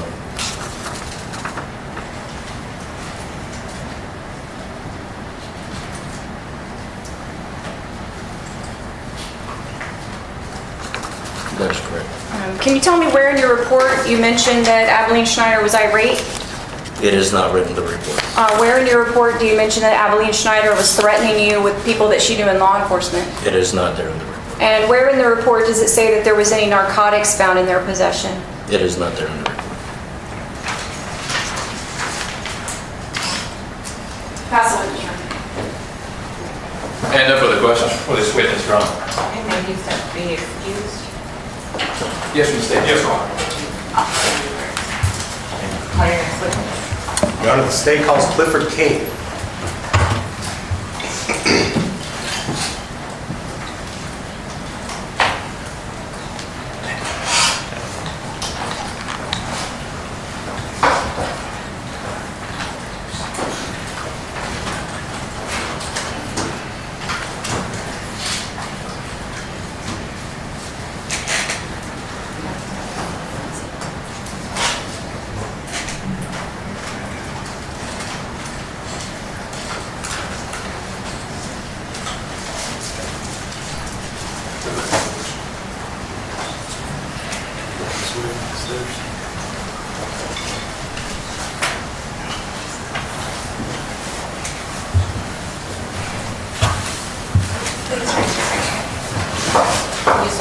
swear or affirm the testimony you're about to give in this call shall be the truth, the whole truth, and nothing but the truth, so help you God. I do. State, you may proceed. Could you please introduce yourself to the court? My name is Clifford King Jr. I'm a San Antonio Fire Department firefighter. How long have you been a firefighter? For about going on 8 years. You spent that whole time with San Antonio? Yes, sir. All right. Do you recall responding to a call back in late February of 2023? Yes, sir. Tell me about how you and your unit got that call. We were coming back from a funeral, and I believe it was dispatched for our engine. So since we were already on the road, we decided to pick that run up since we were pretty much right around the corner from our station. So we picked that run up and headed over there. Who was that funeral for? The funeral? Yes, sir. That was for one of the firefighters at our station, his father. What number truck were you? 33. 33? Yes, sir. Who all was on truck 33 that day? That would be me, my captain, let me see, Jason was on there, and Jeff was on there. Now, Jason, what's his last name? Hernandez. How long had Jason been with the San Antonio Fire Department at that point? I think he was probably still a probie at that time. What's a probie? Somebody that's in the 6 months of being out of the academy. Okay. How many calls have you been on him with? Been with him? On the he's originally on the engine, so not many, but most of the time when we go as a engine and ladder responding, he's on there. Okay. And what's Jeff's last name? German. All right. What does he do on the truck? He's a firefighter also. Okay. What about Captain Art? How long have you been with him? At that point, it may have been like, can't recall, maybe like a year and a half or so. All right. So y'all two been together a while. Depends on how long a while is. Sure. Some people. Sure. How many calls had you and Captain Arn been on together? I can't even, a lot of calls. All right. When you guys got the call, said you were coming back from a funeral. How close were you to that location when the call came in? Let's see. We were coming up on Highway 90 and 36th Street at that point when we requested to get switched over to pick up that run, and that run was over off of Couples and Deplet Street. So. Okay. So about how far was it, or how long did it take you to get there? Lights and sirens, probably maybe like 3 minutes or so. Okay, so about 3 minutes. Did you go full lights and sirens the whole way? Yes, sir. When you got there, what did y'all find? When we got there, before we turned onto the street as I was turning, that's when we looked down and I saw dogs on the side of the street going at, well, we didn't know what it was at first, but due to the call, we were pretty sure that was one of the patients. So we saw the dog going at him, pulled forward, going down the street, lights and sirens still, trying to distract the dog, and he was going back and forth between the man on the floor and the woman that was on the floor. All right, so setting the scene, there's a man on the ground and a woman on the ground? Yes, sir. And you just testified that he, and when you say he, who are you referring to? On the ground? No, the one going back and forth between the two. Oh, one of the dark colored dog that was there. Okay, the dark colored dog. Was there another dog there? There was a white dog there also. Okay. Were there any other dogs other than those two on that? That I could see from there, no. Okay. So after you saw the two dogs, and were they attacking the individuals on the ground? Yes, sir. So when you saw the two dogs attacking these two people, who was driving at this time? I was driving at that time. Okay. When you come up on this scene and you approach it, what did you and your 3 compatriots do? While we were pulling up on it? Yes, sir. So while we were pulling up on there, since I was driving, I was cueing the siren horn, I was doing the lights, the other siren on there, pretty much trying to distract or break the dog's attention. That didn't work. So from what I saw, my captain and the other crew members get off, that's when I got out, went around the truck and saw that they were pretty much going at it with these dogs. So that's when I went back, grabbed the tool and went back around. Okay, which tool did you grab? I grabbed a flathead axe. Did anybody else grab tools? Yes, sir. Who else grabbed tools? Jason Hernandez grabbed the tool. That was pike pole or a New York tool. And my captain got a pighead axe. Okay. What did Jeff do at that point? Jeff stayed inside of the truck and he was pretty much listening to the radio, seeing who was responding on because at that point we didn't know who was going to come or who was going to respond or anything like that. Okay, so after Captain armed yourself and Mr. Hernandez had armed yourselves, what did you 3 do? At that point, I went around, came back with the tool, and I noticed right when I turned the corner of the truck that the dog was on my captain's leg, and he was striking the dog, trying to get the dog off of him. I hit the dog. I can't recall what Jason was doing at that point. I'm pretty sure the same thing we were all doing. The dog broke loose off of his leg, and that's when we tried to advance and push the dog further away from the patients. Okay, and then when you say his leg, are you referring to Captain Hart? Yes, sir. Were you 3 able to place yourself between the dogs and the 2 patients on the ground? Not initially. Initially, the first stance that we got was between us and the woman that was on the ground. She was moving and she was like audible, so we knew that she was still responsive. As far as the man, he was not. So we weren't sure exactly what kind of condition he was. So we kept trying to push further and further to be able to evaluate him. May I approach the witness, Your Honor? Yes. I'm gonna open a video and I'm gonna pause it so we can take a look at the scene you're describing, okay?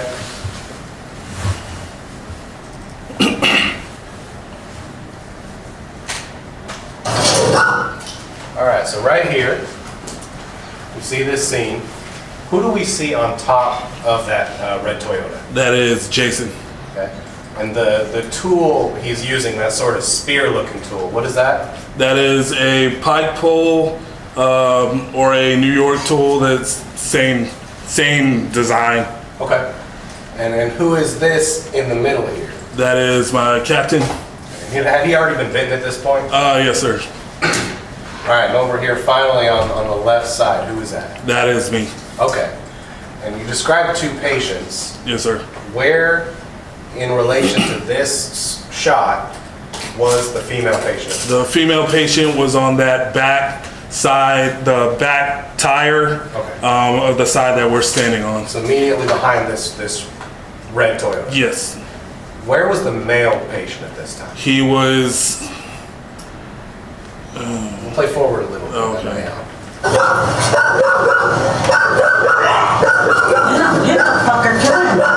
I think... Right, yeah. He's pretty much right in front of us, but not where he's behind us, so we can't guard him. All right, so in that video, he was concealed by that trash can. All right.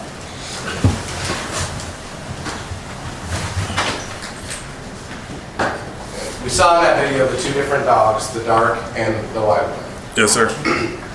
We could see at this point, the white one has somewhat retreated. Did she continue to attempt to get at the patients while the dark one did? I would not be able to tell you if that's what that dog was trying to do. It did back up further than the other one, but it kept barking and it would go a little further back, but then come back up a little bit, but not by us, like not as close as the other one was. That dark one, did it ever get pushed back by you guys before it chose to disengage? He would come literally right in front of us and either get hit or change his mind and run back and come back, and it back and forth over and over. And we can see in this video Captain Arn hitting the dark dog with his pick. Were you able to hit the dog as well with your axe? Yes. Did that have any effect on that dog? It turned the dog's body pretty much sideways, and he came back. It pretty much just redirected the dog, and it came back with the same intensity. Okay. Toward the end of this video, there's a horn and they run back inside the fence. Do you remember that? Yes. At the point the dogs went back inside the fence, what did you do? When they went back, under the fence, that is when, actually before they went back under the fence, I think at that time I was above the male patient, and I wanted to reach down to check the patient's pulse or something, and it kept deciding to come back.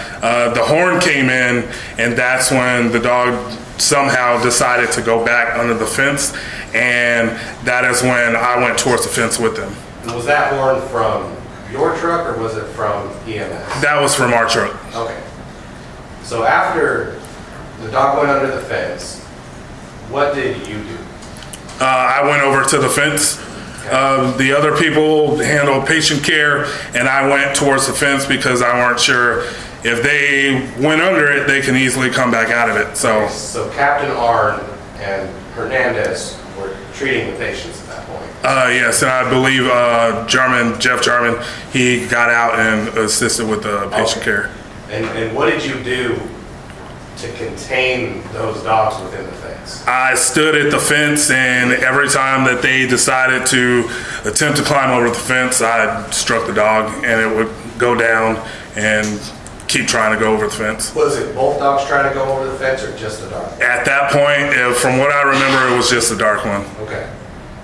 And you testified earlier that you saw the dark dog go under the fence. Yes. But when it was trying to come back out, it was trying to go over the fence. Yes. Do you believe it would have been able to do so if you hadn't been there with your axe? Oh, yeah. Did you have to hit it multiple times? Yes. Within the fence? All right. How long did you have to do that before the defendants arrived to calm the dogs down?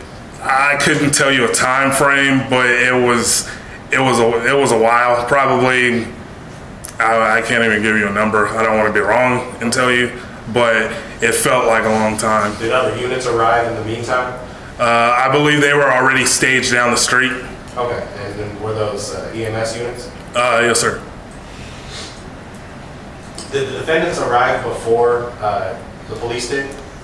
Yes, sir. Okay, so when they got there, it was you four and EMS? Yes. All right, do you remember your captain addressing the defendants when they arrived on scene? Yes, sir. Remember what he told them? I believe he told them that they bit him and possibly killed another individual, and to put the dogs up. Okay. Did they put the dogs up? It kind of took a while. I think at that point, so one of them told the dogs to go inside. When they started going inside, someone said no.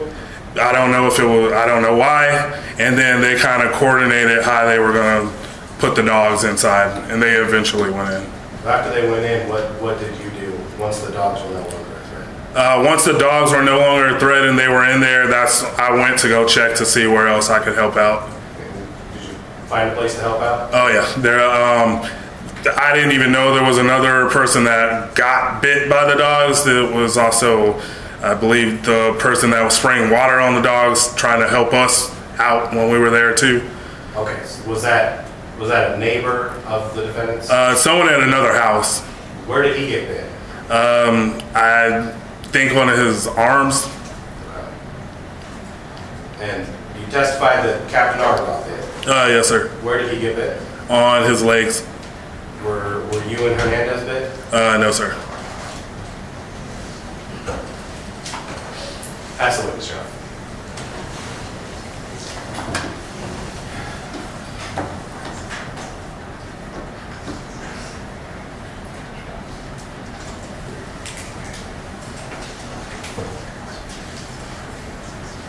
We pass the witness on behalf of Mr. Christian Moreno. No questions, Judge. Thank you. Mr. King, be excused. Call your next witness. Thank you, Mr. King. Yes, Judge, the state will call Captain Lou Arn to the stand.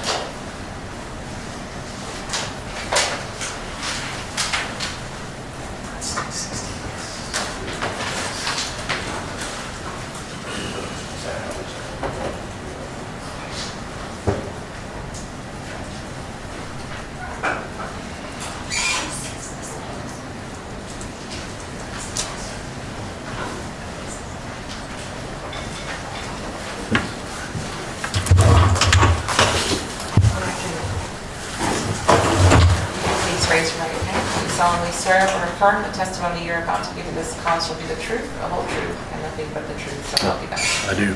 State your name. Yes, Your Honor, may I please report? Good afternoon, Captain. Afternoon. Would you kindly introduce yourself to the court? I'm Captain Lou Arn. And how old are you, sir? I'm 48, How long have you been a firefighter? almost 20 years. And I guess I should have asked you first, where are you currently employed, sir? San Antonio Fire Department, How long have you been a firefighter? 20 years. So fair to say that in February of 2023, you were still employed in that capacity? Correct. Okay. Did you have occasion to go out to a ongoing situation that was happening at a street named Deborah on the southwest side on that day? Did I have what? Occasion. Okay, occasion, yes. Yes, sir. And can you kind of describe for us how that came to be? What were you doing before the call and what got you there? We were out of service, headed back to the station. I have a mobile data terminal next to me. It tells us all the runs in the city. I was just watching it as we were driving back to the station. I saw a run come up on Deplo, which is our area. And I called dispatch, said get us back in service and put us in on that run before they dispatched anybody else. It was close to where we were at. We were almost there, to be honest with you. And then I read the notes saying that it was a dog attack, actively attacking. We went there, pulled down Depla Street, and as we pulled down the street, we could see the dogs actively pulling a person. So let's kind of break that down, Captain. You said you were coming from a funeral. Yes, it's coming from a funeral. Were you guys on duty at the time? Correct. So you were on duty at that funeral? Correct. Wearing your uniforms? Correct. Whose funeral was it? It was my engineer's father's. So your engineer, what is an engineer in the fire department? He drives me. So the driver of the fire truck? The driver of the fire truck, correct. His father had passed away? Correct. And you guys were at that funeral. The funeral had ended, and as you were heading back, is when the call came. Correct. Approximately how far away were you guys when the call came out? We were on Highway 90 westbound near Couples, so we were real close. Really close. In an approximation of minutes, if you could, Captain? 2, 3, we had to go all the way down to 36th Street, turn back around and come. Well, we were exiting 36th Street, come back around, and when we finally got dispatched, come back around to Couples. Yes, sir. And was it dispatch's decision to go? Did you guys volunteer? No, we volunteered. We said, give us the run. And why did you do that? We were the closest unit. It's our area, and it sounded like it was pretty serious. Okay. So you were describing for us, Captain, when you first arrived on Depla, you said that it appeared as though the dogs were dragging something away. They were dragging a man. They were dragging a man. That's correct. And you could see that. Absolutely. What did you think or do when you witnessed that? I told the guys we need to get these dogs off of this man and secure the scene. We gotta help. So what did you guys do? We jumped off the truck. I grabbed a pighead axe. My guys followed me with tools, and we pushed I hit the dog on while it was still biting the man. We tried honking the horn. The neighbor had a water hose spraying on him, not helping. I hit the dog while he was biting the guy. Dog rolled and came back, bit me on the leg, hit him again, came back, bit me on the leg, and we were able to push the black dog away. The white dog had already run away from us. I don't think we ever hit that one. Do you remember who was with you? You said me and my guys went. Oh, yes, sir. Cliff King, Jason Hernandez, and Jeff Jarman was behind everybody. Is Jeff Jarman the same engineer whose father had passed away? No, sir. No. But he was the engineer at that time? Correct, I believe so. Of that specific vehicle? I don't remember who was driving, who was upgraded that day, but Jeff was jumped into the seat and tried to scare him off with the horn, and then he came in as rendered patient care. Okay, so when you first arrived, you said you tried blowing the horn or Correct. sounding the horn. Was that technique effective at getting the dogs away? Not at all. Not initially? Not initially. So you, Jason Hernandez, and Clifford King needed to physically grab weapons and interject yourselves into this situation to try to help those people? Correct. Do you remember how many people were injured at that time? At that time, I saw 2 patients. After scene was more secure, the neighbor I saw was also bit, and myself. Now, when you say 2 patients initially, who were those individuals? A female by the tire and the curb, and a male that was on the sidewalk. Who was the individual of the 2 that was appearing to be dragged by the male? The male that was on the sidewalk, yes, sir. Now, you say that you came to know that another person was injured. Yes, that's correct. Who was that individual? That was the neighbor with the water hose. Do you remember where he was injured? Yeah, on his hand. Mayor, where's the witness room? Yes. Let me jump to the screen, Captain, on State's Exhibit number 17, and I want to back it up a little bit, just to make sure we're all clear, and hit play.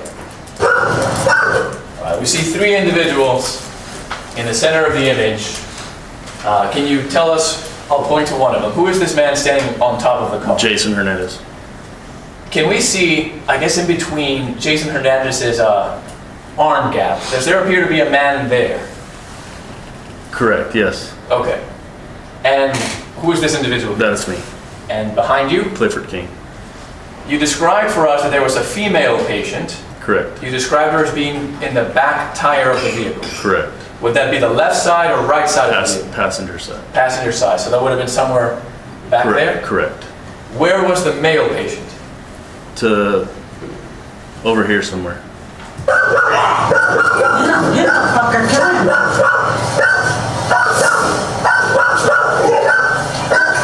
Let me pause there. You said over here somewhere, kind of. It was a chaotic scene. I believe behind the trash can. Okay. Now we can perceive some red substance both on the curb and on the floor. Mm-hmm. Do you remember what that was? It's blood.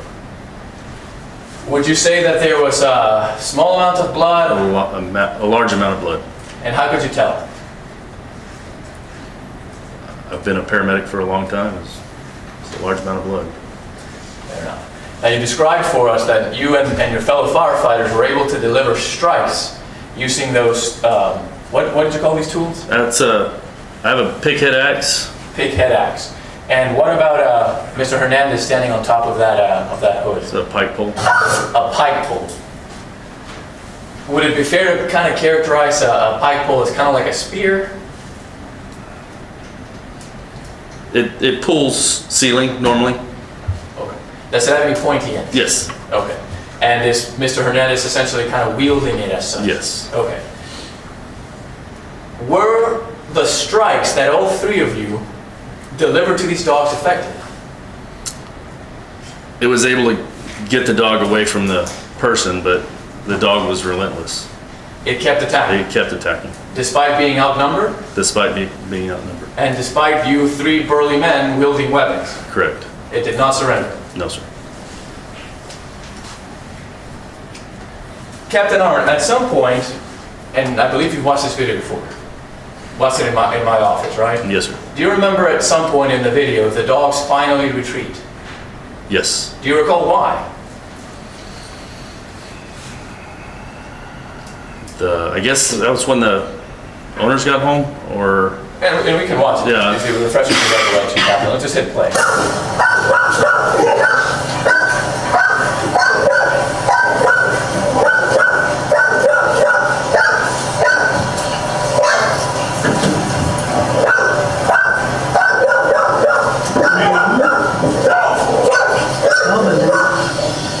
I don't know, maybe we should leave already.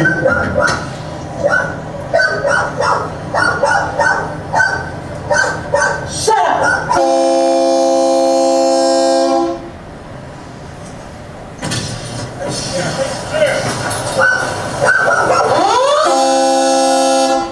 Does that refresh your recollection, Captain?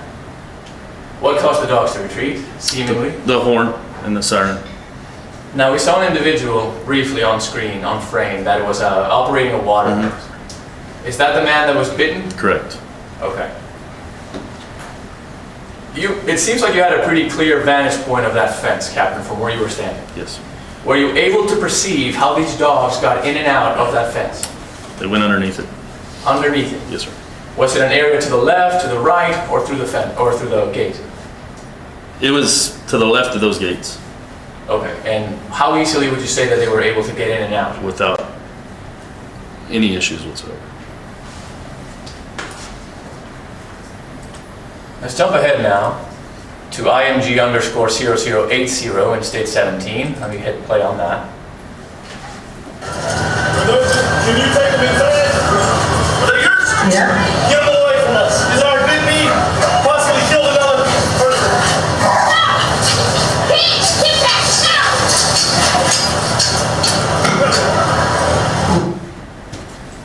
Now, Captain Arn, you described for us just moments ago that you recall the owners of the dogs arriving.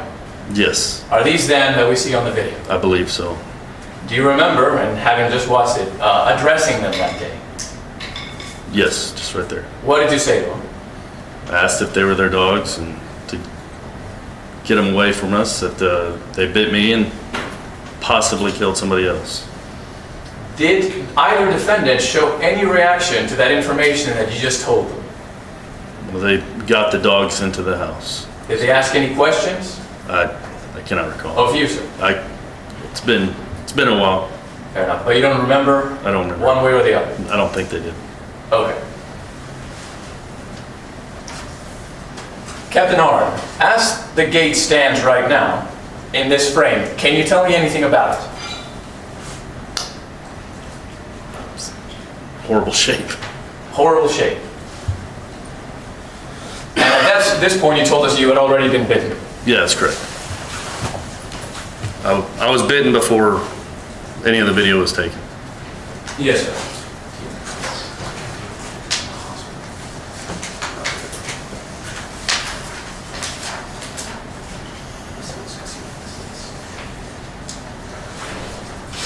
Once the dogs retreated, Captain, were you all able to reach your patients successfully? Absolutely. Were you guys able to administer care? Absolutely. And did you attempt to administer the best care that you could Absolutely. to try to save their lives? Absolutely. Do you remember if either patient was ultimately transported by EMS to the hospital? Both. All three were. Oh, that's right, because of the water hose person as well. Believe So all so. three patients were transported? I believe all three. I know for a fact the two. I called for an EMS unit for the third. And I ended up getting transported myself as well. That's right. That was my next question, Captain. Did you yourself get transported? Correct. Do you recall what hospital you went to? University. And while you were at university, do you remember if anyone came in and took photographs of you and your injuries? Yes, I did. May I approach the witness, Your Honor? Yes. Let me show you states number 35 and 36, Captain, for identification purposes. Can you take a look at these and tell me if you recognize what they depict? The dog bite on my leg. This is you? This is me. Fair and accurate depiction of what they show? Correct. Have they been changed or altered in any way? Negative.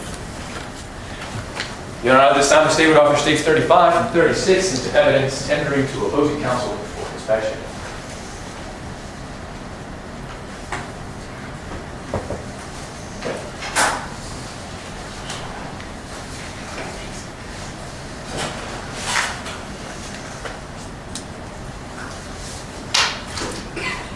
No objections, Your Honor. No objection. 35 and 36 are admitted. And permission to publish, Your Honor. Okay, Captain Orr, I am going to switch over to the projector and publish States 35 first. What are we looking at here? Me in the bed getting seen, my leg. This is you. That's me. Now I'm going to point to an area located towards the, I guess, bottom right of the image. What is that? It's a dog bite. And that is your right leg? Right leg. And then let's go to stage 36. What is stage 36? More dog bites. Does your leg area appear to be swollen or injured in any way? Slightly, yes, sir. What caused that injury? The dog bite.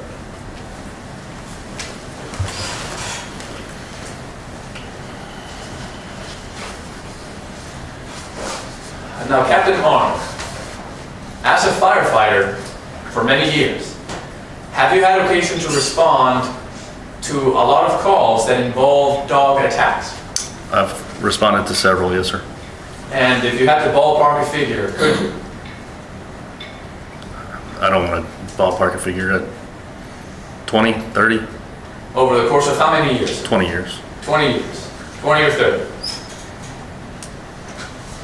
Was this particular call on February of 2023, if I had to characterize it as like a typical animal attack, what would you say? It was severe. Had you ever responded to an animal attack where the dog didn't back down? Yes. Is it common? No.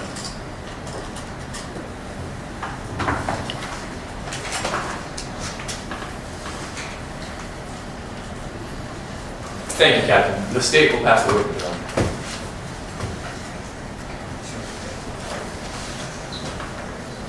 Captain Ron, just a few questions. Out of all the officers that were there, you're the only one that directed any comments to the two individuals that are shown on the video, correct? I believe so. All right. And it was a pretty chaotic scene out there, wasn't it? Very chaotic. A lot of action going on. A lot of action, yes, sir. Emotion. Yes, sir. A lot of emotion. All right. And certainly, you used the voice to get the attention of those two individuals that were showing the video in order to get the dogs away. Correct. Yes, sir. So really, there wasn't any time for you to talk to them to reflect about how they felt about what had happened. No, not at all. Correct. Excellent. No other questions? No questions, sir. Okay, may I give you excuse? Yes, Thank you, Captain. How many more do you have? 6? 2. Fire next one. Your Honor, the state calls Timothy Gomez. Thank you.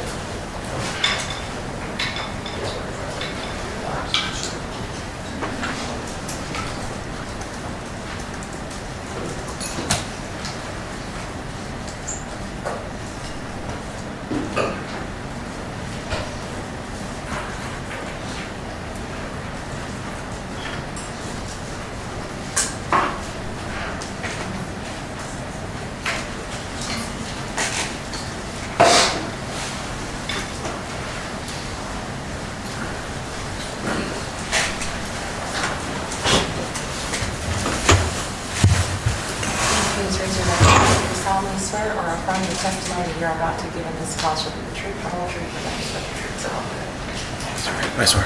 Mr. Take Gomez. it. You may proceed. Mr. Gomez, would you please introduce yourself to the court? Yes, my name is Timothy Isaac Gomez, the city of San Antonio. What do you do for a living? I'm a firefighter and paramedic. All right. And how long have you been a firefighter or paramedic? 22 years. What did you do before that?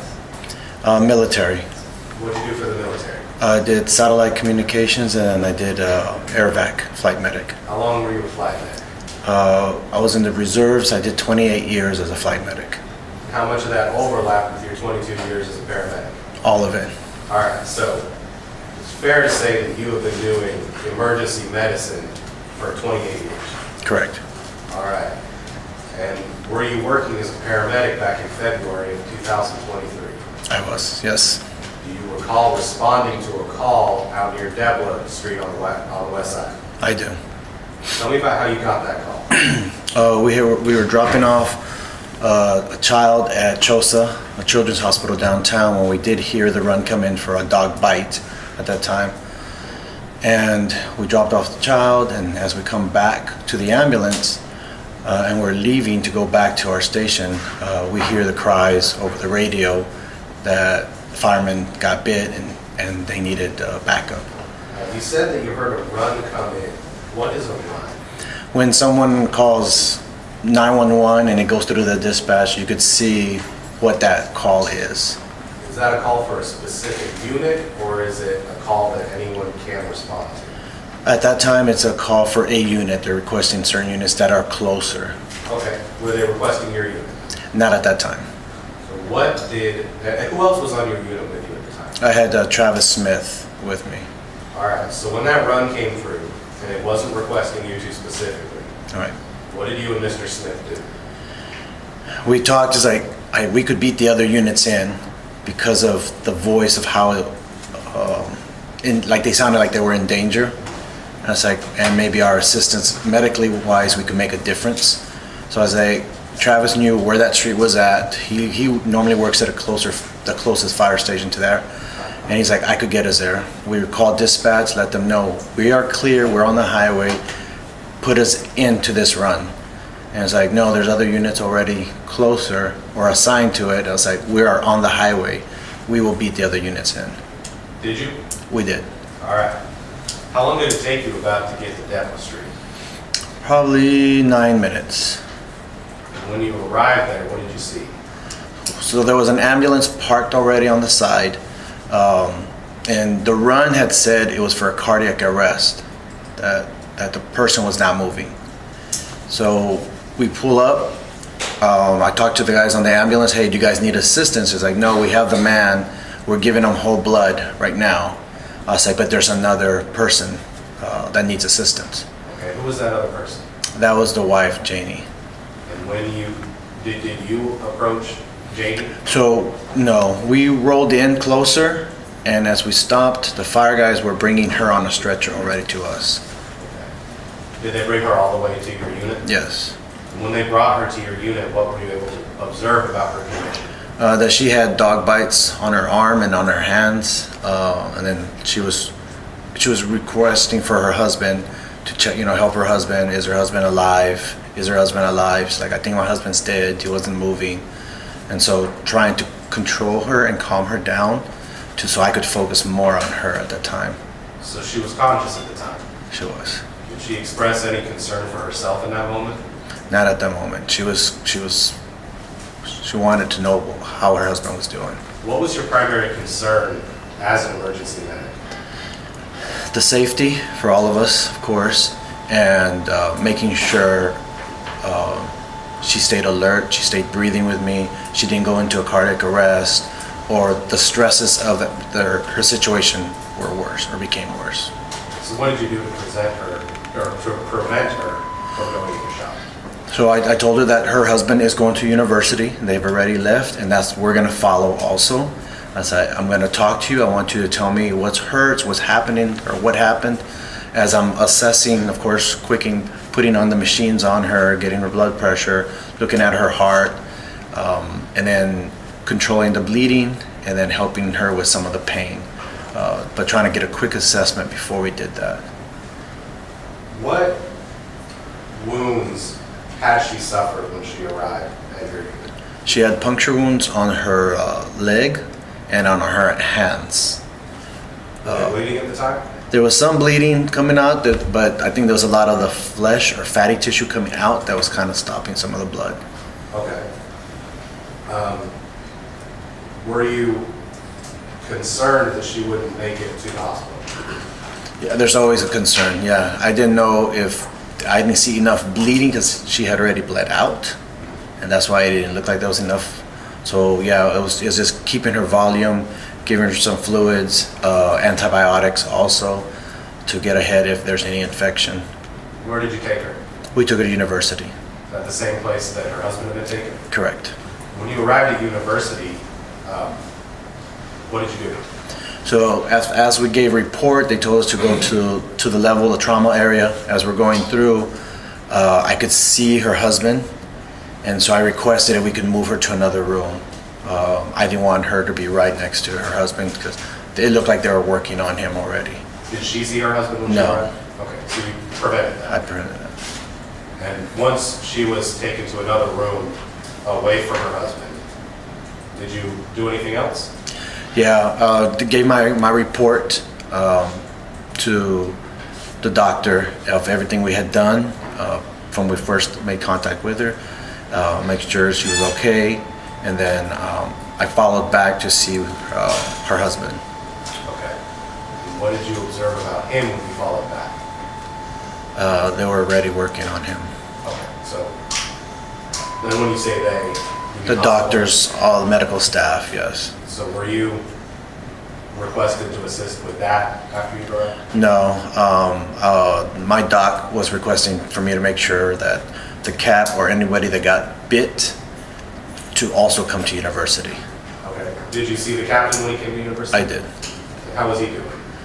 He was good, shaken up, but concerned for everyone else. He's like, hey, I'm fine, how are the people? All right. And then after that, did you have anything else that you needed to do in this case? Just kind of debrief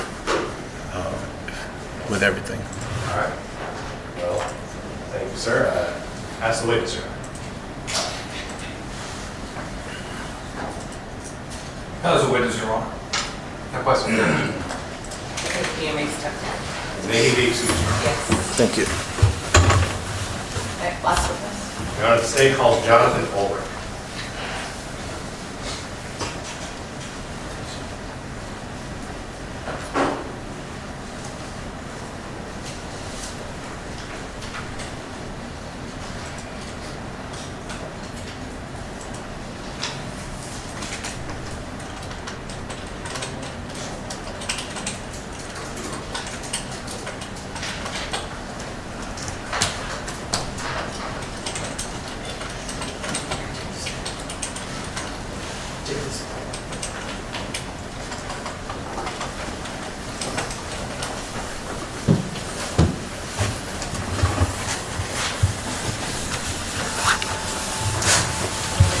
Do you solemnly swear or affirm the testimony you're about to give in this cause shall be the truth, the whole truth, and nothing but the truth, so help you?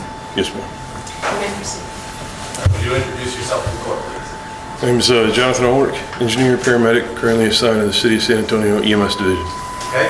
How long have you been a paramedic?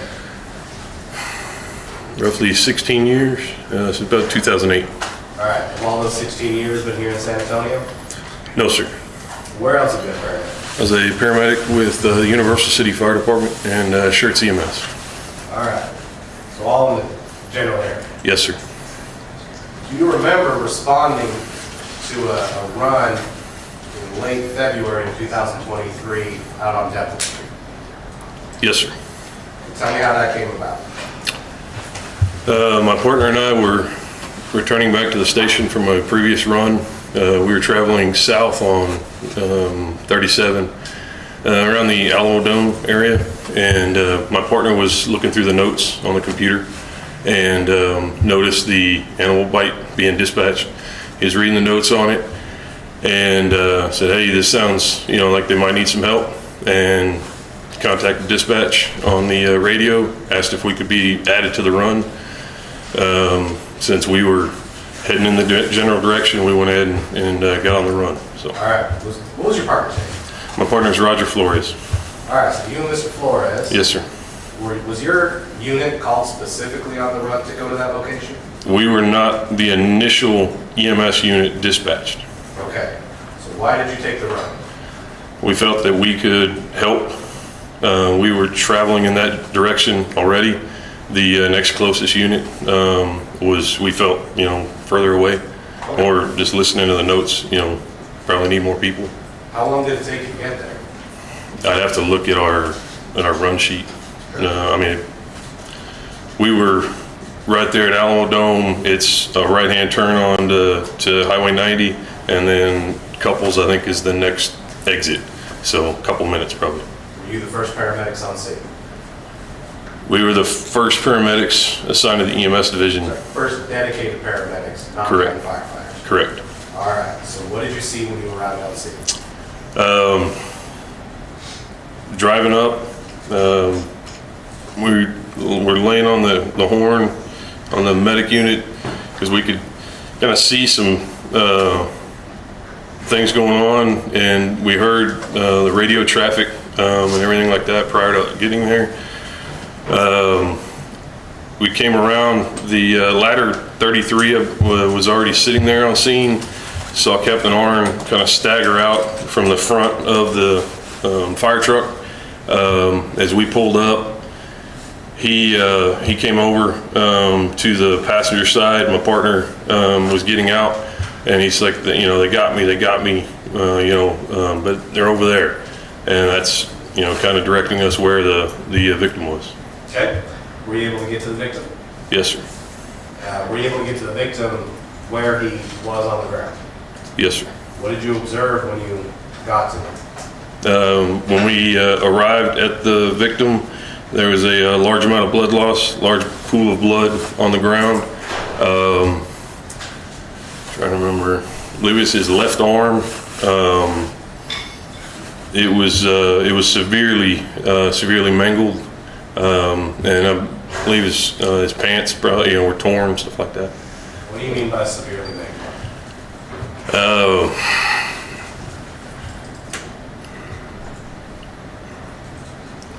If I had to describe it, I'd probably say like you stuck it in a meat grinder and pulled it out, and it just shreds of meat hanging there. Okay. Notice anything else about his wounds immediately? There was just a large amount of blood loss, and they were very critical injuries. Was the victim conscious when you arrived? He had a weak, thready pulse and agonal respirations. Was he ever conscious throughout your entire treatment? He was responding, I believe, to painful stimuli, but otherwise he was not verbally responsive. Okay, so you never able to speak with him in any meaningful way? Not that I can recall. What did you do immediately to try and treat his wounds? We immediately, due to the present danger of the animals that were still running around, I believe they were in the yard, but if I remember right, the gates were kind of situated to where they were kind of ajar, or the bottom of the gate was open enough where I could probably fit through the crack that was in between the gates. And so we immediately, for his safety and our safety, we grabbed him, placed him on the stretcher, and got him into the unit. And that's when we placed the tourniquet on his left arm and immediately established IV access, and went ahead and intubated him and assisted with respirations. What was the purpose of the tourniquet and IV? The tourniquet was to stop any other blood loss from the severely damaged arm. The IV was established to give medications to assist in clotting, as well as administer whole blood once it arrived on scene. And then you say you intubated him? Yes, sir. What was that for? He had agonal respirations, blood in his mouth and oral airway. So in order to provide quality respirations in the anticipation that he is going to go into cardiac arrest, went ahead and placed a airway in his mouth, secured it, that way he doesn't aspirate any further, and then we can provide positive pressure ventilation. Were you able to provide any other, did you require to provide any other medical interventions on your way to the hospital? I'm sorry, sir? Were there any other medical interventions to the hospital? On the way to the hospital, I was driving the medic unit, but I do know, like, we've got a camera that we can see in the back of the unit, as well as there's a window in between, and so you can hear things going on. And so I know that mechanical CPR device called a Lucas was placed on the patient.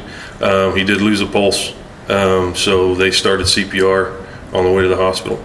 I can hear it. It makes a very distinct sound, as well as the screen. I can see what's going on in the back. Yes, sir. So you realized at that point that he lost his pulse. Correct, sir. Were you ever able to regain a pulse before you got to the hospital? That I do not know, sir. And which hospital did you take him to? He was transported to University Hospital. Once you got to university, what did you do? We brought him in, immediately went to the trauma bay, moved the patient from our stretcher onto the ER bed.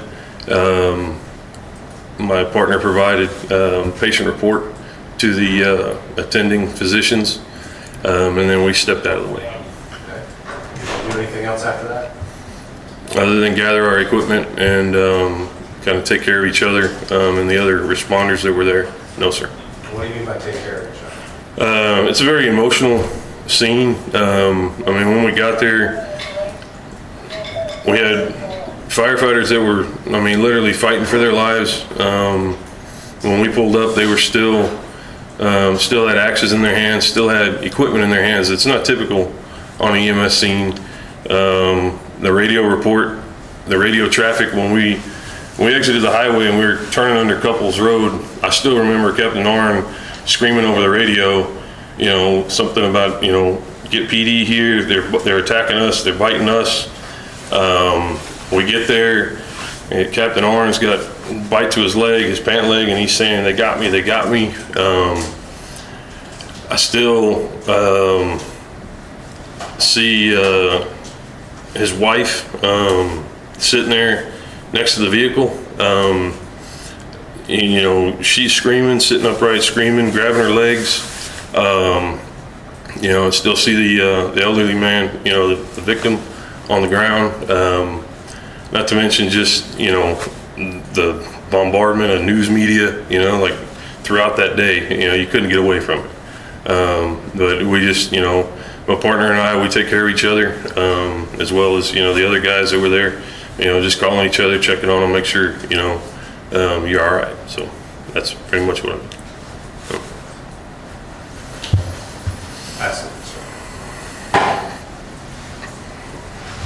You have no questions, Your Honor? No questions. Thank you.